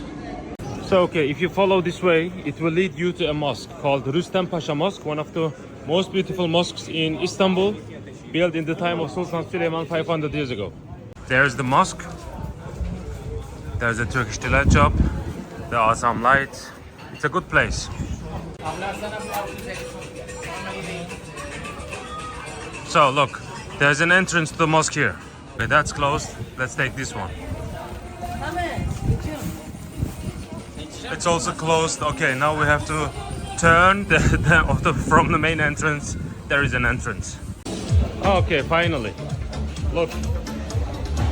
1561 by Mimar Sinan, the chief architect for the Grand Vizier Rüstem Pasha, the husband of Mihrimah Sultan, who has a mosque in Üsküdar on the Asian continent. Now look, the way goes up. It's a very beautiful one. It's a gem, hidden gem of the Egyptian Bazaar area. So the mosque has exactly the same entrance here and also here. It's exactly symmetrical if you cut it in half, okay? And Muslims can enter from here. Tourists there you can also borrow a headscarf, don't worry. I'm gonna get inside from here.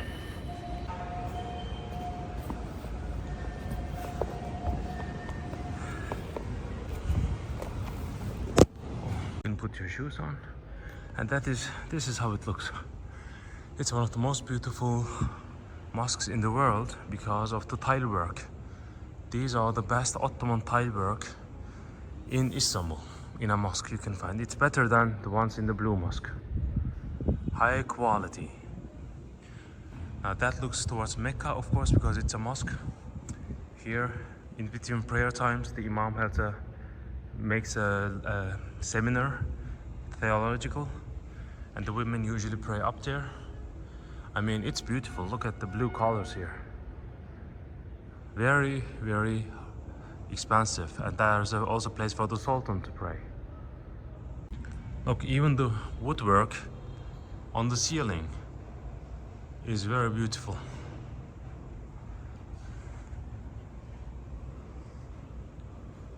Be dressed, and here you have rocks, skirts, and also headscarf for women and also for men.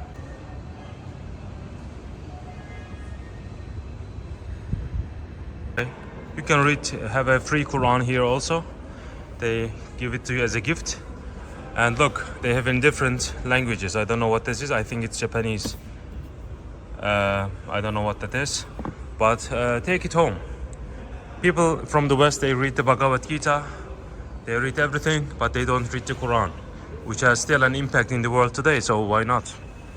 By the way, if you need to go to the bathroom, here the mosque has a bathroom, okay? It costs something. Also, the new mosque near the Egyptian Bazaar also has a bathroom. If you want some recommendations to eat, there's the Hamdi restaurant up there. We usually go there with tourists, but local people go. There's an underground way to the other side of the street. There are fish restaurants, especially fish boats where you can eat fish bread, which is the most popular thing to do here in that area. And there's also a place, Hoca Pasha, and this is the best place to eat maybe, but it's a little bit difficult to get there, and the place to sit is not okay. I mean, the seats are very small. In the Hamdi restaurant, you can sit down with your family, there are toilets and everything, so think about it.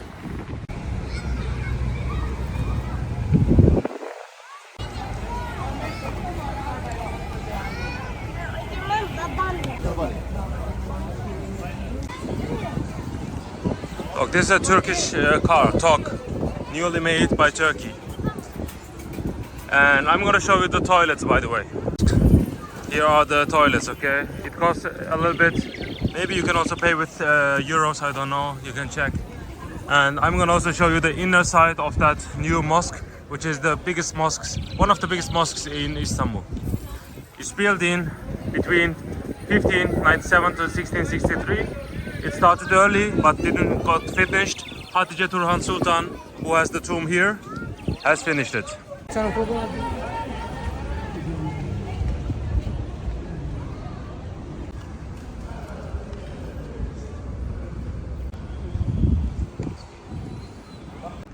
So now this is how the mosque looks from the inside, with magnificent tiles on the walls, and then we have a huge balcony and also the place for the muezzin, built in the 17th century. Look at the blue color, the red color mixed with blue. It's amazing construction. Look at the beautiful throne work with mother of pearl, a woodwork. The Ottomans were masters of doing woodwork like this. And this is the place where the Sultan prayed, so he even has a window to look down. And here is the Imam. He leads the prayer. And look at the beautiful windows here with the flower motifs. Yeah, and beautiful chandeliers and stairs going up to make a Friday speech. In the Islamic festivals, the Imam speaks up there. Yeah, I mean, look, it almost falls down, that candle. Yeah, here is a microphone for the Imam, and from here he speaks. Look, and there's an acoustic. If the Imam speaks here, everyone can hear him because of the beautiful acoustic inside the new mosque. Look at this. Beautiful place. Look at the tiles here. Wow, just wow.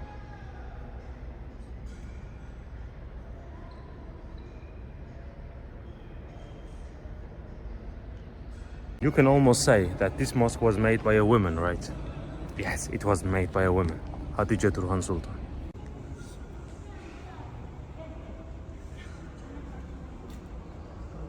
The huge chandelier hanging from the middle of the dome. It's huge. Look, that gate leads to the Golden Horn, you see? Previously, the waters of the Golden Horn splashed to the walls of this mosque. But later, the waters were filled and then it was widened, a road was built here. But previously, that was... Wow, look at the view, I'm speechless. Wow, look at the Pera, the Galata region, the Galata Tower. It's amazing. Look at all the fish restaurants. This is what I also recommend, the fish restaurants. during sunset they look very beautiful. We also have a KFC here if you wanna eat American stuff, and also on that side there's an underground way to the other side to eat fish bread. I'm gonna show it to you. By the way, every mosque, every Sultan's mosque has something like this attached to the building. That's the mosque. Look how beautiful it is. And in that building the Sultan prepares himself for the prayer and rests sometimes. So every Sultan's mosque has a place for the Sultan. From the middle you can also take beautiful picture from the inner courtyard with all the domes and the semi-domes. Wow, look at the sunset above the Rüstem Pasha Mosque where we were. Beautiful. Look, there are a lot of birds. That's why the Turkish local people also call this mosque the mosque with the birds.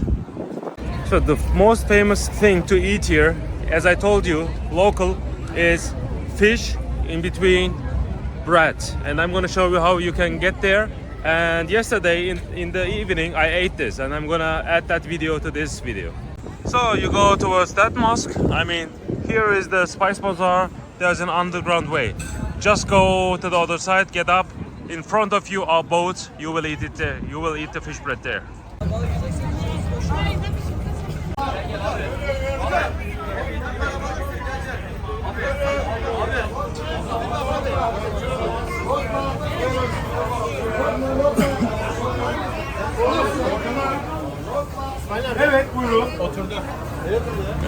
So I took one and then I go and sit on a place.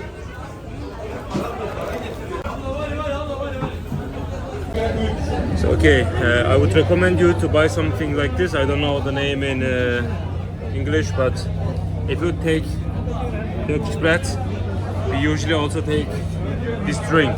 You can eat it and drink it at the same time.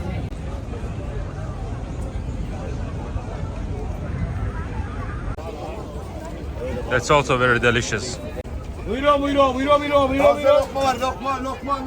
So when you take this lokum, just get to the place here where people sit, and then you can enjoy the lokuma.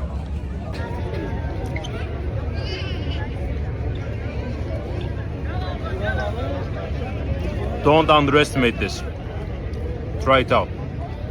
That's the tomb of the Sultan, that's fountain, that's the Egyptian Bazaar. It goes, as I told you, straight and then right to that section.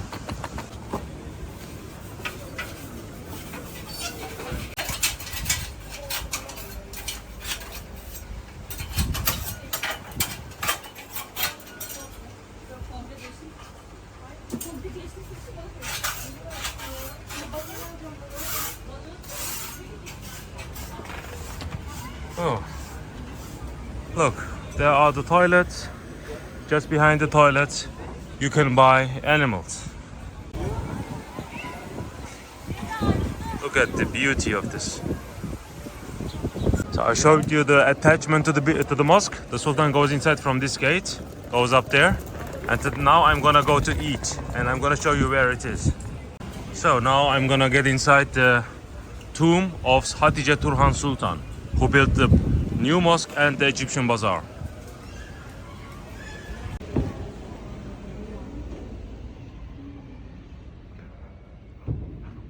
There are a lot of other sultans also buried here. Look, it's a graveyard of sultans, and the construction is very beautiful. It's like a mosque. So these are the kids. This is a wife of Sultan Ahmed III, for example. Very beautiful. And that's it. This is Hatice Turhan Sultan. So, the tomb behind me, Hatice Turhan Sultan, was from Ukraine. And her son was very young, Mehmet IV. So she ruled instead of her son for a lot of years. She was the longest reigning women sultan we have. And after she died, she made a tomb like a sultan. It looks like the tomb of Sultan Ahmed, who built the Blue Mosque. This is the famous place of lottery in Turkey, the most famous one. It's near this one. It's not allowed in Islam, but as you see, a lot of Turkish people do this. They are not so religious. That's a museum for Turkey, a Turkish bank called İş Bank, and that's the Garanti Bank. And there's the new mosque. So there's the Egyptian Bazaar, there's a Captain Candy shop, and also we have another one. This is the Legacy Ottoman Hotel, one of the best hotels here. There are also some shops you can buy. And also the Vienna coffee from the Galata Tower. If you've watched my video, that's gonna come here too. And there's another shop, Ali Muhittin Hacı Bekir is the name. So it's from 1777, but it's a little bit expensive. So where the tram line is, there is a place called Safa, and you can take Turkish delight here for a cheap price. It's a traditional place. I would recommend you to buy something.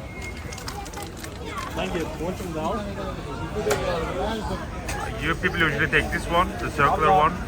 I am also gonna take one. So I took this one because I've never eaten this before. It's gonna be new for me too. It's called Erzurum.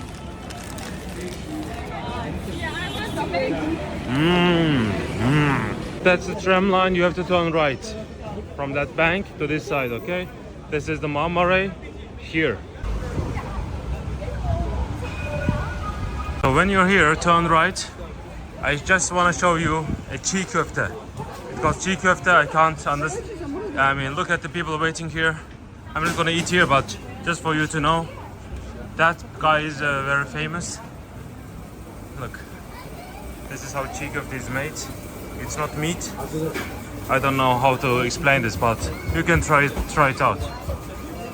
Look, measure Ali Usta, okay? Ali Usta is the name. Again, continue the way up. And the restaurant I'm going is there, okay? So unfortunately all the restaurants are closed because it's Sunday. I forgot. Look, Tarihi Hoca Pasha, right? Hoca Pasha. In Google Maps it will lead you to this place. This is the most famous one, Jar Kebab. Okay. Look, Namlu Rumeli is also, that's also good. That's also one of the most famous one I'm gonna eat here. Historical Hoca Pasha Pide. Okay, I'm gonna show you what pide is right now. The side of my restaurant is the picture of Russell Crowe. That's crazy. Look at this. Look, this is pide. They do stuff in between. You can choose. Look here. Mine is with sujuk, with the meat.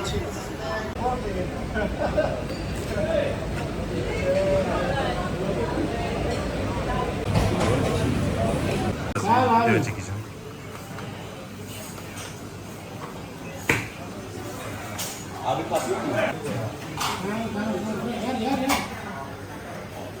So okay, that was a minute. Thank you for watching. My battery is almost gone. That's why I did it very fast.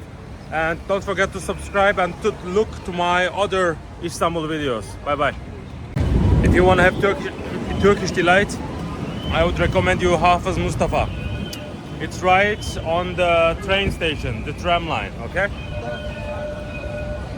So hi, I'm in the Taksim Square. Here behind me is the Taksim monument with the statues of Atatürk, Fevzi Çakmak and his other generals like İsmet İnönü. Behind me is the Taksim Mosque, and here on the horizon the big one is the Hagia Sophia, a church, an Orthodox church. And also here these trees are the famous Gezi Park. Maybe you've seen in the TV where there was a huge demonstration against the government. It was in that park. So let's look at the Taksim monument. It has two faces. One looking towards us shows Atatürk in the middle with his civilian dress. They show him as a statesman here. He is the founder of the modern Republic of Turkey in 1923. So that sculpture, that monument was made in Italy. There was an Italian sculptor who made that, and it came from Rome and it was unveiled here in 1928. Now what's interesting is behind İsmet İnönü is a man with a cap. He is the Russian ambassador to Turkey because the Russians, Vladimir Lenin in 1920, they helped a lot the Turkish War of Independence, And Atatürk ordered the Italian sculpture to depict him also in that monument to thank the Russians for the aid. Now I will zoom in that you can see it also. So here in the middle is Atatürk. Here's Fevzi Çakmak, one of his generals. Here's İsmet İnönü, the president of Turkey after Atatürk died. He is the president during the Second World War. He is a very good person actually, because he didn't enter the Second World War on the Axis side or on the Allied side, so we are proud of that. Here is the man, the Russian man who was the ambassador in Ankara during the time of Atatürk.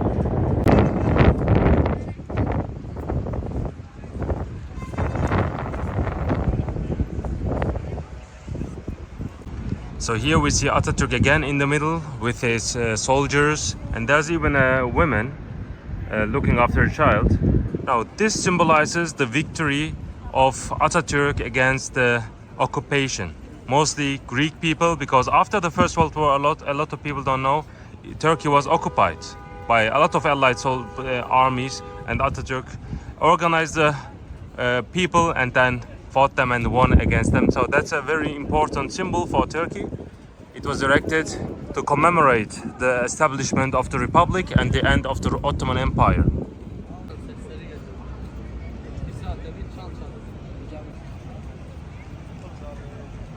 So behind me is the Taksim Mosque. It was built in 2021 by the President of Turkey, Recep Tayyip Erdogan. And it is in Art Deco style. It has the colors of the Beyoğlu Mosque, Beyoğlu buildings we have here in the Istiklal Street. You can also see this. And the height of the dome is the same as the height of the Hagia Triada on the other side to symbolize religious tolerance. It's a very modern mosque. It also has exhibition halls, libraries, and also cars can park below. It was the top and the lower part were built at the same time. So it's a very modern construction. And I think today there's also an exhibition, but I'm not gonna get inside. The inside is also very different from the classical mosques you'll see in Istanbul. You can peek inside, but it's not a must. It's the thing to do in Istanbul.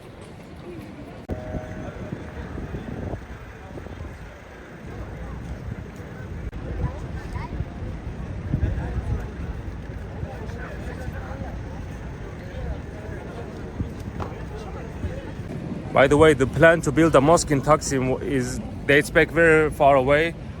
When the Hagia Triada church was built, the Muslims living here, they wanted a church. They wanted a mosque for themselves, but there were some coups and it didn't happen. But only after the Gezi Park event happened, when the president showed that he has control over here. Most of the people are secular, they are not so religious. Still, he used his political power and built that mosque for 4 years, between 2017 and 2021. It was erected. By the way, I talked about the Gezi Park. Let me talk about this a little bit. In 2013, there was a huge demonstration, protest against the president, because in the Ottoman times there was a military barrack, a huge building. And the president wanted to build it again, and the people, they said you cannot cut the trees. They were, pro-nature people, but then it turned, and people protested against the government. It lasted for 4 months, and maybe you've seen in the TV.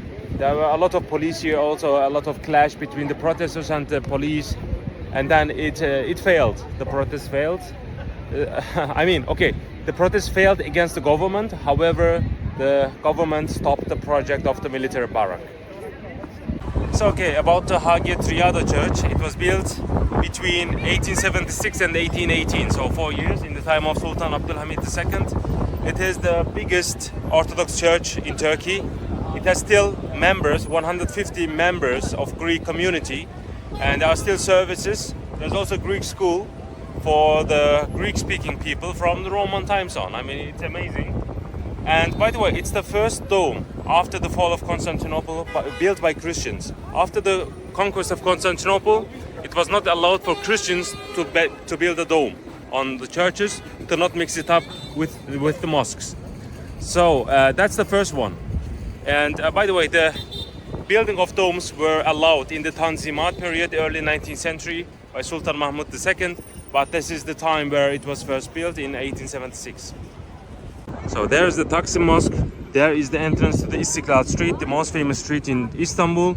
You can, even in Turkey, you can go through that. There are a lot of shopping centers, restaurants. There are also a lot of restaurants here. Hafiz Mustafa, I would recommend this restaurant for Turkish delight. They have also inside the Istiklal Street a couple of it. And there is a huge library, Atatürk Kültür Merkezi, Atatürk Cultural Center, built by the President Erdogan. It's a really great to stay and read something if you are interested in that. Just on the entrance to the Istiklal Street, on the right side, you see a construction. Just on the left side of that mosque. The name Taksim comes from this building because the waters in the Ottoman times were collected here on top of this hill, and then, I mean, that's a water storage room, and then the horses would bring the waters to the destination. So it was spread here, and Taksim means spreading. So the waters were spread here on that hill in the Ottoman times.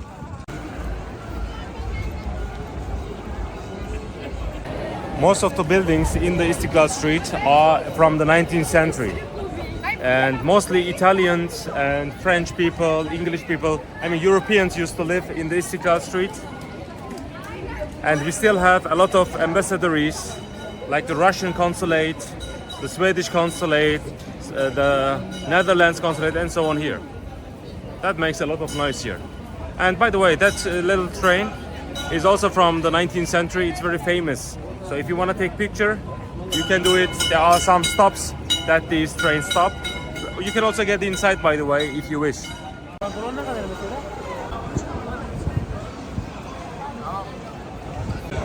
You see, there's a big shopping mall, the biggest in the Istiklal Street.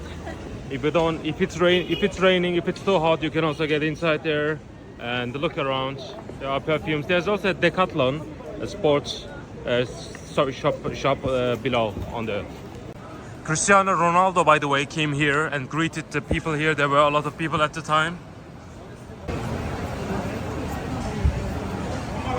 So behind me you see Madame Tussauds. That building is very important. It was built by Alessandro Vallauri, a French architect.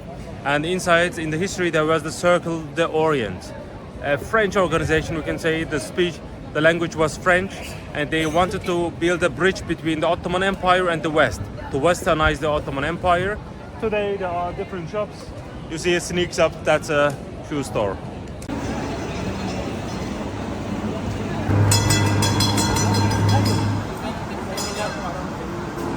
So behind me it says Beyoğlu Sineması. It's a kino, cinema place.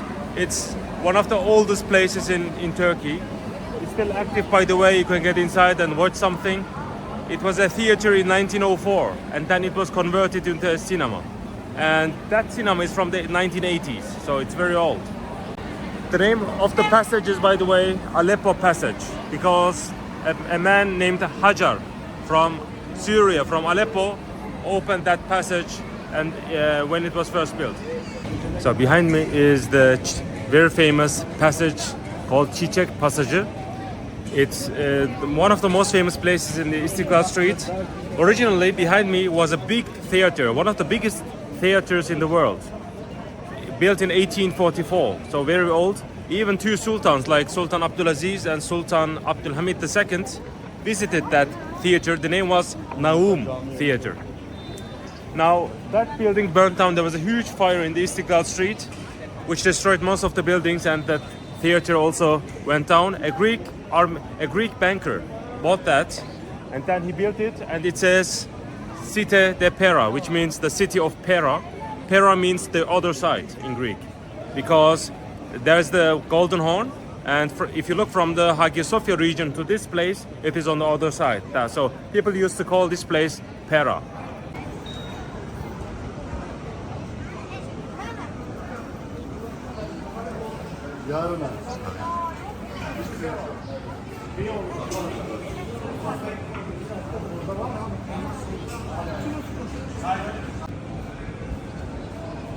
So you see, people are coming here to drink beer because there are a lot of alcoholic serving restaurants here around. So it's famous for people who want to have Turkish raki and so on, if you want to taste one. So behind me is the Galatasaray High School. You see, you can recognize it from the flag of the football club Galatasaray, which the office of that football club is also inside, by the way. And now it's under restoration, the entrance, as you can see. Inside there's a school, Galatasaray High School. Galatasaray means the palace of Galata. That area is also called Galata.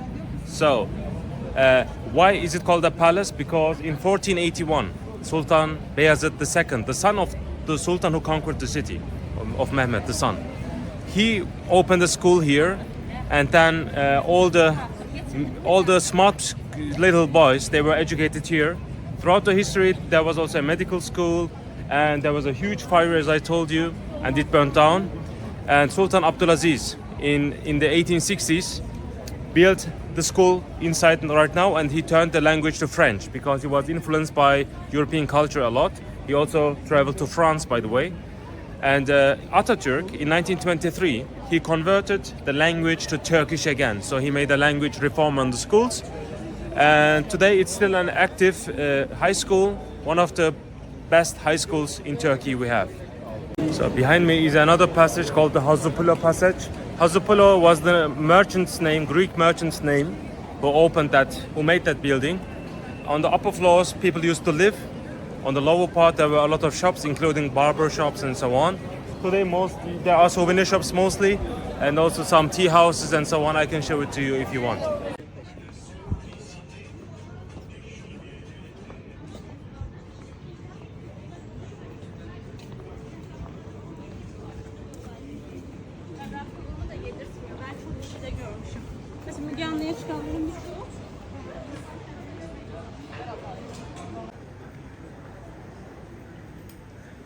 So behind me is a very important apartment called the Mısır apartment, the Egyptian apartment. It was built by the Khedive of Egypt, Abbas Hilmi Pasha, as a winter resident. So in the winters he used to come here and live here with his family. But when he died, these buildings were used as apartments, and the dentist of Sultan Abdülhamid II and Sultan Vahdettin, and also from Atatürk and İsmet İnönü, the same person, was Samuel Günzberg. He was a Jewish Ashkenazi Jew, and he used to live in that apartment, and he knew all the secrets of the sultans and the presidents. But he refused to write a journal about his life, to respect the sultans and to respect the Turkish presidents. He was a very nice man, and the reason why the Turkish people respected and trusted the Jewish people is because they were saved by the Turkish people in the 15th century from Spain. That's why the Jewish people also were very, very loyal to the Ottoman Empire at the time. Also, the writer of the Turkish hymn called Mehmet Akif Ersoy died also in that apartment.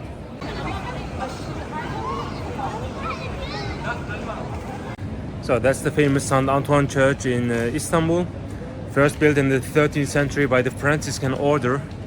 And then later there was a smaller church built by the Italians in the 18th century, mostly from Genoese and Venetian descendants who already lived in that Galata region. However, later, the building behind me is built between 1908 and 1912 by Guido Mangheri, an Italian architect who used to live in Istanbul, and it's the biggest Roman Catholic Church in Istanbul. And priests are also from Italy. Pope John XII preached in that church for 10 years before he went on to become the Pope. So he later, supported also the Turkish people later in his papacy, and they said that he is the friend of the Turkish people.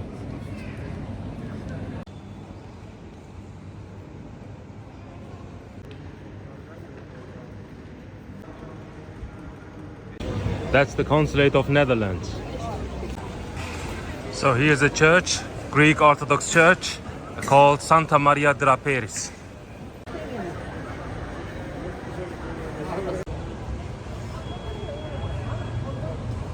So that building is called the Passage of Surya, and it was opened by a Syrian. It was built by him, and that was the first cinema in Turkey. It was called Cine Central. Today there are some restaurant shops and so on. After the Ottoman Palace, that was the second building who had electricity in the Ottoman Empire.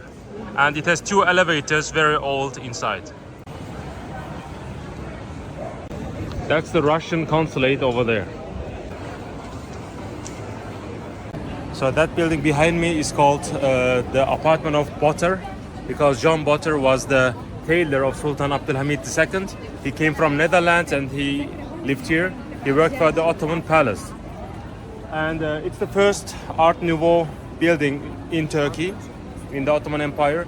Also, it had the second elevator in the Ottoman Empire. It was inside, so the Ottomans invested a lot in that thing. The architect is what I forgot. The architect is Raimondo de Aronco, the chief architect in the time of Sultan Abdülhamid II. Back in his time, that was the fashion center. I mean, he had a beautiful shop here, which a lot of Turkish women also loved. So behind me is the building Narmanlı Han. On the inside there is Starbucks, Vienna coffee, and beautiful restaurants. You can go in. So that was constructed by the architect of the Hagia Sophia, by the Fossati brothers. Now it's interesting. We almost have the same style inside the Hagia Sophia, and a lot of Turkish writers used to have offices inside that Narmanlı Han. And today people only use it for shopping and so on. It was the first shopping center in the Istiklal Street, you can say. By the way, that was also the Russian consulate before the First World War, and also until the First World War, it was also used as a Russian prison. So a lot of Russian influence over here as well. So I'm almost at the end of the Istiklal Street. That building is under restoration. There is still an active subway going to the coast of Eminönü, surpassing the Galata Tower. It's the second oldest subway in the world, so you can try this out. So at the end of the Istiklal Street, we have the Galata Mevlevi Hanesi, which is a spiritual center for the Muslims, Sufis. Maybe you know about Rumi, the writer. That's his center. I mean, people who follow him, they come here. Today it's a museum. You can get inside and see how the turning dervishes, their original place, how they did it, and there are a lot of informations on the walls also you can read. I recommend it. So that's the end of the Istiklal Street. Now I'm heading towards the Galata Tower.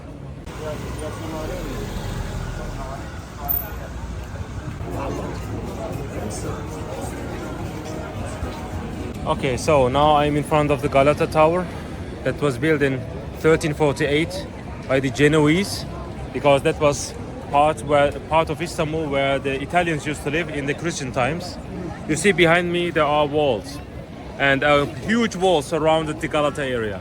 And we had 13 of these towers. That was the tallest one. So that was part of the wall system of the Galata. So we know that in that spot in the 6th century, the Emperor Anastasius built a tower like this. So it's one of the oldest towers in the world, we can say. However, there was a fire, and also in the 13th century, the Italians took over the city, and they destroyed a lot of things. I mean, they took over the other side, the Fourth Crusade. They took over Constantinople, turned it into a Latin kingdom, and that tower was also destroyed. And that was built in 1348 in that exact same position, the same materials and so on. And it was used as a lighthouse. And when the Ottomans conquered the city, the people here, they surrendered to the Ottoman Empire without a fight. And the key of the Galata was given to Sultan Mehmed II in 1453 as a gift. So the thing is that was the tallest building in the area at the time. The tower's name was Christea Turris, the Tower of Christ. And there was a huge cross on top. After the conquest, the cross was put down. And it was different up there because in the 19th century, in 1875, because there was a huge storm and the top of the tower flew away. And then that was made in the 1960s. I'm in the top. I will try to get up, go up. There are a lot of people waiting there. Normally I don't go up because I was there before, but just for you, I want to get up. And the walls are very thick, almost 4 meters, 3.75 meters thick walls. I mean, you have to imagine that. The Ottomans used it for fire spotting. There were drums. When there was fire, they played the drums up there. And also, it was a prison for Christian sailors.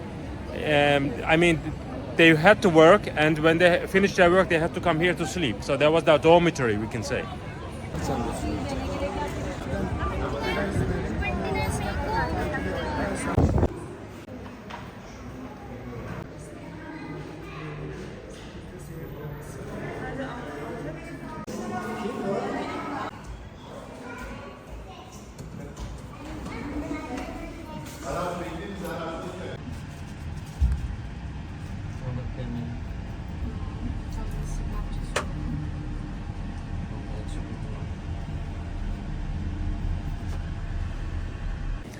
So when you're outside the elevator, you need to go up 2 stairs more to be on the observation balcony.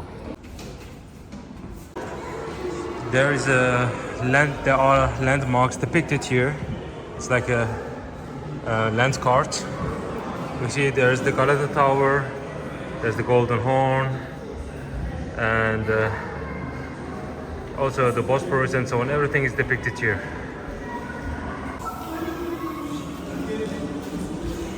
So when you're up there are several doors to get outside and view Istanbul from different viewpoints.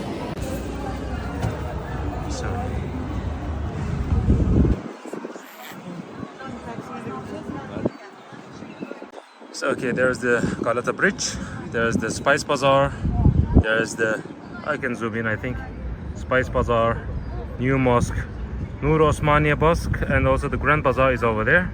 So between the Egyptian Bazaar and the Grand Bazaar, there's another bazaar called Mahmud Pasha for local people, for you if you want, for cheap stuff. This is Sirkeci, and there's the Orient Express. This is of course the Hagia Sophia, and that's the Topkapi Palace. Let me see what there is again. Yeah, where there are some flags. There's another building. It's difficult to see. That's the port for the Sultan. When he came with the ship, he would go outside the ship from here and would go to the palace. Right on the other side of the Hagia Sophia is the Blue Mosque. Now, one minaret is under restoration, as you can see. So the waters here are called the Golden Horn because the sun shines like gold on it, and it goes like a horn inside. Look, this is the Marmara Sea, this is the Bosphorus, that's the Golden Horn, that's the middle of all the connections. That's the Asian part. If you look to Asia, there is the TV tower, the biggest mosque in Turkey, the Çamlıca Mosque, the Çamlıca Hill. And also on the other side there's the port of Kadıköy, and that is the Üsküdar region. You see the Maiden's Tower here. The Maiden's Tower has a lot of stories. One of the stories says that one guy from the Üsküdar region fell in love with a princess here, and when he swam there every night, one day there was a storm, he drowned and the princess jumped like Romeo and Juliet, and so both died. So behind the Topkapi Palace you can see islands. These hills, these are islands. These are the Prince's Islands because the Ottoman princes got exiled to the Byzantine exiles got Byzantine princes got exiled to these islands. So that area is Galata area. There was a wall surrounding this, and in the Byzantine times there was a chain blocking the entrance to the Golden Horn, so no enemy ship could pass. So the Ottomans, they controlled the Bosphorus, the Marmara Sea, but not the Golden Horn. And there's a famous story where the Sultan Mehmed ordered the Ottoman ships to bring up to the region where we are now, to the Galata Tower region, and then drag them to the Golden Horn in order to control the Golden Horn. Some historians say it's not true, but a lot of Turkish people believe in that. There's an English hospital today, just an eye operation hospital.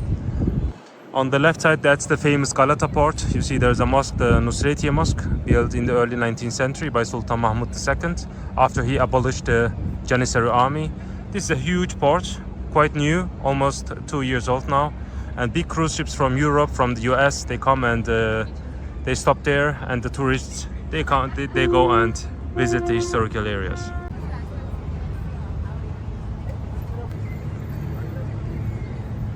So the sun is shining very beautiful. That's why it's called the Golden Horn, by the way, because of the shining sun. There are several bridges. One of them, the name is Ortaköy Bridge, and that's the subway bridge. Only subways drive here from one side of the Istanbul to another. Both sides are Europe, as you know. Asia is on the other side. Like if you look this, there are a lot of mosques on the hills because Istanbul was built on 7 hills, as the legend says. And if you want to see where the Patriarch of Constantinople today is located, it's in that area. We call it the Balat region. Maybe I can zoom in. Yeah, that's the Balat region. Because of the setting sun, it's difficult to see, but the Patriarch of all, the main chief Patriarch of all Orthodox Christians is there. And we also have there there's a fire spotting tower. It is now located in Istanbul University, where I did my PhD. And there's also the Beyazıt Mosque, and that is the Rüstem Pasha Mosque, built by the Grand Vizier of Sultan Süleyman. And it's near the Spice Bazaar, so you can walk up here. There are also buses and tram if you want to visit the Balat region, which is also one of the best places to see in Istanbul. I mean, the setting sun is amazing. Nice to see it from the Galata Tower. During the Byzantine time, the Greek-speaking people lived on that side. That's the main Istanbul. The Galata region was a living space for the Italian-speaking people. And today most of the churches here are Catholic churches, and the Orthodox churches are located mostly on the other side still. We have this distinguishment. And we still have a lot of Greek Orthodox churches also near the Hagia Sophia, behind the Blue Mosque and so on. Not many Protestant churches, I only know one, and it's located in Kadıköy region. So that's the Golden Horn. Over there is the Eyüp region, and there's the Pialotti Hill, and also the Eyüp Mosque, famous for Muslims because one of the apostles of Prophet Muhammad is buried there. So that's a famous road. And there's also a synagogue, the biggest synagogue in Istanbul. It's still active. There's also the museum of that. And there's also a good coffee shop called the Vienna Coffee if you want to drink something. We also have that rooftop. I mean, there are a lot of rooftops around, but this is very famous, right on the Galata Tower, by the Galata Tower. So the weather today is very good. Normally there's a huge wind, and it's sometimes also very cold here. So again, that's the Süleymaniye Mosque, built by Sultan Süleyman. And there, where is it? There you can see the tomb of Sultan Süleyman and Hürrem Sultan, his wife. And over here is the famous Fatih Mosque, built by Sultan Mehmet. However, that's a newer construction because the original one got destroyed by an earthquake in the 18th century.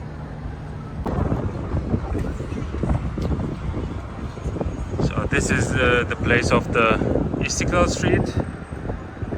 You see it, that's the St. Antoine Church, the biggest Catholic church in Turkey. It's located right there on the Istiklal Street.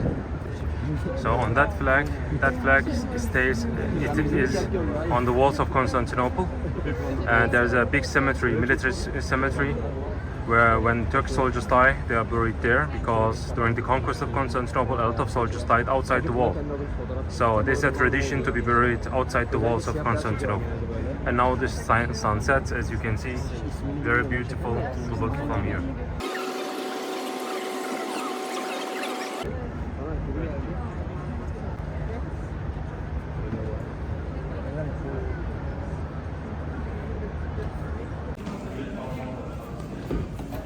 So when you go down with the stairs, there are some archaeological things. That's from the Stone Age.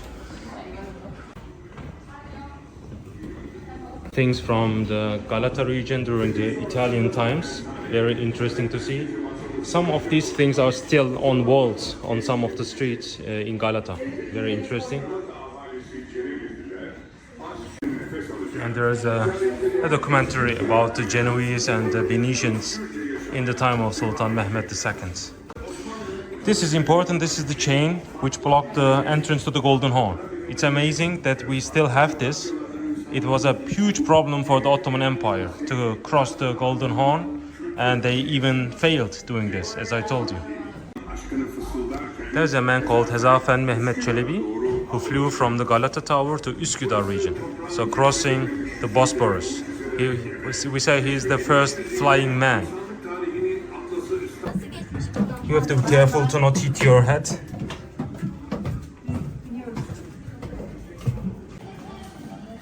There are some old pictures of the Galata Tower you can see here. You see, in the late 19th century, the top flew away, as I told you earlier.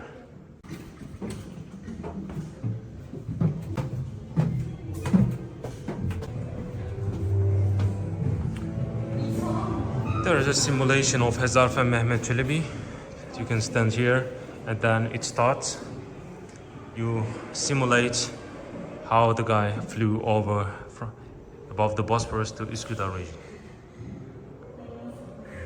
It was in the 17th century.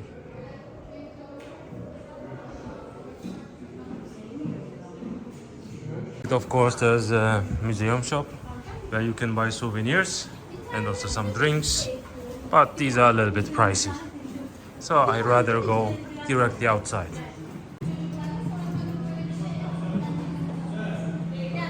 Now at the exit, look how thick the walls are. Crazy. From here to here.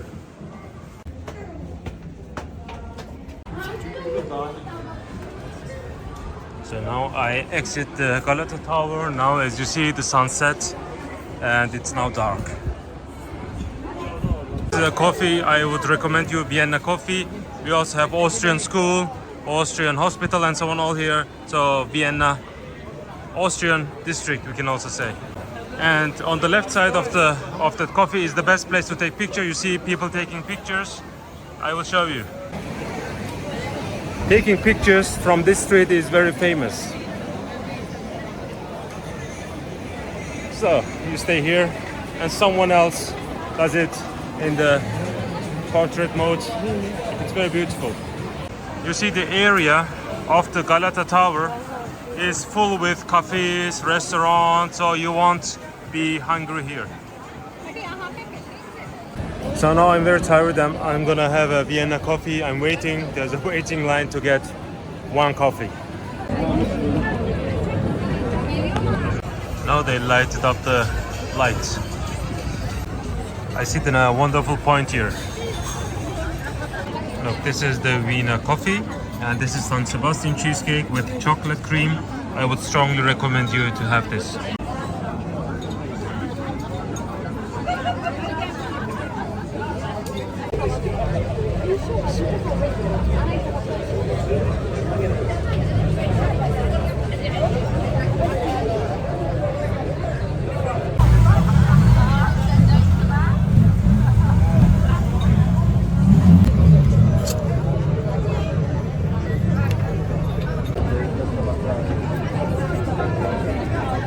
Wow, delicious. So okay, I'm finished. Look at the tower, it's very dark now. So now I am going to show you a secret. If you go behind the Galata Tower, you will see an Austrian synagogue, Austrian hospital and Austrian high school and a beautiful stair if you wanna see that.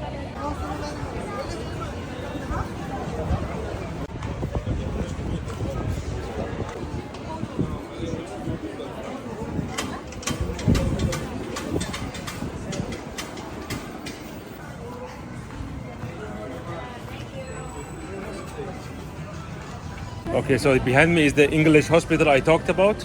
That was the Crimean War, before the First World War, which the Ottoman Empire fought alongside the British Empire, and the British made this hospital. Today it's the Eye Operation Hospital of Turkey. So right on the street is the Austrian hospital. You see it says Österreichische St. Georg Krankenhaus, Austrian St. Georg Hospital. And you see the Austrian flag everywhere, you know. It's a beautiful place. I'm Austrian citizen. I can come and be treated here for free. So right behind the hospital, look, that's the hospital. There is the Schneider Temple, a synagogue built by the Austrian-Hungarian Emperor Karl Franz Joseph. And I'm gonna show you just the entrance because it's now closed. Normally you can see there's also an exhibition. You see, it's a Jewish synagogue, but mostly Ashkenazi Jews from Austria. Okay, I'm continuing to walk down. And now I'm going to show you the Austrian high school and a stair. So that building is the Austrian high school. It's around 10,000 Turkish lira per year. You see, it says St. Georg School. And it's still active. The students here have a t-shirt with the Austrian flag and so on. It's a very big thing, and it also has a church inside. And that stair is very famous. It is connected to the story of the high school. So there are the stairs. Now, there was a man called Salomon Kamondo, and he made this stair for his grandchildren to go up to the Austrian school because they were falling. So if one falls, they will stop at one stage. So he made it like a snake, so they don't fall until here. So it's not a deadly fall, so to say. So the stair is in Art Nouveau style, and Abraham Salomon Kamondo, who made this, he was a banker. And this street is called the Banker Street, and we also have the Turkish Central Bank here. I'm gonna show you. Look, that building, there's the stairs, there's the building. This is the Turkish Central Bank. So imagine La Casa de Papel, the series here inside. Now that's it. That's where the money is printed in Turkey. So okay, thank you for watching. It's already evening. You see Galata Tower. I explained the Galata Tower, the Austrian hospital and so on. And I'm going to also connect this video to the higher video, the ultimate Istanbul guide. You can watch it also on that. Thank you for watching. Have a nice evening. Just a bonus tip, if you follow the way, you see this one, and then there is the Galata Bridge. You can cross the bridge and then you are in the Grand Bazaar.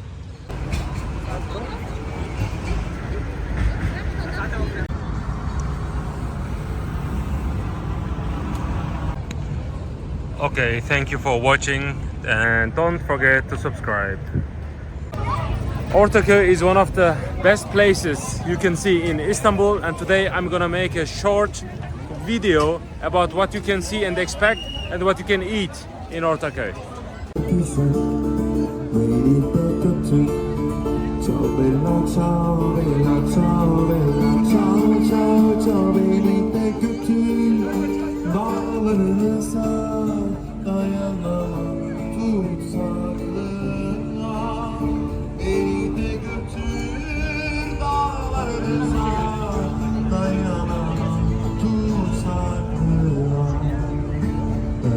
That's the Ortaköy Mosque.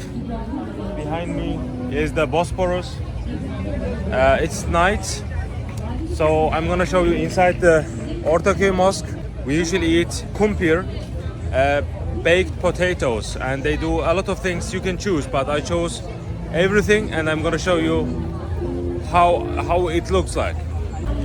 The mosque was built in 1853 by Sultan Abdülmecid just before the opening of the Dolmabahce Palace. It has huge windows, so during the night when there's no electricity, still because of the light of the Bosphorus, it is lighted on the inside. All these people, yeah, they will call you to buy from them because all of them sell the same thing. Don't worry, just go to one, don't think too much. A lot of people, they wander here for 10 minutes to choose their shop. Don't do this, just go anywhere and buy it, okay? Don't waste time here.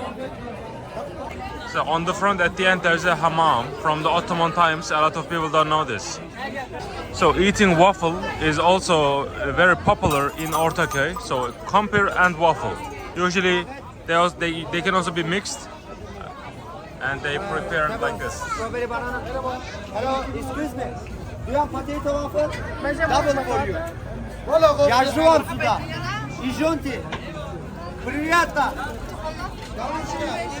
Хотите картошка? Брата. Брата kardeşim.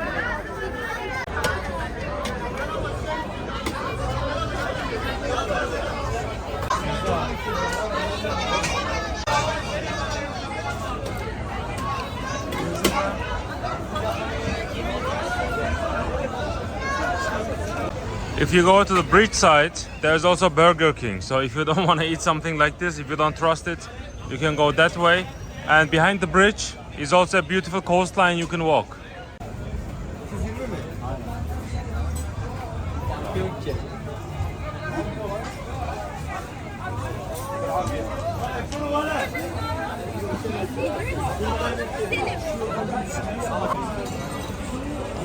Suriyeli. Yok, pilavı da 11'e kadar alıyordum. Abi nasılsın? İyisin. Sağ ol, afiyet olsun hocam ya. Hocam, nereye gidiyorsun? So I took my computer and now I'm gonna go sit down on the Bosphorus side and then enjoy it. It's huge. I said mixed, so they threw everything inside and every sauce they had.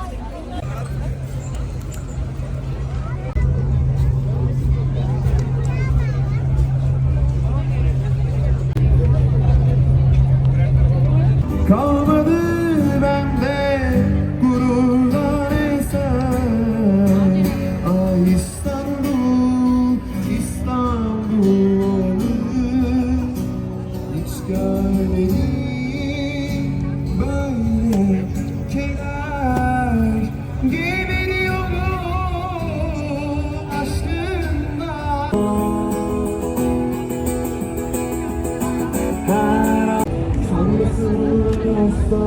Seni benden ayrı.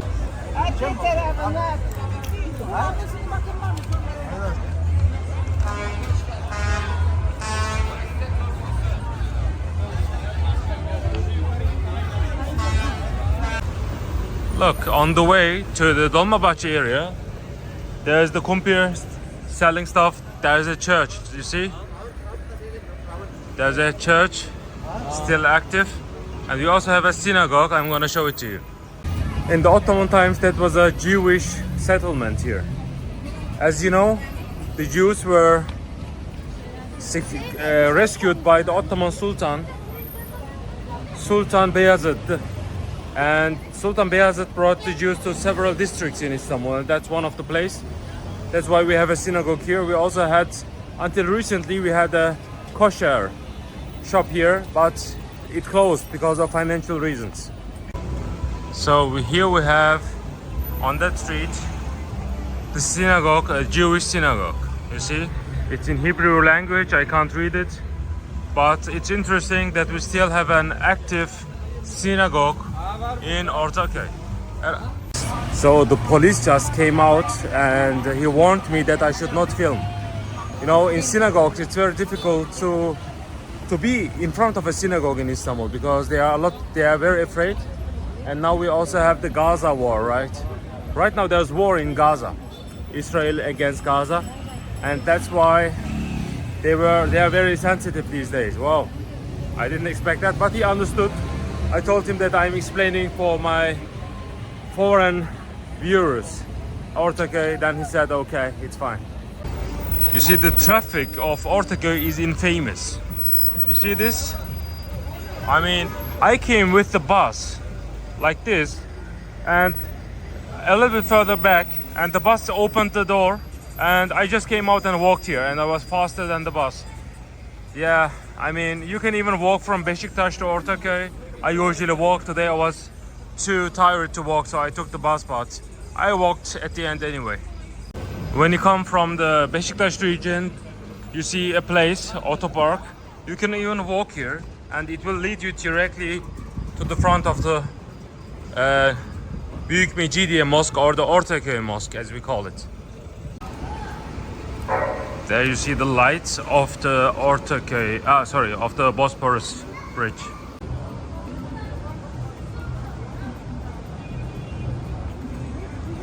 So they sell a lot of souvenirs. There's a bazaar here.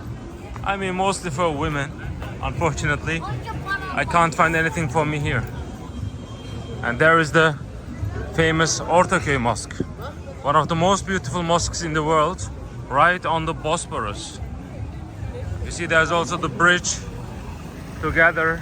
I mean, people here, I will show you, people here come to take pictures. And they stay here for a long time.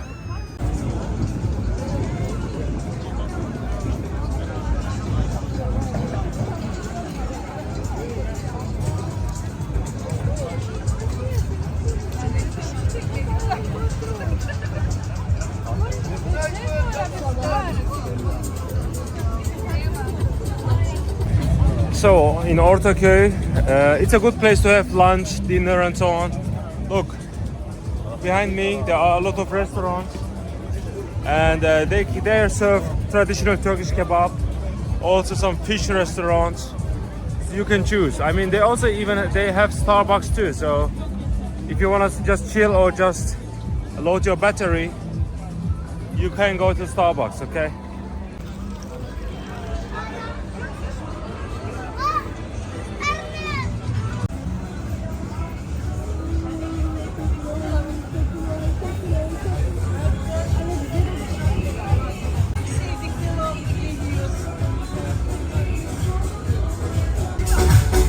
They also have some bars here.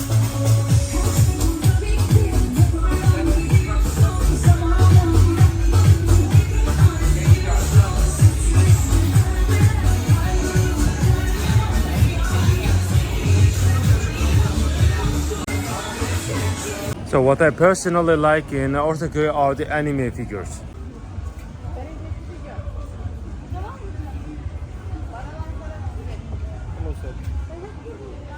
No.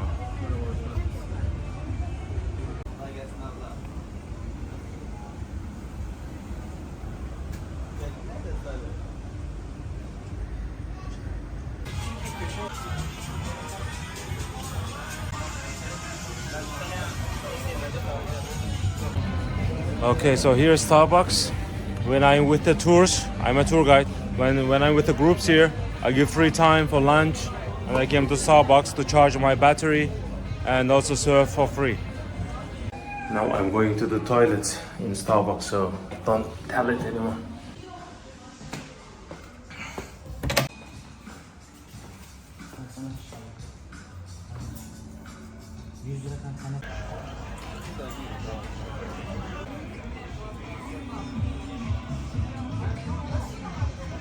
You can also buy Turkish souvenirs like the Turkish tile type souvenirs.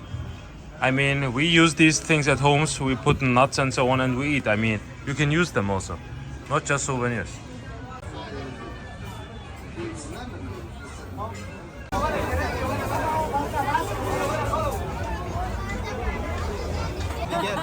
Sakin olun kardeşim. Berzan sakin Berzan. Gel eyvallah eyvallah. Bak abla double yapacağım. Trabzonluları görüyor musunuz? Ne güzel yapıyor. Acı atıyorum abi. Ketçap mayonez oluyor mu? Hemen. Aşkım söyle. Çok seçeceğim. Abi sana özel söz. Bak torpil yapacağım. Sana söz torpil yapacağım. Sana ikinci. Bana aşk olsun beyazlar. Gel aşağı taraf orada bekleme. Yani buradan alsaydın ne olur? Selamünaleyküm. Merhaba, hoş geldiniz. YouTube'a koyacağım mı? Sorun yok abi. Çekebilirsiniz. Selam aleyküm. Nerelisiniz abi?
All these are written by Sultan Abdülmecid. Look how high it is.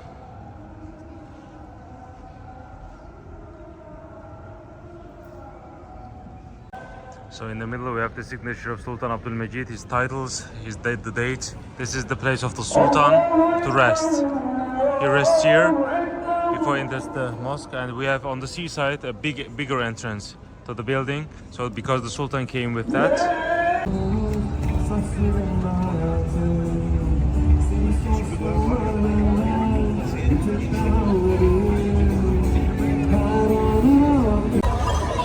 So okay, now I finished my Ortaköy tour. I'm gonna walk to Beşiktaş because I need to go to the Metrobus, and the way to Metrobus from here is crazy and there is a lot of traffic. So I'm gonna just walk there to Beşiktaş and take a bus to the tram or to the Metrobus. I see that, and then I'm gonna go home. It will take me 2 hours to get home. Thank you. So hello, today I'm gonna show you the Süleymaniye Mosque. I'm gonna explain the history about it, what you can eat, and some secret things around Süleymaniye Mosque. There's also the tomb of Hürrem Sultan and Sultan Süleyman, by the way. That's the entrance of the Istanbul University, my university. You see the big Turkish flags. That was the administrative center of the army in the Ottoman times. Behind me is the Beyazıt Mosque, and the Grand Bazaar is over there. Why am I showing you? Because I want to show you how you can get to the Süleymaniye Mosque. Look, there's the university, there's a way there. There are stairs going up, and just follow the way, it will lead you to the Süleymaniye Mosque.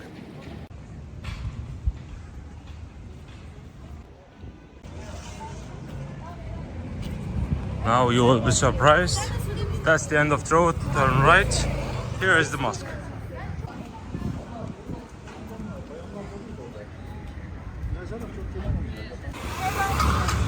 So when you come, the first thing you see is this fountain. You can drink water here. In the Ottoman times, in the religious festivals, sweet juice was put inside, and then you could drink cold sweet juice here. Look, that's the Süleymaniye Mosque, built in the time of Sultan Süleyman. On the left side, look what says. What does it say? The best bean restaurant of Turkey. Okay, the first one. There are different best bean restaurants, but that's the best one, and I'm gonna eat here because I'm hungry. Look, it says 1924, the best in Turkey, Tarihi Kuru Fasulyeci Ali Baba. That was actually a university in the Ottoman times, University of the Süleymaniye Mosque, but now they turned it into a restaurant.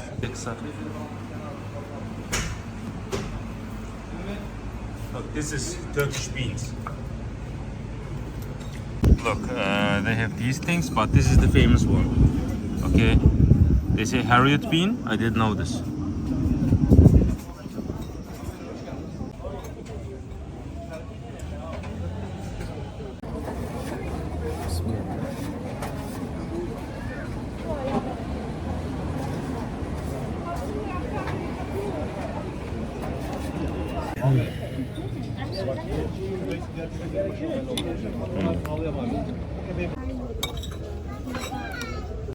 Okay, I ate. I think it's a little bit overpriced, but yeah, it's famous. What can I do? I just wanted to show you.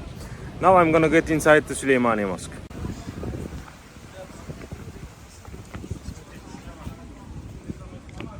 So if you follow that way, that small door leads to the tomb of Sultan Süleyman and Hürrem Sultan. So if you want to go to the toilet first, that gate there, on the right side of the tomb, are the toilets for free.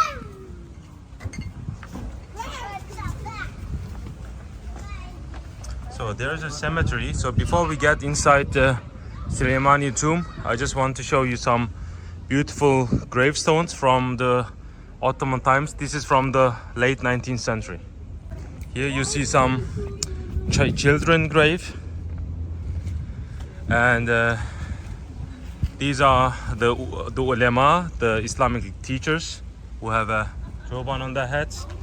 And we also have some women tombs like this one. You can immediately recognize them because the women, they have flowers on their tombs. For example, that's a normal pasha, minister, but it has not certain. Not a difference. Look that again, late period. And I'm gonna show you an interesting story about the tombs here. By the way, that's the Süleymaniye Mosque. Okay, it's right on the front. So here is a interesting tomb. There is a woman, a grave of a women, and a rose which is broken in the middle. The story is that woman wanted to marry and she died in the wedding. Okay, so her mission was not accomplished. It's a sad story. So now I'm in front of the tomb of Sultan Süleyman the Magnificent. He's regarded as the strongest sultan in history, and the tomb is closed now. And also there is the tomb of Rosalina, or with her name Hürrem Sultan, the Russian or Ukrainian or Polonian. I mean, we don't know from where she is, but from the north of the Black Sea. She came here as a slave to the Ottoman palace and she became the queen. There's a famous story about her. I mean, a lot of harem intrigues happened in her time, so it's very interesting. We have some books, novels and Turkish series written and documented about the story of Hürrem Sultan and Sultan Süleyman. He was the man who did the first siege of Vienna. The siege got lifted because of winter. The winter was very strong at the time. Sultan Süleyman's story is interesting. He conquered a lot of lands. In 1526 he conquered Budapest. All of Hungary, okay, was under Ottoman rule. And after the conquest, he felt like he's God. So he made a grave to himself near his tent, and he slept in the grave for 3 days to remind himself that he is a normal human being and that he's gonna die. And the sultans also gave money to slaves to remind themselves that they are going to die someday. So what's interesting is, on the tomb we have the stones of the Kaaba, of the holiest mosque in Islam, of the black stone, which the Muslims believe is from paradise. I'm gonna show it to you. So look, I'm looking up in the above that middle window is a black stone. Look, exactly in my finger point. That black stone is from the Kaaba, and Muslims pray towards here, so towards the Kaaba stone also. So that's why it's interesting. In Istanbul we have some stones from the Kaaba because of Kaaba got restored by the Ottomans. Mecca was under the Ottoman rule at the time. I'm now turning in the tomb.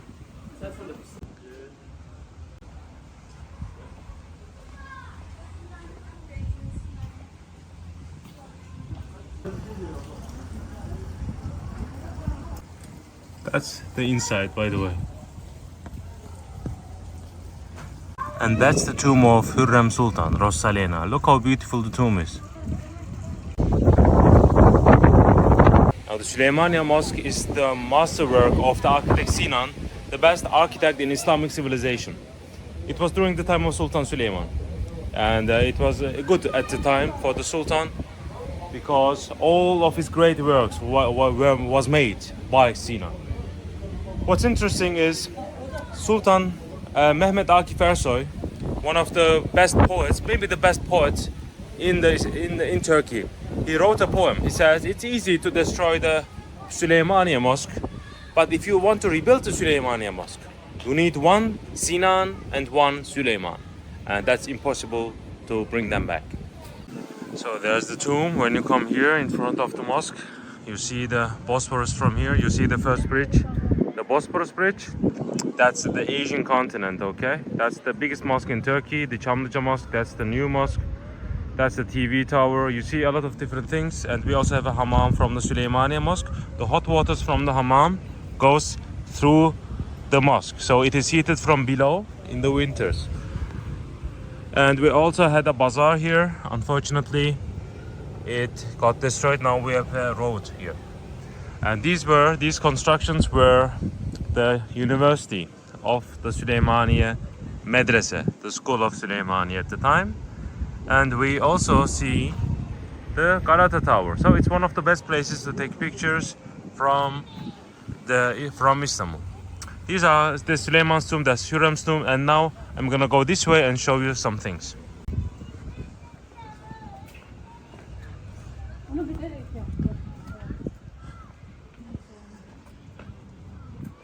So I came out from this gate. Here is the Darul Hadith. The Hadith, the sayings of the Prophet Muhammad, were taught in this school. And there are the toilets there. And here is another construction. The tombs are there, by the way. That's the Quran school. Here, the students, they learned the Quran and they memorized the Quran. So we call them the Hafiz. Why? Why here? Because the Muslims believe that reading Quran in the cemeteries is good for the soul of the people. So that's why the Quran is on the cemeteries. So here we have the toilets. Look, women have to go this way. It's for free completely, and the man's is here. I'm getting inside again. On the entrance to the tombs, look, it's closed now. There is a place like this because the Sultan came here on horseback, came down from here and entered to visit his grandfathers. These stones here are for dead people. When people die, their corpses would be put here, and in front the Muslims would pray for his soul. Look how beautiful that is. Entrance for the Muslims, it says tourists from the middle gate, because there you have to have a headscarf and they borrow you, and a headscarf for women, and for men if their shorts are too short you have to have longer thing. So you can get it here for free and then return it. But first I'm gonna show you some things here around. A lot of people don't come and visit the Süleymaniye Mosque, although in my opinion it is much more beautiful than the Blue Mosque, and the surrounding is quite awesome. But there are smaller gates to get out. Look, that's the room of the architect. He stayed here and he planned the building of the Süleymaniye Mosque. The architect's name is Sinan. He is the best architect in Islamic history. There's a hospital and medicine university from the Ottoman times. That was the matbakhane. It means kitchens, free food for people and for the students.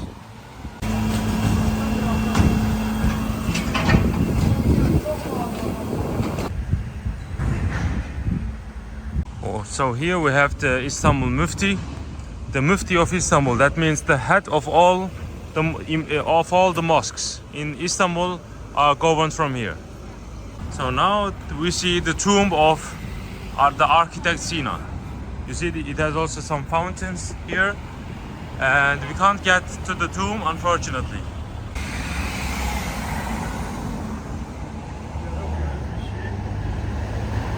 So if you go down from the tomb to that side, there are so many restaurants to have breakfast in the morning. It's beautiful. Me and my wife, we went there with family. You can go here. Also a lot of beautiful coffee shops. They are very good because they look towards the Bosphorus, okay? To Bosphorus and to the Golden Horn, to the Galata Tower region. They are really amazing. I'm not gonna go there. For example, there's the Mimar Sinan Cafe. But I'm not gonna go there because it's not my priority right now. So okay, so much for the outer things, and now I'm gonna go inside the Süleymaniye Mosque to show you the inner courtyard. So this is the main gate of the Süleymaniye Mosque with the architect's room up there. Let's get inside.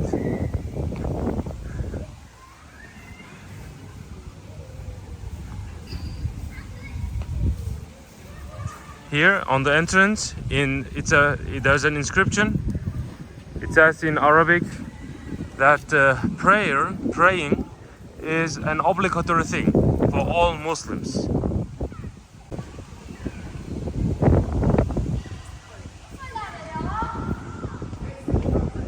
Look at this, it's much more beautiful than the Blue Mosque, isn't it? It's a shame that we don't have so much tourists here. So you see the main gate here, you enter from here, but I'm gonna show you from the outer front. That column has a special meaning because there are a thing that a lot of people don't know. The Janissary army did a lot of tests to be allowed in the Janissary army. So if you couldn't come from this part to this part by looking, your face must be looking here. So your feet must come here, and then you have to go like this and come here again. If you couldn't do this, you were not allowed in the army. So you see, so since for centuries people tried it out, so the marble went a little bit down here and here.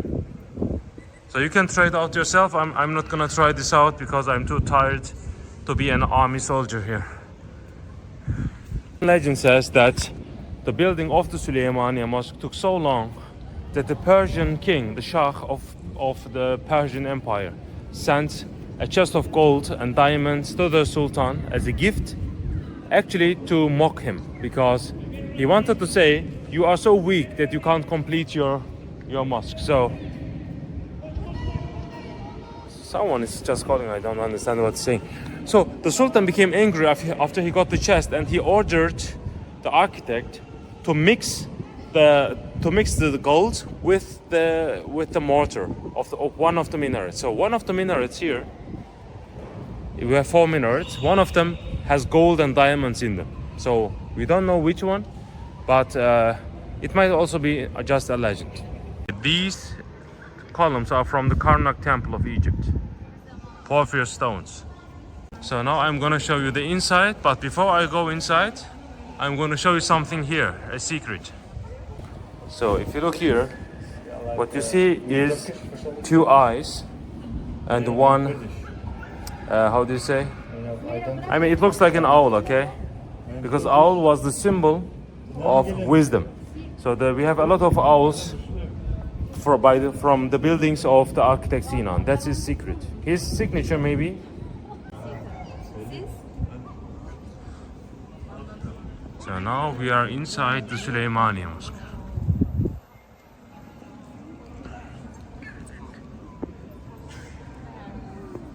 So as a tourist, you are only allowed to come to this barrier, but I'm gonna go forward to show you the inner side.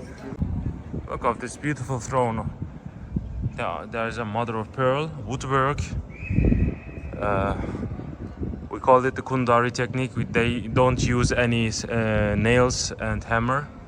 It's a beautiful artwork. The Ottoman Empire was very good at this. And these are original ostrich eggs on the chandeliers. Look how many we have. These are ostrich eggs because the Ottomans believed if you put ostrich eggs into a mosque, spiders don't come. That's why we don't have any spider webs around. I told you that the hot water from the hammam I showed you comes towards below the mosque, so it is heated from below. In the middle of the chandelier is interesting. They say that this thing stood in the tent, in the middle of the tent of Sultan Süleyman during his wars in the Balkans. And here in the middle we have the turban of the Sultan Süleyman, they say. There are a lot of stories in the Süleymaniye Mosque. One of the stories says that the architect was on the throne during the construction. It took 7 years, 5 years only the groundwork. In 2 years everything was made. So he was here and the Sultan came here and he asked him, why is the work still not finished? And he saw him having a water pipe. And he was very angry at the architect Sinan. And he screamed at him and he said, Sultan, calm down. I'm just looking where the smoke is going. So I feel it now. There's a ventilation system. Wind is coming here inside. It's crazy. And the wind has collected in the past all the candles, smoke of the candles, and pushed it on the upper floor. Look here, up there. There is a room. I'm gonna show it to you. In that room, it is absorbed, the black smoke, okay? And this was collected, and then the black writings on the walls were written by these things. So everything was used, recycled in the mosque because everything was holy in the mosque. At one time again, the Sultan came again and looked what the architect is doing because it was still not finished. The architect was in the middle and he was playing drums. And the Sultan again was angry and he said, I'm just looking where the voice is going. So if the Imam speaks in front of the main niche without the microphone, everyone inside the mosque can hear him because there are a lot of things, designs on the walls. This is to bring the voice of the Imam up to the main dome. And from the dome, inside the dome there are drums which accelerate, enhance the voice, and then it is spread equally in the room. So when the Imam speaks on the front, the guy behind can understand him while being very far away from him. So that's an acoustical masterpiece, the Süleymaniye Mosque. a very beautiful stair with green colors. That stair was used in religious festivals and on Fridays. That niche shows where Mecca is located, and above that it's a verse about Mary. It says, whenever Mary was in the Temple of Solomon praying to God, angels brought her food from heaven. But that symbolizes also the Temple of Jerusalem, by the way. And we have some verses from the Quran here with beautiful tiles. And these windows are original from the time of Sultan Süleyman. And they said that the windows became so popular in the Mediterranean Sea that all the pirates were talking about the windows of the Blue Mosque. Of the Süleymaniye Mosque. So also these big columns on the sides, these four things, were brought from big empires which were fallen before, like in Jordan, from Egypt and so on. And during the construction, one of the columns fell, and the people fled because they thought there's an earthquake and the mosque will fall down, but it was just that column that fell down. So they are very, very heavy. If we look at the medallions, these were written by the same calligrapher who wrote the big medallions inside the Hagia Sophia. So inside, on the middle of the dome, there is a writing from the Quran that says that Allah is holding the heaven and the earth to have a balance.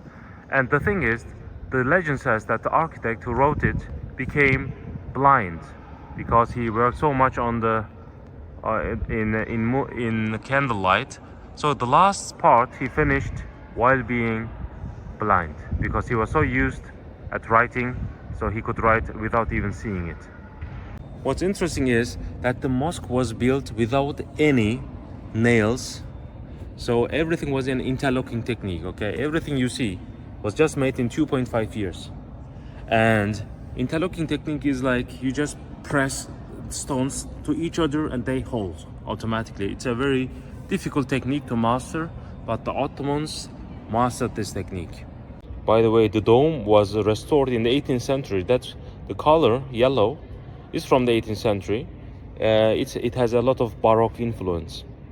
So the dome is 53 meters high, 3 meters shorter than the Hagia Sophia, because in Ottoman tradition, no mosque was allowed to surpass the Hagia Sophia because the Hagia Sophia is the main mosque of the empire.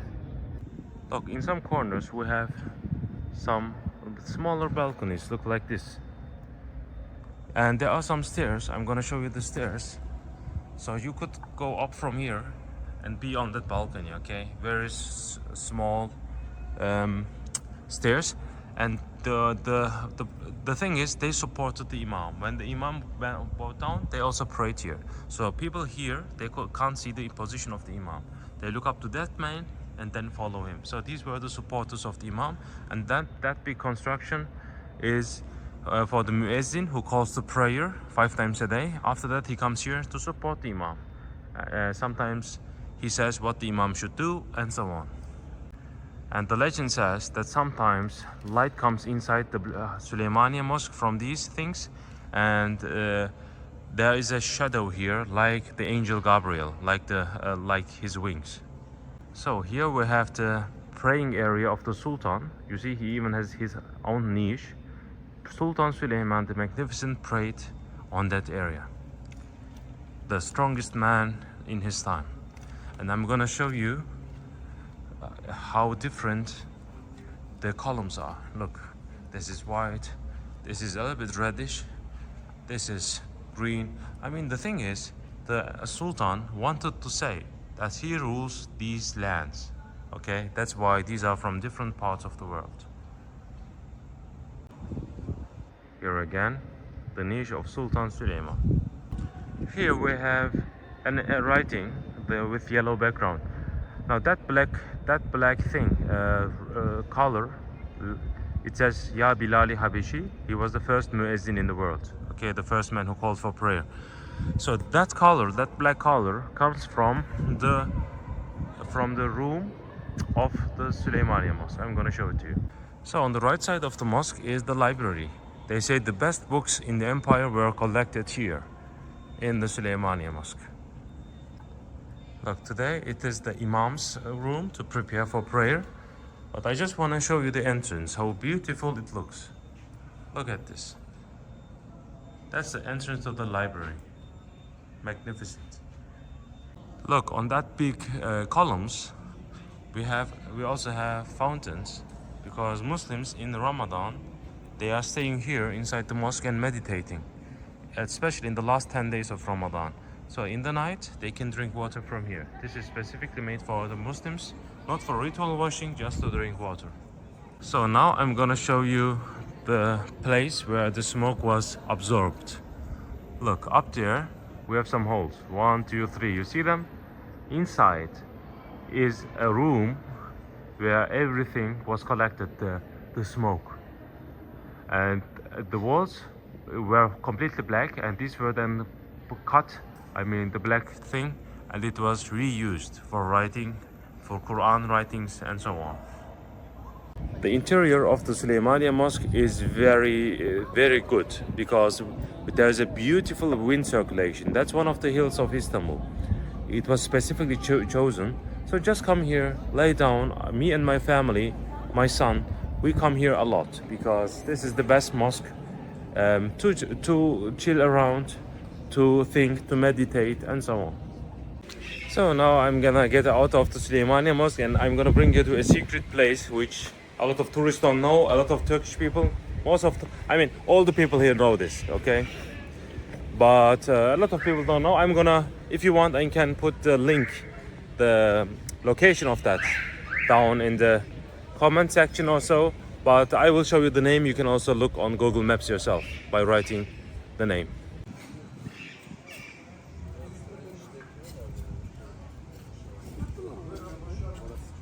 So that's the dormitory where I used to live for 4 years as a student in theology.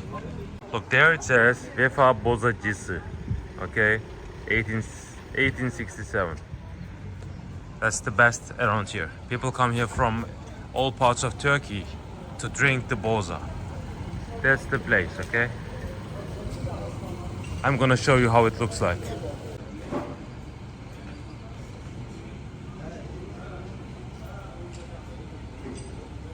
And on the front there is Sevda Gazozcusu, many different sodas from Turkey. I would also recommend you this. People usually eat boza with leblebi. This is leblebi, and this is boza. This is mint, or whatever you call it, Zimt in German. You don't have to put these things on, only the yellow one is boza. All the other things are additions, but it's a tradition to eat it with leblebi. Okay, I bought it from that side.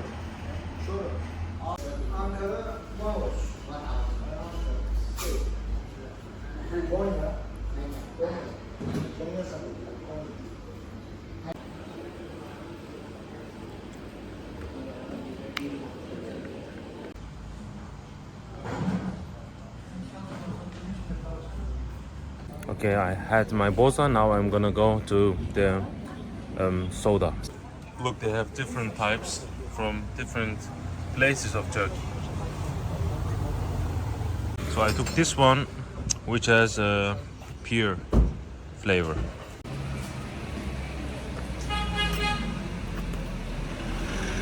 So on the front of the boza is a place called Helva, okay? It has a long name, but you will see this on the left side.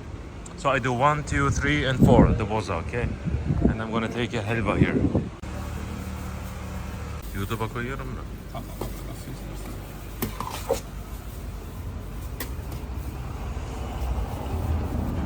Üzerine ne olsun abi? Çikolata, tahin, çilek. Tahin, çilek mi? Yok, tahin olsun. Tahin. Bir de fıstık üstüne.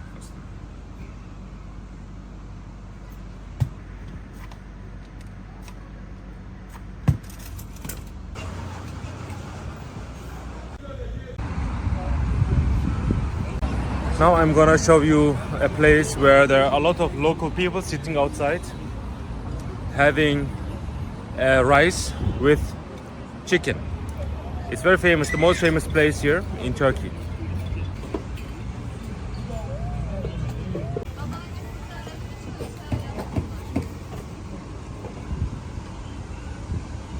So the name is Un Kapanı Pilavcısı, write it on Google Maps. So rice with chicken, and you usually also do some ketchup on it. And also you can do some other things, but I like it like this. I took this half the portion because I already ate the beans. When you are here, you can also look at the aqueduct of Constantinople, built during the Roman times before the split of the empire. So these bridges brought waters to the cisterns, okay? Very important for the history. And here ends my tour in Süleymaniye. I showed you the surrounding, not only the Süleymaniye Mosque. I hope you enjoyed, and if you visit Süleymaniye Mosque, don't forget to visit the surrounding as well. You can look on Google Maps. And if you have questions, you can write me on the comment section. And don't forget to subscribe. See you! So the Bosphorus Tour will take us till the second bridge of Istanbul, and then it will return from there back to Eminönü. So we are now stationed in Karaköy, that is Eminönü the other side. You see the Süleymaniye Mosque over there. That's the biggest mosque in the historical peninsula. There is the tomb of Sultan Süleyman the Magnificent alongside his wife Hürrem Sultan. The tour usually takes 1 hour and 45 minutes. However, I'm not sure if I'm gonna film everything because some things are not so important. We will see. So we started our Bosphorus Tour, that is the Galata Tower, built in 1348 by the Genoese people. And that area is the Galata region. Previously there were walls and 13 of these towers covering the place of the Galata. In the Ottoman times that was also called the Pera region, which means the other side. You can see the tower, and behind the tower is also the famous Istiklal street, which is the best street in all of Turkey. You see there is a small porch where all the other passengers will now get inside, and then we will continue the Bosphorus tour. That region is also called Karaköy, that area here, this district, because the Karaite Jews used to live here in the Ottoman times, and the Ottomans gave the name for the Jews.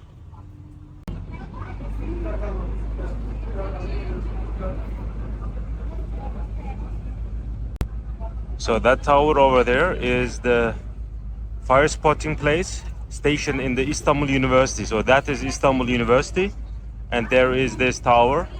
And today, these days, in the evening, they have some lights, yellow, green, red, and so on, to show the weather on the other day, the next day.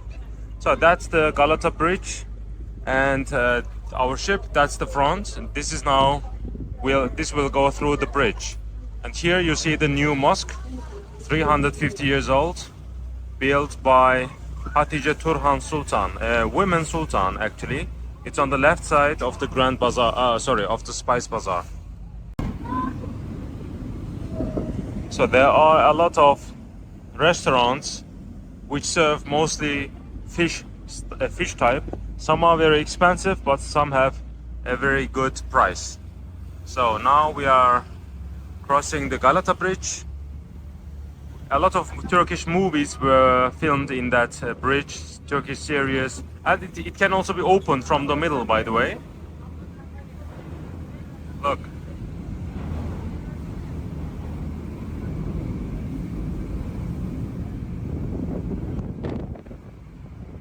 So, okay. By the way, we are now on the Golden Horn. This is not the Bosphorus, okay? In the Byzantine time, there was a chain from here to the other side, blocking the entrance to the Golden Horn. So the Ottoman ships could not enter the Golden Horn during the siege of Constantinople. So they attacked from the land side, but they couldn't take this side. So that's Galata Tower again. That's a new port for the Karaköy area. Look, the ships are parking here. And that area is Galata Port. There are all the cruise ships. And today I was a tour guide for a cruise ship there. I talked about that port. All of this area is called Galata Port. It was newly built. Okay, almost 2 years. It's not so new. And there are museums. It's 1.5 kilometers. There are museums, coffee shops, and super restaurants. So if you wanna spend some time in Istanbul other than the historical places, you wanna go up there, where also a lot of local people go and enjoy your day there. Especially in the evening, it's very beautiful because you see the Asian side, which is light up, and also the historical peninsula with the Hagia Sophia and so on. Today I was on that ship. I mean, with the passengers from that ship that comes from Italy. Mostly Italians are there, but there were also today Austrians, French people also in my group. We were 25 people. So over there is a small mosque in front of the Galata Port. It's the Süleymaniye Mosque. Sultan Mahmud II abolished the Janissary army, and after the victory against the Janissary army, he erected this one. That mosque, Süleymaniye Mosque, is called the Victory Mosque. Now you see the name of the ship, MSC Splendida. Probably you've heard of MSC before. They make a lot of trips like this.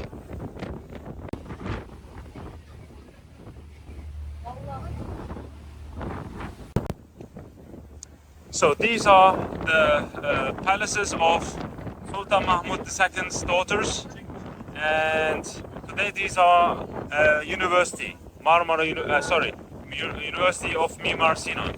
On top of the mosque, here there is a mosque. That mosque was built after the son of Sultan Sultan Süleyman died. He was ill, he died, and then he was so sorry for him that he made a mosque for his son. Look at the beautiful sunset.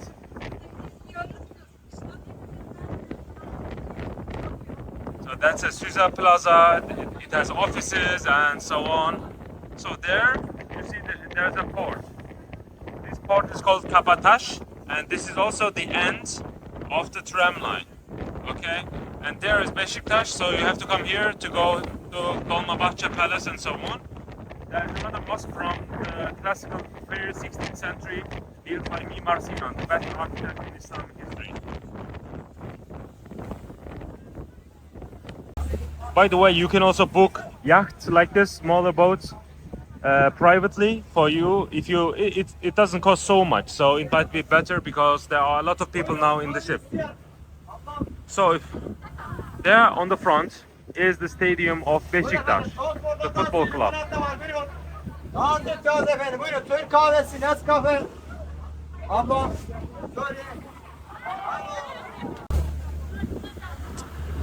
So that mosque is called the Dolmabahce Mosque. It was built by the mother of Sultan Abdülmecid, who built the Dolmabahce Palace. And behind that is the football stadium of Beşiktaş, and it is quite big. I mean, it looks like small, however, it goes down, very deep down. So it's a very huge football stadium. And there is a clock tower. There's an entrance to the Dolmabahce. That's the clock tower of Dolmabahce Palace. It was built by Sultan Abdülhamid II after the palace was built. So that is after the palace, around in the early 20th century. So that was the treasury of the Ottoman Empire. Today it's the entrance. You have to enter there and then go here, and there is the main gate, main entrance to the Dolmabahce Palace. From here you can go up to Taksim Square. Okay, now we are in the Dolmabahce Palace. Now the palace was built in 1856 by Sultan Abdülmecid after he went away from the Topkapi Palace. So that was the seat of the Sultanate after he built this. Earlier they used the Topkapi Palace. I've made a video about that. So it consists of three buildings, okay? The middle one, the big one, that's the throne. The throne hall. It looks like two-storied, but it is only one big hall. The biggest throne hall in the world. The administrative center is the first one. So that is where the Sheikhul Islam is, the Grand Vizier, all the ministers are located here. The Sultan's throne is here, and there is the harem. The harem looks like the same size as the administrative center. We call it the Selamlık, but it goes deeper inside. So the harem is huge. So if you buy a ticket, you have the entrance for both, for the Selamlık and for the harem. I would recommend you to visit both, but the best part is the Selamlık, okay? You don't need to go inside the harem. So here is another palace for the princes. A lot of princes, they got influenced by the women in the harem. So the Sultan made a different palace for them, so they could not be so manipulated by the women here. Today it's a painting museum. There are a lot of paintings also from Europe, from the Sultan. The painting of Sultan Mehmed II, the famous one, is located inside. We also have behind the presidential residency in Istanbul. So when the president is Erdogan visits Istanbul, you know the capital is in Ankara. So he stays in that part. That's his office. So this area is called Beşiktaş. You know, there's a Hotel Shangri-La. There's a naval museum. It's big, it's huge. There you can see the Ottoman fleet, the Sultan's boats and so on. And here is a tomb. That tomb is the tomb of Barbarossa. Barbarossa was a pirate and also the leader of a land in North Africa. He surrendered to the Ottoman army, Ottoman Sultan, and Sultan made him Grand Vizier. Grand Naval Admiral, and that's the Barbarossa Mosque. Okay, this is his place because his ships always were located in that section. Beşiktaş today is a very famous place for Turkish people, local people. They come here to have some fun. There are nightclubs that you can drink beer. You cannot drink beer in a lot of places in Istanbul, but that's the place where the people come during the weekends. And there is the Bahçeşehir University. You see, Bahçeşehir University. That's one of the best universities in Turkey. And we are now driving towards the first bridge, the Bosphorus Bridge. So there's the Bahçeşehir University. Look at the beauty of this. And here is the Four Seasons Hotel, one of the most expensive hotels. I think they now have a wedding here. You see? If you see a wedding here, it means these are rich people. And look, they can also swim here. It's a beautiful place. I was once inside. It's really magnificent. You do breakfast here outside. And there we are now driving towards the Çırağan Palace. Look, there is also a wedding here. The Çırağan Palace was built after the Dolmabahçe Palace in the 1860s, so around 150 years ago, by Sultan Abdulaziz, the Sultan after Sultan Abdülmecid. So Abdulaziz wanted to build a palace for himself because he didn't like the Dolmabahçe Palace. So after he built this, he also didn't like this one. So he returned to the Dolmabahçe Palace. So it was crazy, and also that there's a huge look at the people here. There was a huge fire which destroyed the inner part, but it was restored. Today it's a hotel. The Kempinski Hotel is located here. There are also several restaurants you can get inside and eat something. These are expensive but affordable. So you see there's all hotel regions. These are very expensive places to stay. So when famous people come, they usually stay in the Çırağan Palace. For example, Brad Pitt, Rihanna, and so on.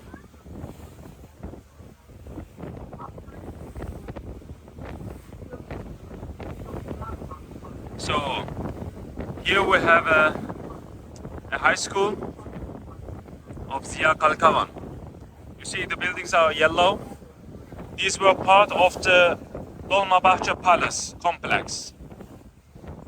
The Atatürk, after he abolished the Ottoman Empire, converted these structures into educational systems. So you see Ziya Kalkavan Technical High School. On top we have a spiritual center. The spiritual master of Sultan Süleyman is here. He's buried here, and it is still an active spiritual center. Here we have the Galatasaray University. You see, it says Galatasaray University. It's one of the best universities we have in Turkey. You see, there's the flag of Galatasaray. Maybe you've seen that in the football matches. They also have a football club owned by Galatasaray. One part of the university unfortunately burned down 10 years ago. So they tried to restore it, but it's gonna take a long time because there was a huge fire. So by the way, Sultan Abdulaziz was killed, and his dead body was found in that small building here. So his hands were cut, and it was shown as if he made a suicide, but both hands were cut. So the doctor said, how can he cut his two hands? So it was clear that he was assassinated by the Young Turks, and there they found his body. Here's a police station of the Dolmabahce Palace, okay? They controlled all the areas. There were no houses up there. It was all forest back at the time. And they had to always come with ships. That's why the gate is on the seaside. So they had to come with boats, enter, and then it was end. There was no road behind. So that area is called Ortaköy. Ortaköy was a Jewish district. Until recently, we had a kosher restaurant also. We have a synagogue behind these buildings. And what's most important is this mosque. That mosque is the Ortaköy Mosque, built by Sultan Abdülmecid. And it has the thinnest minaret in the world, and it has huge windows. So during the night, the light reflects from the Bosphorus inside the mosque, so they don't have to light up the candles inside in the Ottoman times. And it is custom to eat kumpir. Kumpir is a baked potato. The best place to eat kumpir is that part, okay? This is Ortaköy. You see all these people? These are mostly local people who come here just to have this kumpir. Behind that there's a burnt down, a burnt building. Today it's a place for theaters, for TV shows and so on. It's still used actively. These are the places where the rich people lived in the Ottoman times. And here we have two constructions. These were part of the Ottoman family. And these were owned by two princesses from the Ottoman time. One is owned by Sultan Abdülhamid II's daughter, one of Sultan Murat V's daughter. And they were both enemies. They both loved the same man, Kemalettin Pasha. And they all got into trouble because the Sultan, he heard about that affair, and the Sultan divorced his daughter from Kemalettin Pasha after he learned that that Pasha had an affair with a different princess. So, and the problem was Kemalettin Pasha was the daughter of the general Gazi Osman Pasha, a war hero. So it was a very bad thing. Okay, now we are going below the Bosphorus Bridge. And the name of the bridge today, official name is the 15th July Martyrs Bridge. Because in the 16th July, in 15th July 2016, there was a coup attempt. There were tanks up there located, and they shot fires to the population who blocked the way. A lot of people got killed. We still have videos about that. So that's why the president changed the name after the martyrs, the 15th July Martyrs Bridge. So there we have some villas for rich people. So the houses alongside the Bosphorus are very, very expensive. They differ, the prices differ from $5 million to 50 million. Some even say $150 million. So I'm going to show you some beautiful buildings here. We have a mosque here. You had to come with a boat to get inside. There are flags here. You see, that flag is stationed on the official radio and television center of Turkey. So the state television is located there. We call it TRT, Turkish Radio and Television.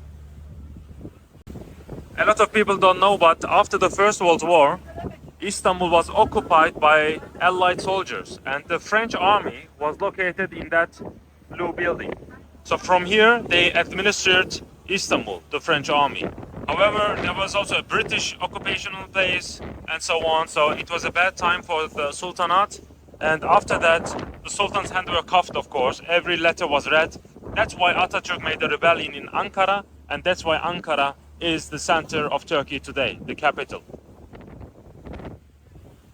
So look, from here we can see the second bridge. That's the Sultan Mehmet Bridge. We are driving towards that.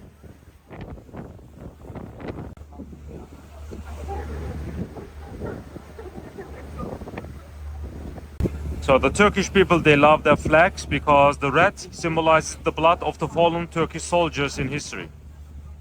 So below the flag we have a new hotel, newly built Mandarin Oriental Hotel, also very expensive one.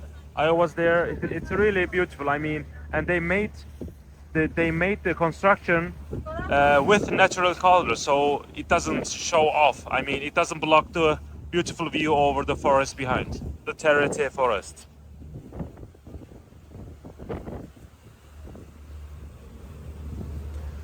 So over there is an island, you see? You see there is the sign of Galatasaray. It's interesting because the Galatasaray Football Club was the first club in the world owning an island.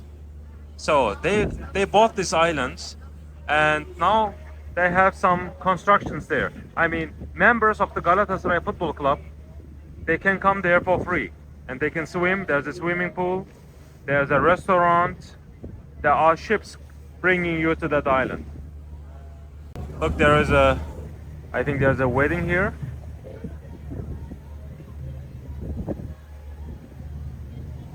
So here's the island again. So the interesting thing is, the Ottoman family still lives.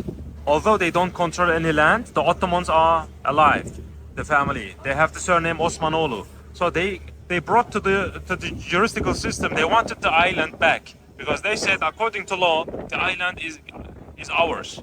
So until recently, there was a court, but now they decided that they don't give it back to the Ottomans. So the Ottomans almost got a land. Look at this. By the way, I'm also a fan of Galatasaray. So I like that island. There was a fire, they tried to restore the island a little bit. You see, suddenly the way goes up, so they added some stairs to be for the people to go up to their houses, because you cannot drive like this. You have to. Some of the houses even have elevators from below to go up to their houses.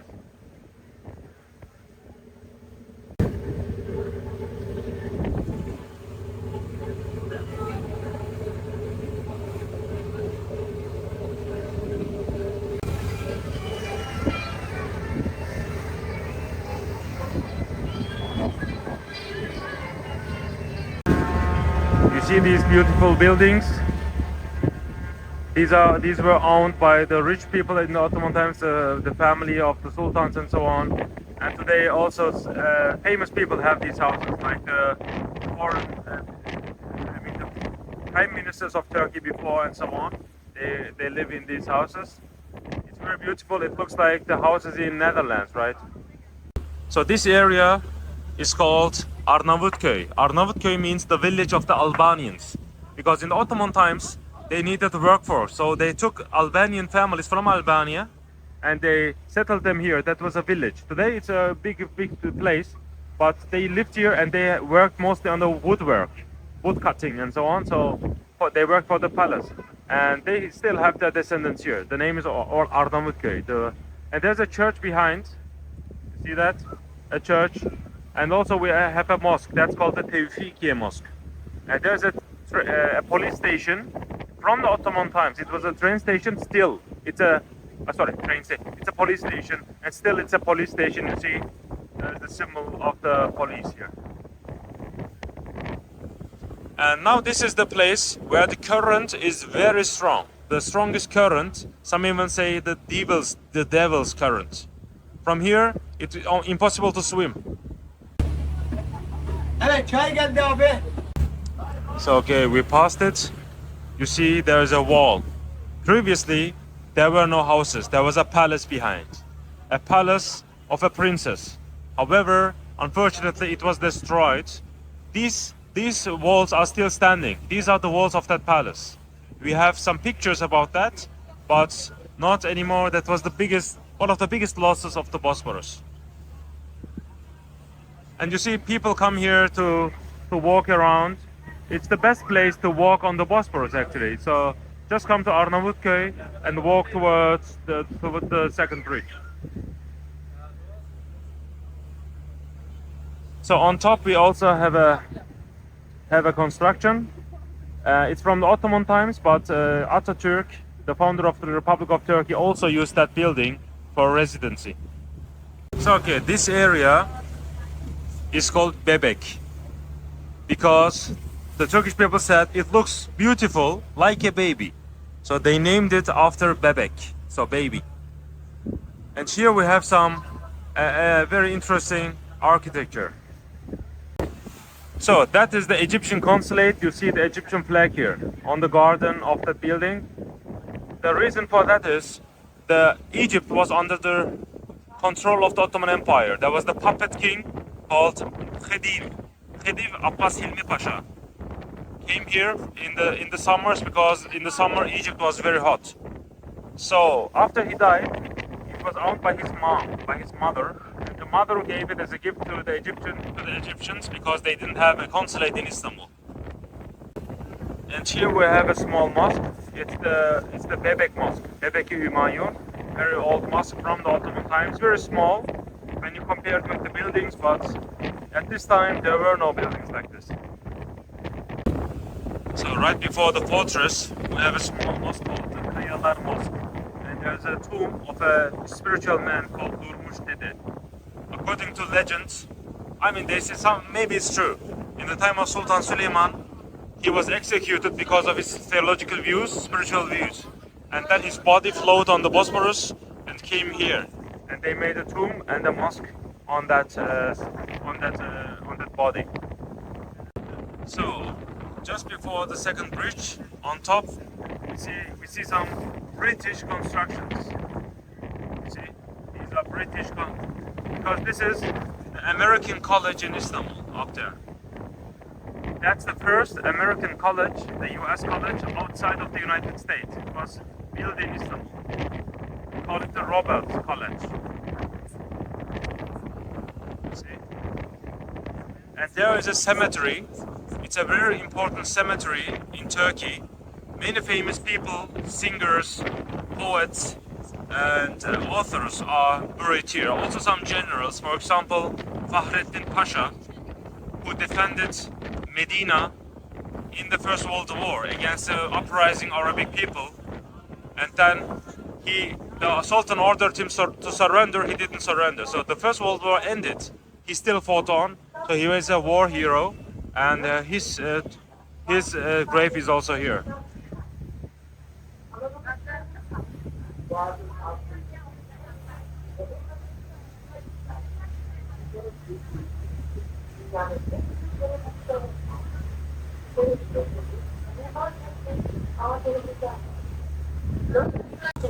So okay, that's the Rumelian fortress. It was built by Sultan Mehmed II, the conqueror of Istanbul. Just 1 month. Sorry, just at the same year where he conquered Constantinople. It was built in just 3 months, very fast, and there were cannons. Today we don't have the cannons. So whenever an enemy ship passed, when they didn't have approval, they shot it down. So the first ship who was sank was a Venetian ship. So if you look from above, it is written in Arabic, Muhammad, the name of the prophet in Islam. However, some say it can also be read as Mehmed, so he wrote his own name. We also have a fortress on the other side. I will show it to you, the Anatolian fortress. So they blocked the entrance to the Bosphorus, both of them, in the siege of Constantinople. And you see, originally they had some roofs up there. Unfortunately, they fell down and it was not restored. We have some mosques inside. After the conquest of Constantinople, it lost on significance. People used to build houses in between the fortress, and it became like a village.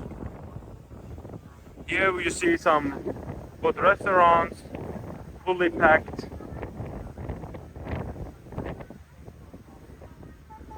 And now we see the second bridge. The second bridge is named Sultan Mehmet Bridge. And it was made on a very bad spot actually, because there are beautiful buildings here. And I mean, look at the building, it almost goes up. And it's very bad for the view on that point. We have some mosques here from the Ottoman times, and also the house of the general, a very good general. That's the most expensive house in the Bosphorus. They say it's $150 million. It's completely out of stone. So that red building's name is Perili Köşk. It means the building with the ghosts, because it was made just before First World War, and then there was the First World War. The construction didn't end it. So years after the First World War, it was completed. So the people said ghosts are living in that house. Today it's an office of a Turkish company.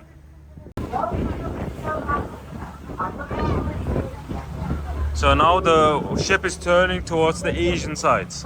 The European side has ended. Here we see the Zeki Pasha Yalısı, the most expensive building in Turkey. Sorry, in Istanbul, we can say, probably in Turkey too.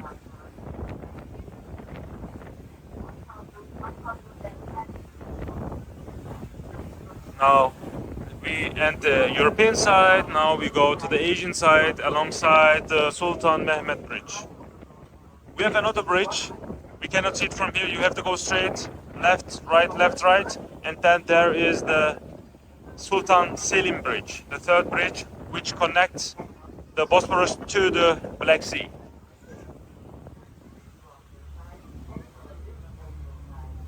So the first man who crossed the Bosphorus, according to legend, I mean with ships, by a bridge, was Artaxerxes, the Persian king who wanted to defeat the Greek people.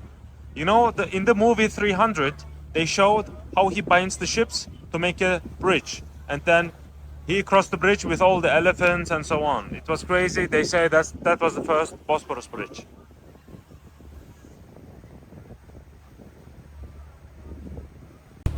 So on the Asian side, there are not much historical things to explain.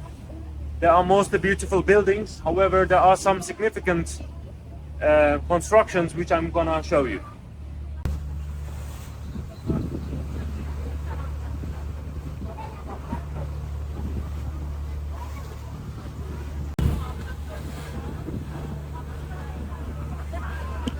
So if you look this way,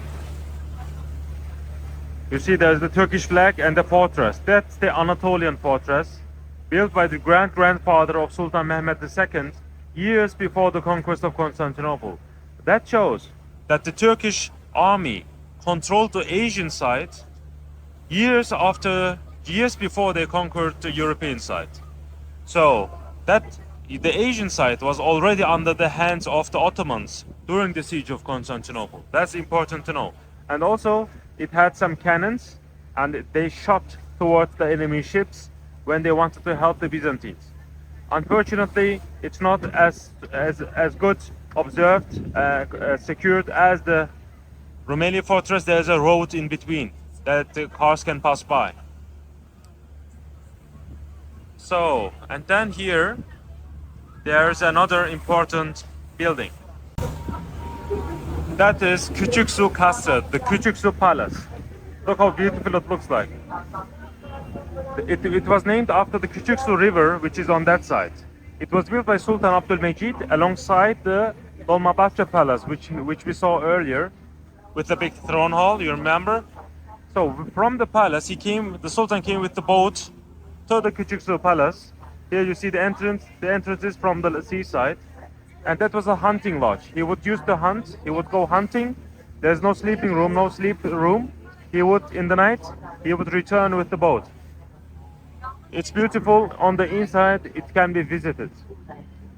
And here we see a bridge over the Küçüksu River. That is the longest building in the Bosphorus, by the way. Today it is owned by two families. One controls the left side, the other one the right side. So if we look this way, there are some red constructions, the red buildings from the Ottoman times, well restored. And there are some buildings on top. But the problem is no cars can go there. So how are the family members going to their houses? There are some elevators from below up there. So they come with the cars here. With the elevator, they go up to their houses. It's amazing, right? It's like a magical city, Istanbul. So here we see the Bosphorus Bridge again. And I'm also gonna explain you about that building over there, up there.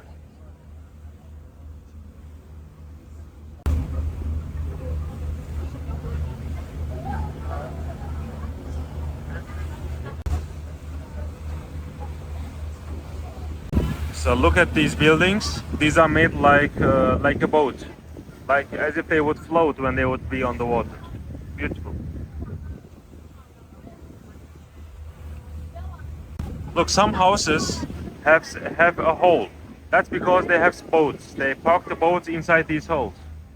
There were a lot of places like this, but with time they got demolished. Only some houses have it now like this.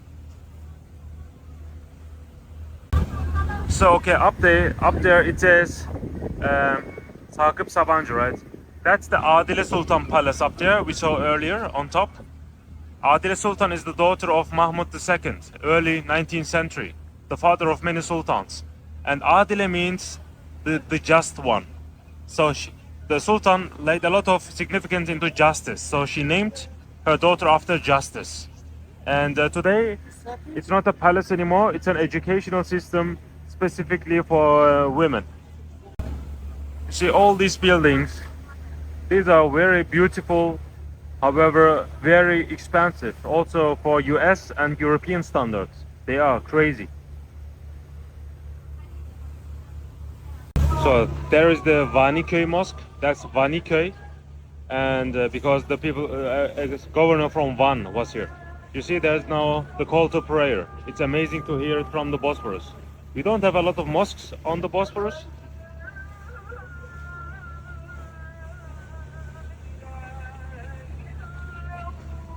Now he says, I swear that there is only one God, which is Allah.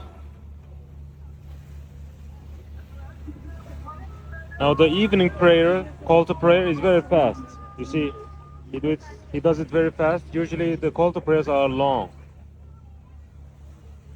So that is owned by Mahmud Nedim Pasha. He was an ambassador to Russia, and that's why people called him Nedimovich. His official name was Nedim, Mahmud Nedim Pasha, but they turned it into a Russian name, Nedimovich, which was very funny. Look at this beautiful little thing.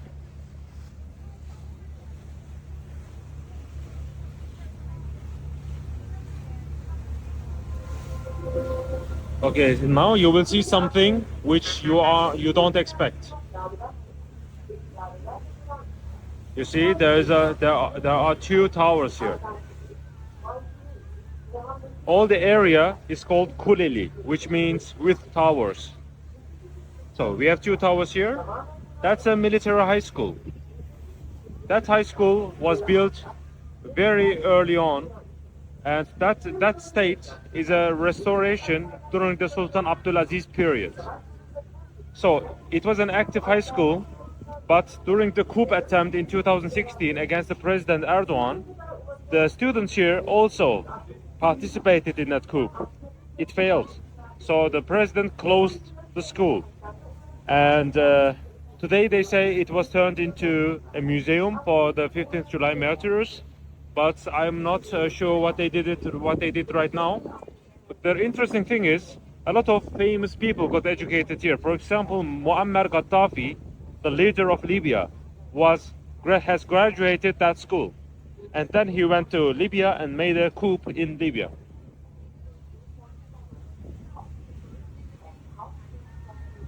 So here we see the TV tower, which is very, very long. That TV tower is broadcasting all the Turkish TVs and radios in Istanbul. There are beautiful restaurants, very famous ones on that part, because it's also very near to the first bridge where a lot of people live. You see, there is the Çamlıca Mosque, the biggest mosque of Turkey. It has 6 minarets as the Blue Mosque, built by the President Erdogan in 2019, so 5 years ago, but it is on a place where not a lot of people live. That's why it's not well visited, also not by tourists. So the mosque and the Çamlıca Mosque, almost at the same time they were built. So up there you see Vahdettin Köşk. That was built by Sultan Vahdettin, and today the President Erdogan owns that place. Angela Merkel, the president of Germany, when he visited the President Erdogan, they met on top of that hill. So the Sultan Vahdettin made it in a shape of Russian buildings. You see the dome, because he saw it on a vase. So he liked it and he said he wanted one for himself. So now this is Çengelköy. The Çengelköy region is very popular for local people who want to come here for cafes and to have different Turkish type of seafood and so on. You see, it's a very beautiful place. And over there we see the Hamidi Evvel Mosque, which was built by Sultan Abdülhamid I. The Bosphorus mansions are very popular for making some wedding events and birthday celebrations and so on.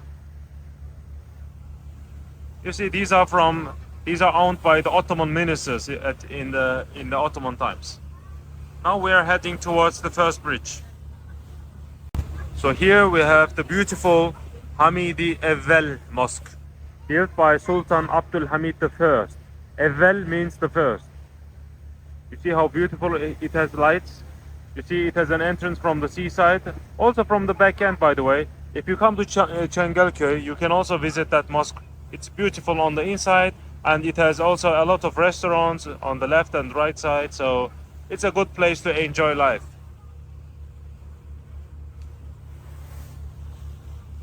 So okay, this area now, there's the mosque, there's a park.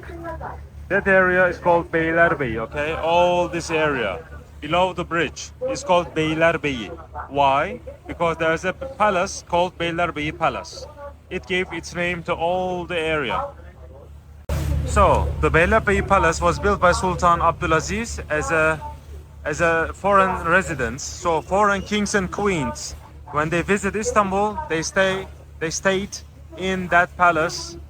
And we know about the French Empress who visited Istanbul and stayed here. There's a rumor that the French Empress fell in love with Sultan Abdulaziz and etc.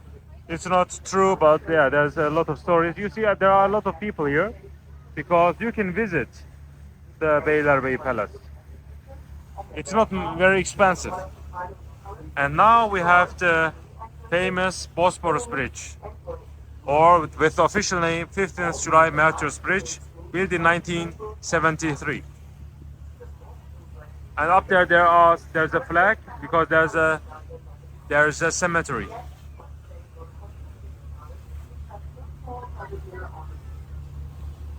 By the way, that building is the security of the Bosphorus. I mean, the police of the Bosphorus is located in that building. There's a beautiful mansion.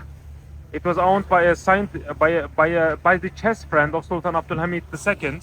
He played chess with the Sultan. Electricity was forbidden at the time. Only the palace could use electricity because nobody trusted it, like the AI today, you know. So the guy opened electricity at one day, and the Sultan became angry. He called him. He said, "Why did you open up electricity, the lights?" He said, "I wanted to congratulate you for the coming to to the power, the anniversary of your coming to the power. So the Sultan forgave him. So that's the first building in Turkey who had electricity after the palace itself. So slowly we are coming to Üsküdar. It's a very popular place.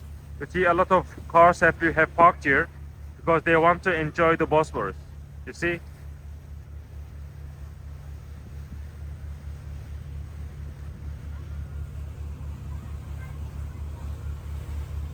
So this is a Christian village called Kuzguncuk. You see there are two domes. One is a church, one is a mosque. Because with time there were also Muslim inhabitants. So the Christians wanted to build a mosque for their neighbors. So they built that Kuzguncuk mosque on the church garden. So they gave the garden to the mosque, to the Muslims, and helped them build a mosque there. So it shows that religious tolerance is possible.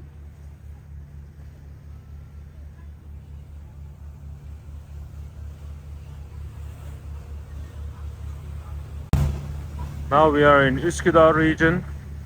You see there are a lot of people enjoying their time on the Bosphorus. And here we have the Istanbul State Theater. The best theaters are here. Right on the Bosphorus. You can come with the Bosphorus ship, by the way. With a normal cruise, it doesn't cost a lot, like 15 Turkish lira to come to Asian side and then walk here to that area. So why not? That's one of the things you can do.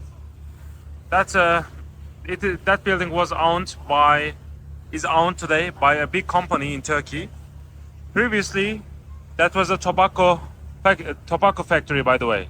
Tobacco were produced here. And that was also the depot of the tobaccos in the Ottoman times. Of course, this is a restored version of that.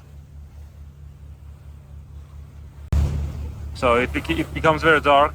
You see, these ships are new. These are owned by the district, by the governmental place of Üsküdar. Very beautiful. This is Üsküdar region. You see there's a beautiful mosque here. So the name of the mosque is Mihrimah Sultan Mosque. It was built by Mimar Sinan, the best architect in Islamic history. And he was the man who built the Süleymaniye Mosque, by the way. So he built it for the daughter of Sultan Süleyman, Mihrimah Sultan. There's another mosque called Mihrimah Sultan on the European side. This is Asia. And when at one day in the year, when the sun rises above the dome of the Mihrimah Sultan Mosque here, the moon can be seen on top of the other dome, right? So sun and moon. So the word Mihrimah means sun and moon. Okay, so he made architectural wonder, actually. What he made, he turned the name into an architectural style. So we have some other buildings built by a mother of a sultan here. Üsküdar region is a highly religious place in Istanbul. We have a lot of spiritual centers here also. And yeah, Fatih, which is the historical place where the Hagia Sophia is, and Üsküdar are one of the oldest, it was the oldest place in Istanbul. That was a village back at the time. It was not part of Istanbul. So there's another mosque also built by Mimar Sinan, the architect Sinan. The name is Kuşkonmaz Mosque, which means birds cannot land mosque, because there's a wind circulation that on top of the dome birds cannot land. So there's a legend that said a vizier challenged the architect to make it something like this, to say to him, you cannot do this, but he made it. So we have also a mosque on top. And now, so the Bosphorus starts with the Maiden's Tower. So we almost end the Bosphorus now, and that's the Marmara Sea. And this is the Golden Horn. Now we are at the center of Istanbul. So let me talk about the Maiden's Tower. There are a lot of legends circulating that. The legend says the Byzantine king had a daughter, and he had a prophecy that the daughter will die someday. So he sent his daughter to that small island and made a tower there to secure the princess so that she doesn't die.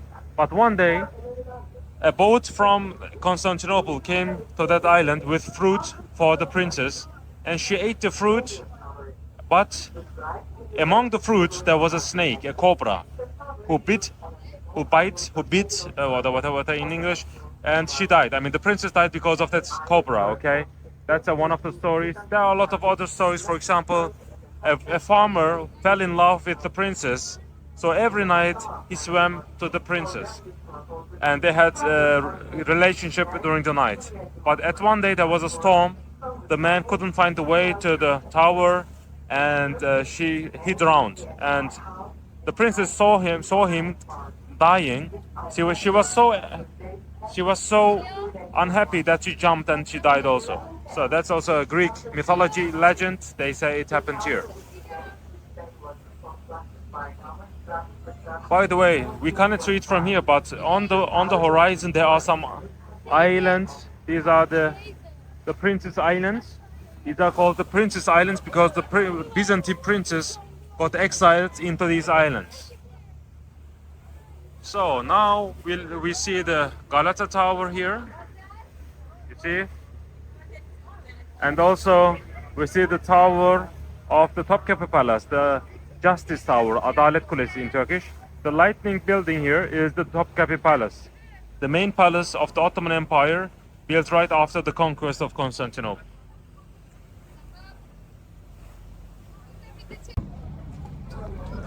So here we see the Maiden's Tower, here we see the TV Tower, and here we see the tallest mosque in the world. So the fifth biggest mosque in the world, the tallest one in Turkey, the Çamlıca Mosque.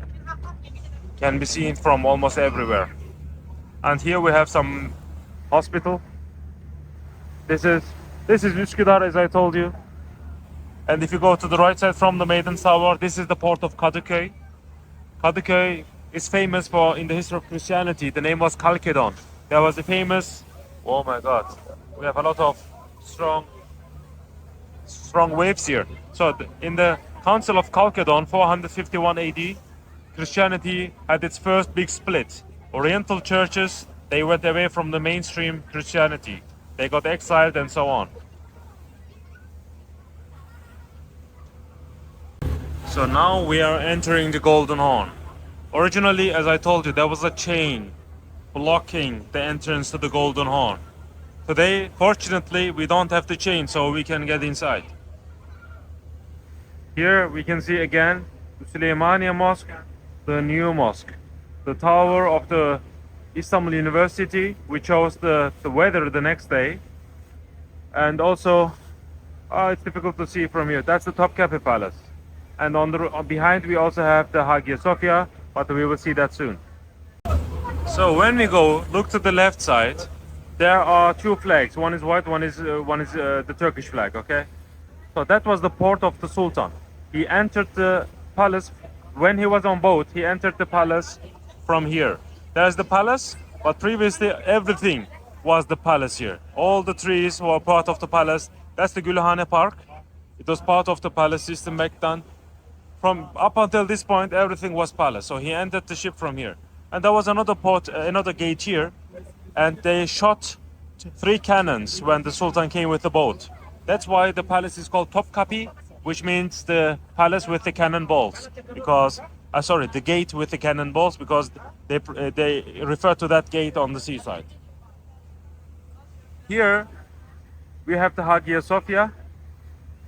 Here we have a lightning between 2 minarets. It says in Latin alphabet, La ilaha illallah, which means there is only one God, and He is Allah. And here we have the Blue Mosque here. Hagia Sophia, Blue Mosque.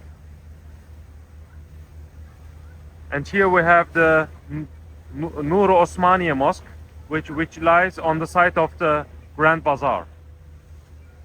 And this is the way to go in order to go to the Hagia Sophia, okay? That's the new mosque. On the right side is the Egyptian Bazaar, or the other name is Spice Bazaar, because the goods come from Egypt, by the way. That's why the name is Egyptian Bazaar.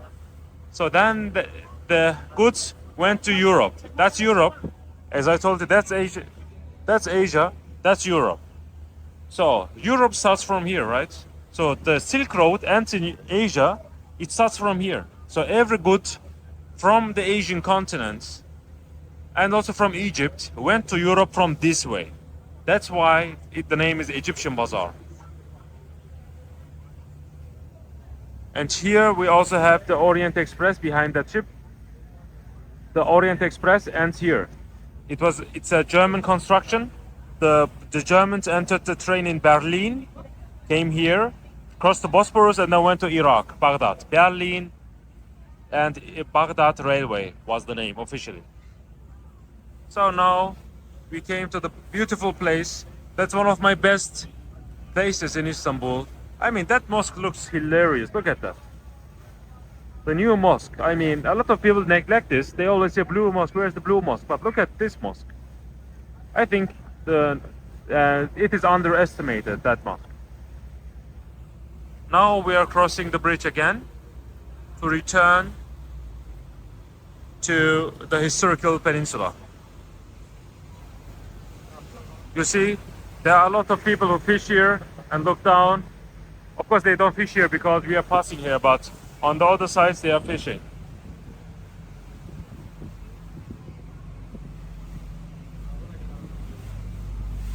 If you follow that way, that side, there is the Balat region.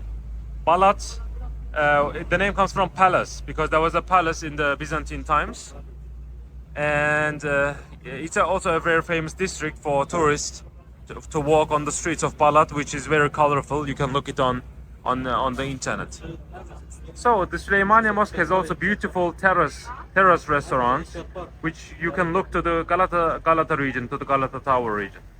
Highly recommend it. You can also do breakfast and so on over there. So here we can have a beautiful view over the new mosque and the Nur Osmaniye Mosque. Nur Osmaniye is translated as the light of Osman. It was built in 1750, 270 years ago. So now we are landing on the port.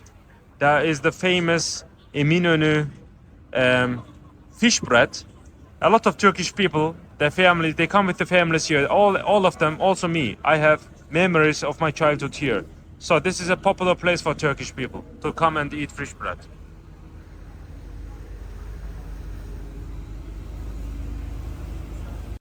Okay, thank you for watching. That was the Bosphorus Tour. You can do it yourself. Highly recommend it. If you are in Istanbul, you have to do the Bosphorus Tour. And don't forget to subscribe and watch my other Istanbul videos. Thank you. So hi, I'm a tour guide in Istanbul, and today I'm gonna show you a walking tour you can make when you visit Istanbul. The things you can see. I'm not gonna go into detail. You can also skip on the timestamps on the things. I'm starting in Taksim Square. That's the Taksim Square, but you can do the same tour from back end.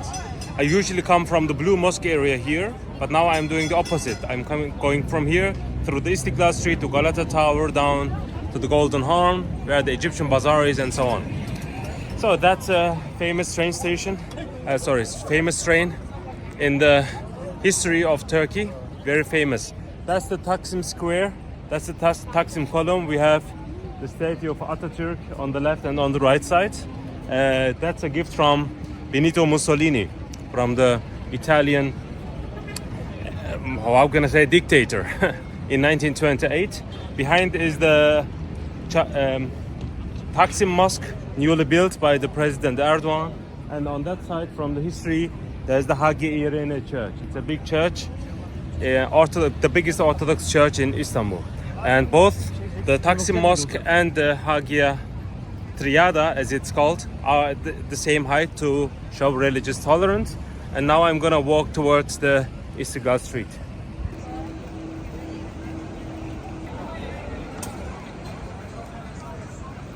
Now the Istiklal Street has a lot of consulates, ambassadors who live here. Also these are from the Ottoman times. For example, that's the French consulate. We also have the Swedish consulate, Greek, German, and so on, all here. I came at the worst time of the day because there's no shadow anywhere and it's very hot. You see, these buildings are from the 19th century. That's why it's very important for the history.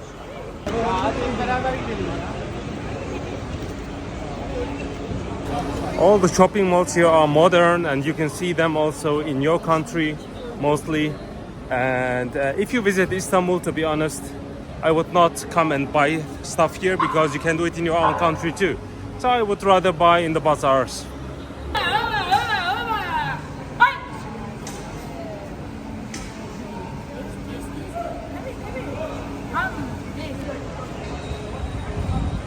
So that's Istiklal shopping mall. It's the biggest shopping mall here in Istiklal Street.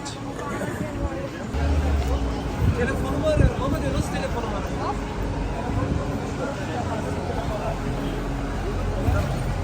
That's Barış Manço, a singer. So there is Beyoğlu Cinema. It's one of the oldest cinema places in Istanbul. So that's the most famous passage in the Istiklal Street. There are restaurants, you can drink beer and so on. That's the entrance to the Galatasaray High School. And the soccer team, football team Galatasaray, has also its office inside.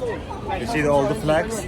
That's because Galatasaray became champion this season.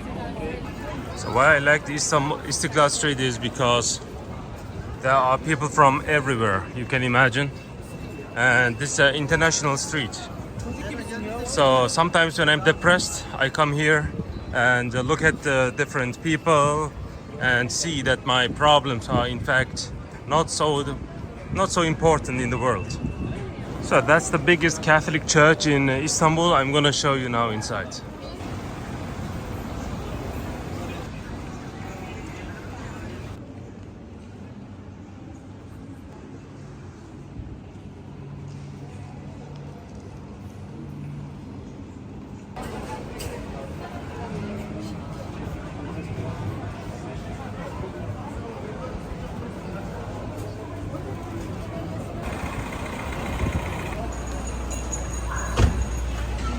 So that's an Orthodox church.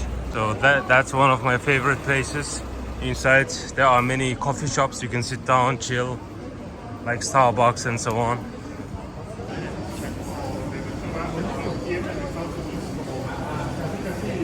So I lived in Istanbul for 12 years and I'm gonna leave now.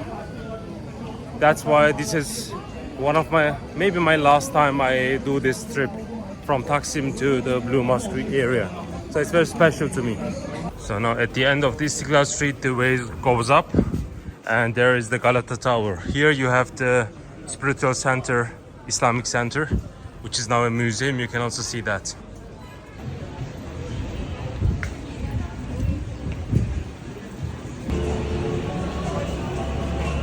So that's the tower around 700 years ago.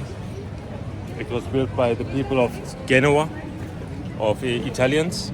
And there you see there's a walls. And we had 13 of these towers. Actually, that was the biggest one, but that's the only standing right now.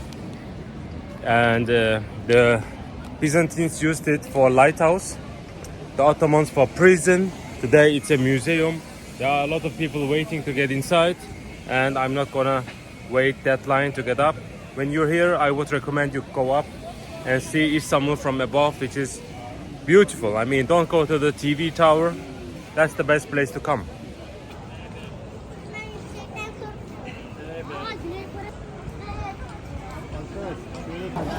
There you have to buy the tickets and then you have to wait for the entrance. There's a beautiful coffee shop, Vienna Kahvesi, Vienna Coffee. And on the left side, that road there is the best place to take picture of the Galata Tower. If you go follow this road, it will lead you to the Golden Horn. So when you're down there, you see there are some buildings. This is the Turkish Central Bank. So there's a bridge. You can take the tram line or you can walk over. I will walk over now. So that mosque is the Süleymaniye Mosque. That's the Hagia Sophia. It's a beautiful place. You can see a lot of different historical sites here.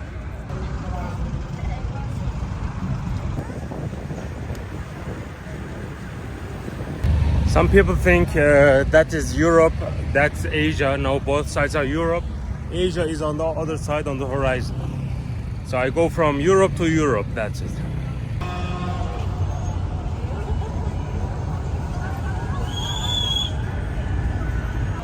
So this is the place where you can eat Turkish fish bread. It's very traditional, very famous, right on the Golden Horn. By the way, it's called the Golden Horn because the sun shines like gold on it, and it goes like a horn inside. That's like a river, you can say. And on that side is the Egyptian Bazaar.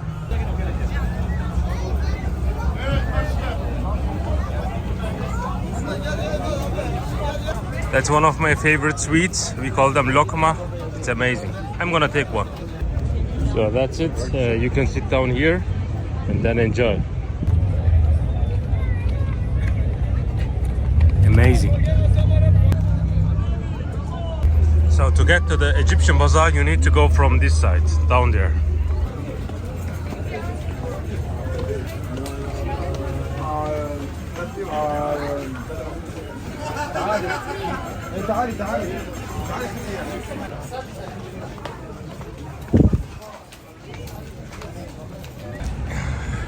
So that's the entrance to the Egyptian Bazaar. That's called the New Mosque. It's around 350 years old. And back then it was new. That's why the name stuck, New Mosque. Egyptian Bazaar because the goods in the Ottoman times came from Egypt. That's the end of the Silk Road in Istanbul. And so everything was spread from here to Europe. That's the name Egyptian Bazaar. Another name is Spice Bazaar. Let's see what's inside.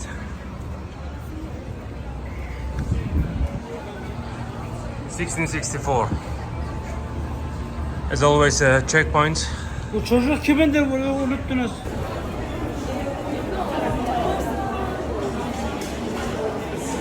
So this is how it looks. See, there's a balcony there. In the Ottoman times, every morning people would come. There was an imam and they would pray to God for income, and they would also swear that they would not cheat. But now it's not anymore. So the Egyptian Bazaar is very easy, straight and then left, and then it ends. Look, behind that is the Mahmud Pasha Bazaar for local people. You can also see there, it's huge. And you just go there again and it's over. I mean, like an L shape, straight left. And most of the things are the same. There's also jewelers and other things if you want to buy. In Turkish society, it's a tradition to bargain. So if they say 400, you can say 300, for example. So just try your way around. I don't like to do these things. That's why I don't shop in the Egyptian Bazaar or in the Grand Bazaar. That's very small. The Grand Bazaar is much bigger than this one. Maybe I've got the chance to visit it today as well. We'll see. Okay, now we are getting outside. And I told you about the Mahmud Pasha Bazaar. Look, it starts here. And then it goes up to the Grand Bazaar. It's huge. And mostly local people come here to shop for marriages and so on. When I married, also came here to shop. So Egyptian Bazaar, New Mosque, and here's a way to Sirkeci, where the Orient Express is. That's a famous chocolate shop, but it's very expensive. There's a big hotel called Ottoman Palace. That way goes up to the Blue Mosque. That's a Marmaray underground subway going to Asia, Asian continent. That's the train station of the Orient Express. It became famous with the book of Agatha Christie, Murder on the Orient Express. You can even see the train there. So this area is called Sirkeci, and I'm gonna now walk up to the Blue Mosque region. And it's not easy because there's a hill going up. So just follow the tram line. It will lead you to the Grand Bazaar, to the Hagia Sophia, and everywhere.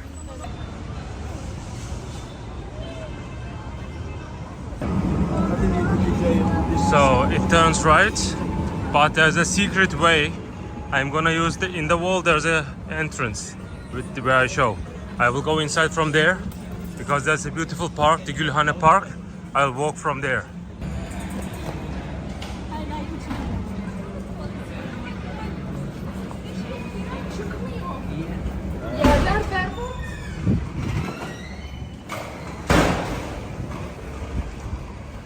Look where it goes out now.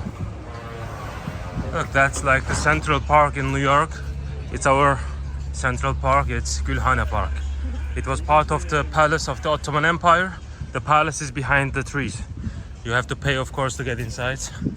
But I just wanted to show you this.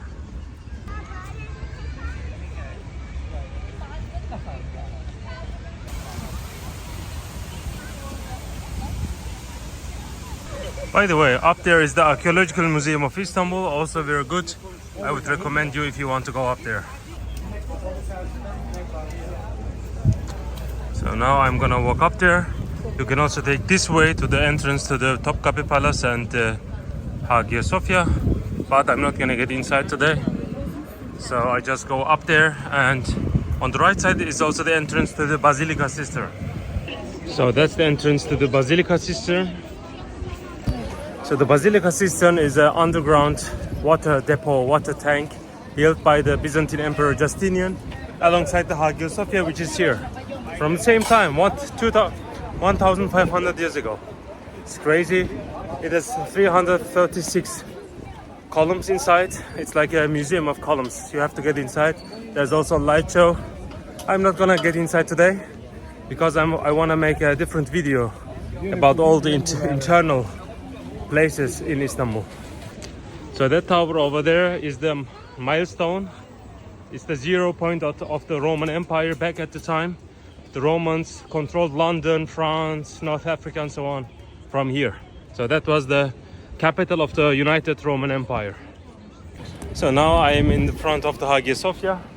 It's also 1,500 years old, built by Emperor Justinian in 5.5 years, very fast. Mostly slave work, that's why it was so fast.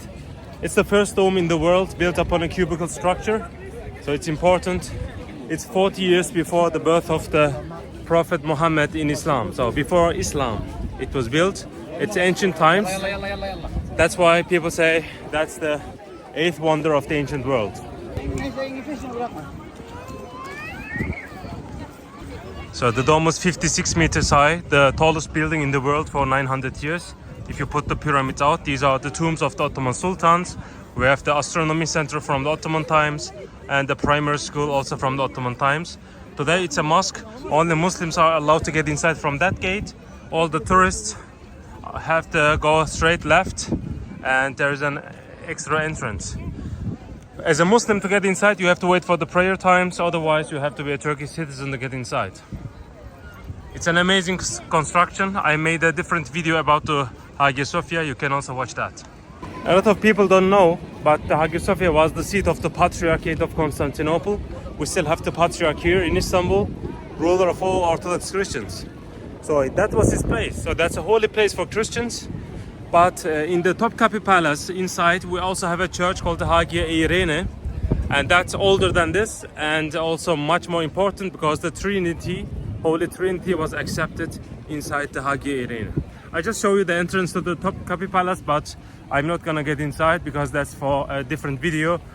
It's almost evening and the museums are closing.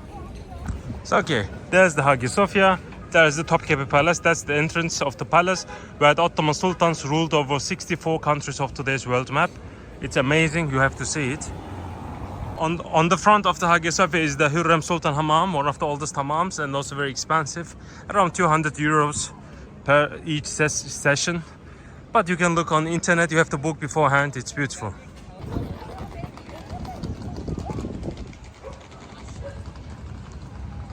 There's the Blue Mosque. So over there is the Blue Mosque, one of the oldest, one of the, how can I say, one of the best Islamic civilization mosques of the world.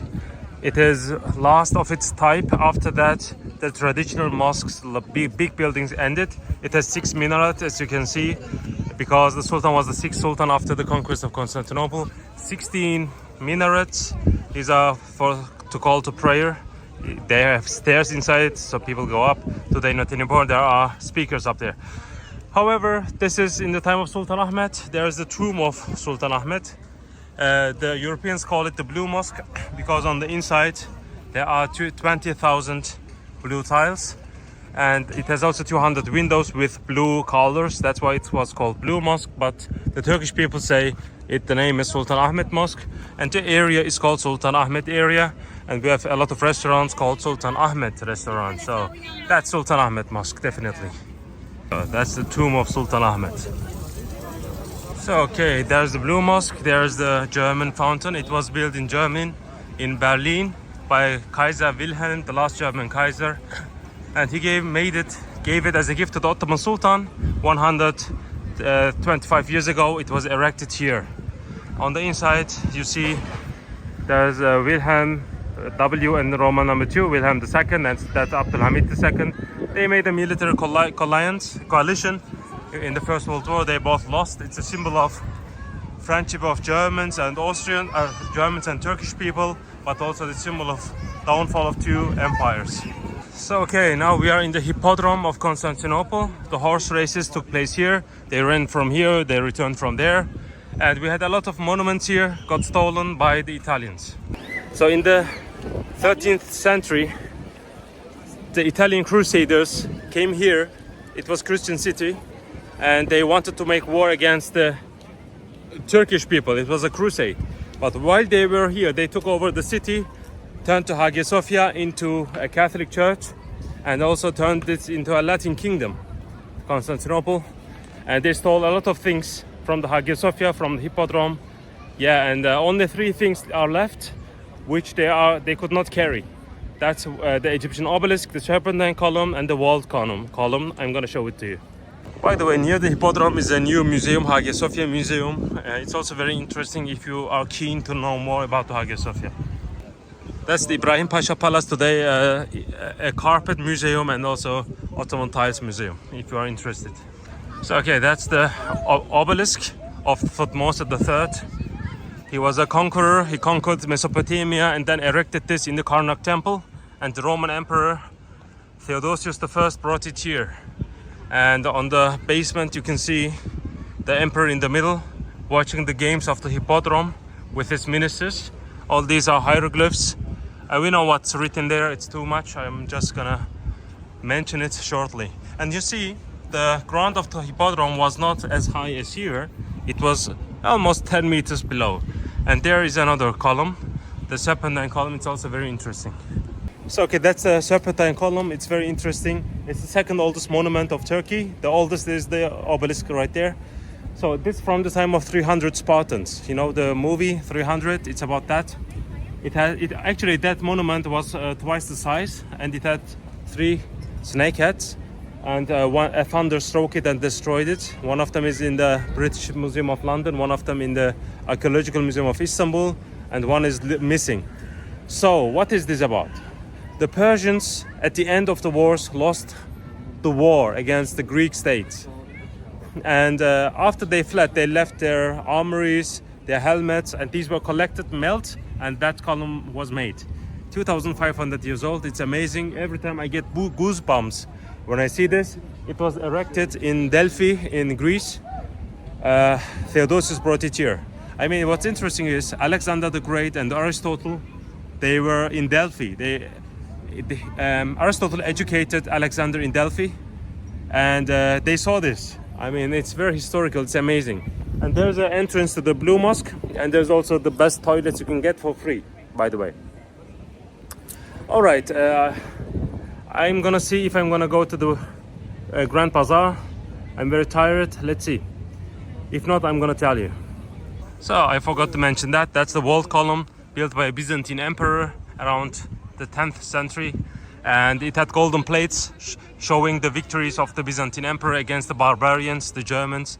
Now they were stolen by Italians again and turned into gold coins. So okay, I decided to go to the Grand Bazaar. If at the end of the Hippodrome there's a way going up there, just follow the way and then it will lead you to the Grand Bazaar. So by the way, when you're up here, there's a building here. That's a Binbir Direk Cistern. Sorry, the Şerefiye Cistern you see here. You can. That's also from the Roman times. You can also see it. There's a beautiful light show in there.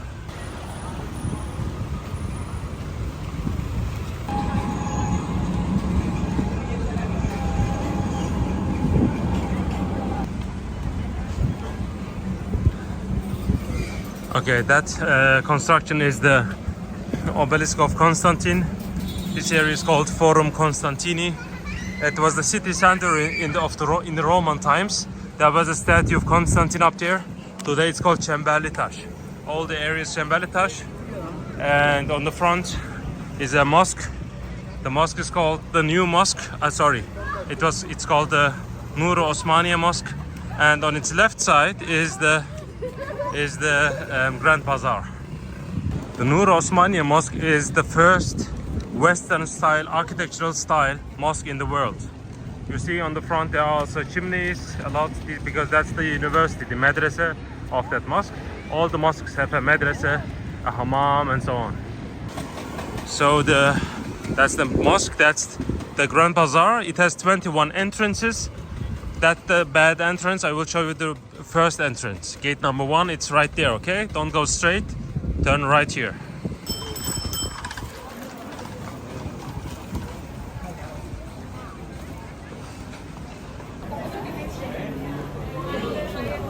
Okay, now if you don't want to get lost, remember the gate number 1, okay? Look, there's the mosque, there's the main entrance, and here it says gate number 1. So if you're with a group, just tell them we meet at gate number 1 here when they are lost. So inside the mosque, it's beautiful. You can sit down here as the people, and there are free toilets here. So it's a nice point to stay. Now I'm gonna get inside with you. It's the main gate of the Grand Bazaar, the biggest bazaar in the world, but not the oldest. It's from 1461.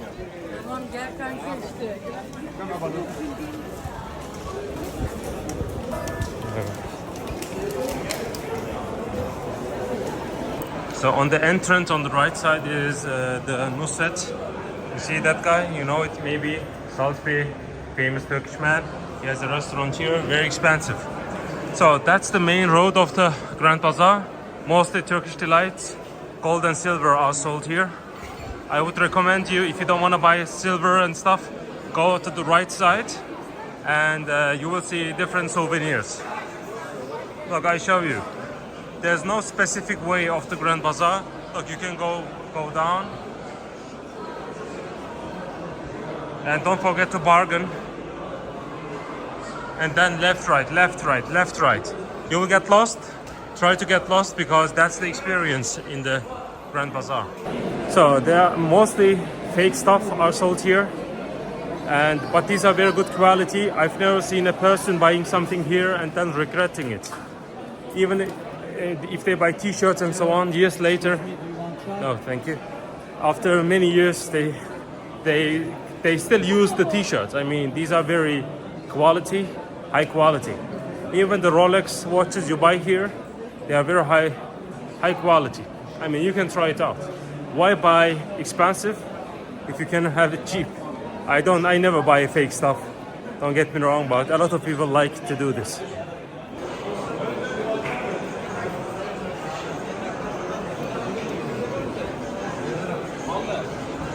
So the end of the road, main road, leads to Beyazıt, where the Istanbul University is, but I'm not gonna go that far. I will show you a good bakery. There's a leather bazaar, you can ask that. And then there's a stair going up, and then turn right, and then left. There's the best bakery in the Grand Bazaar.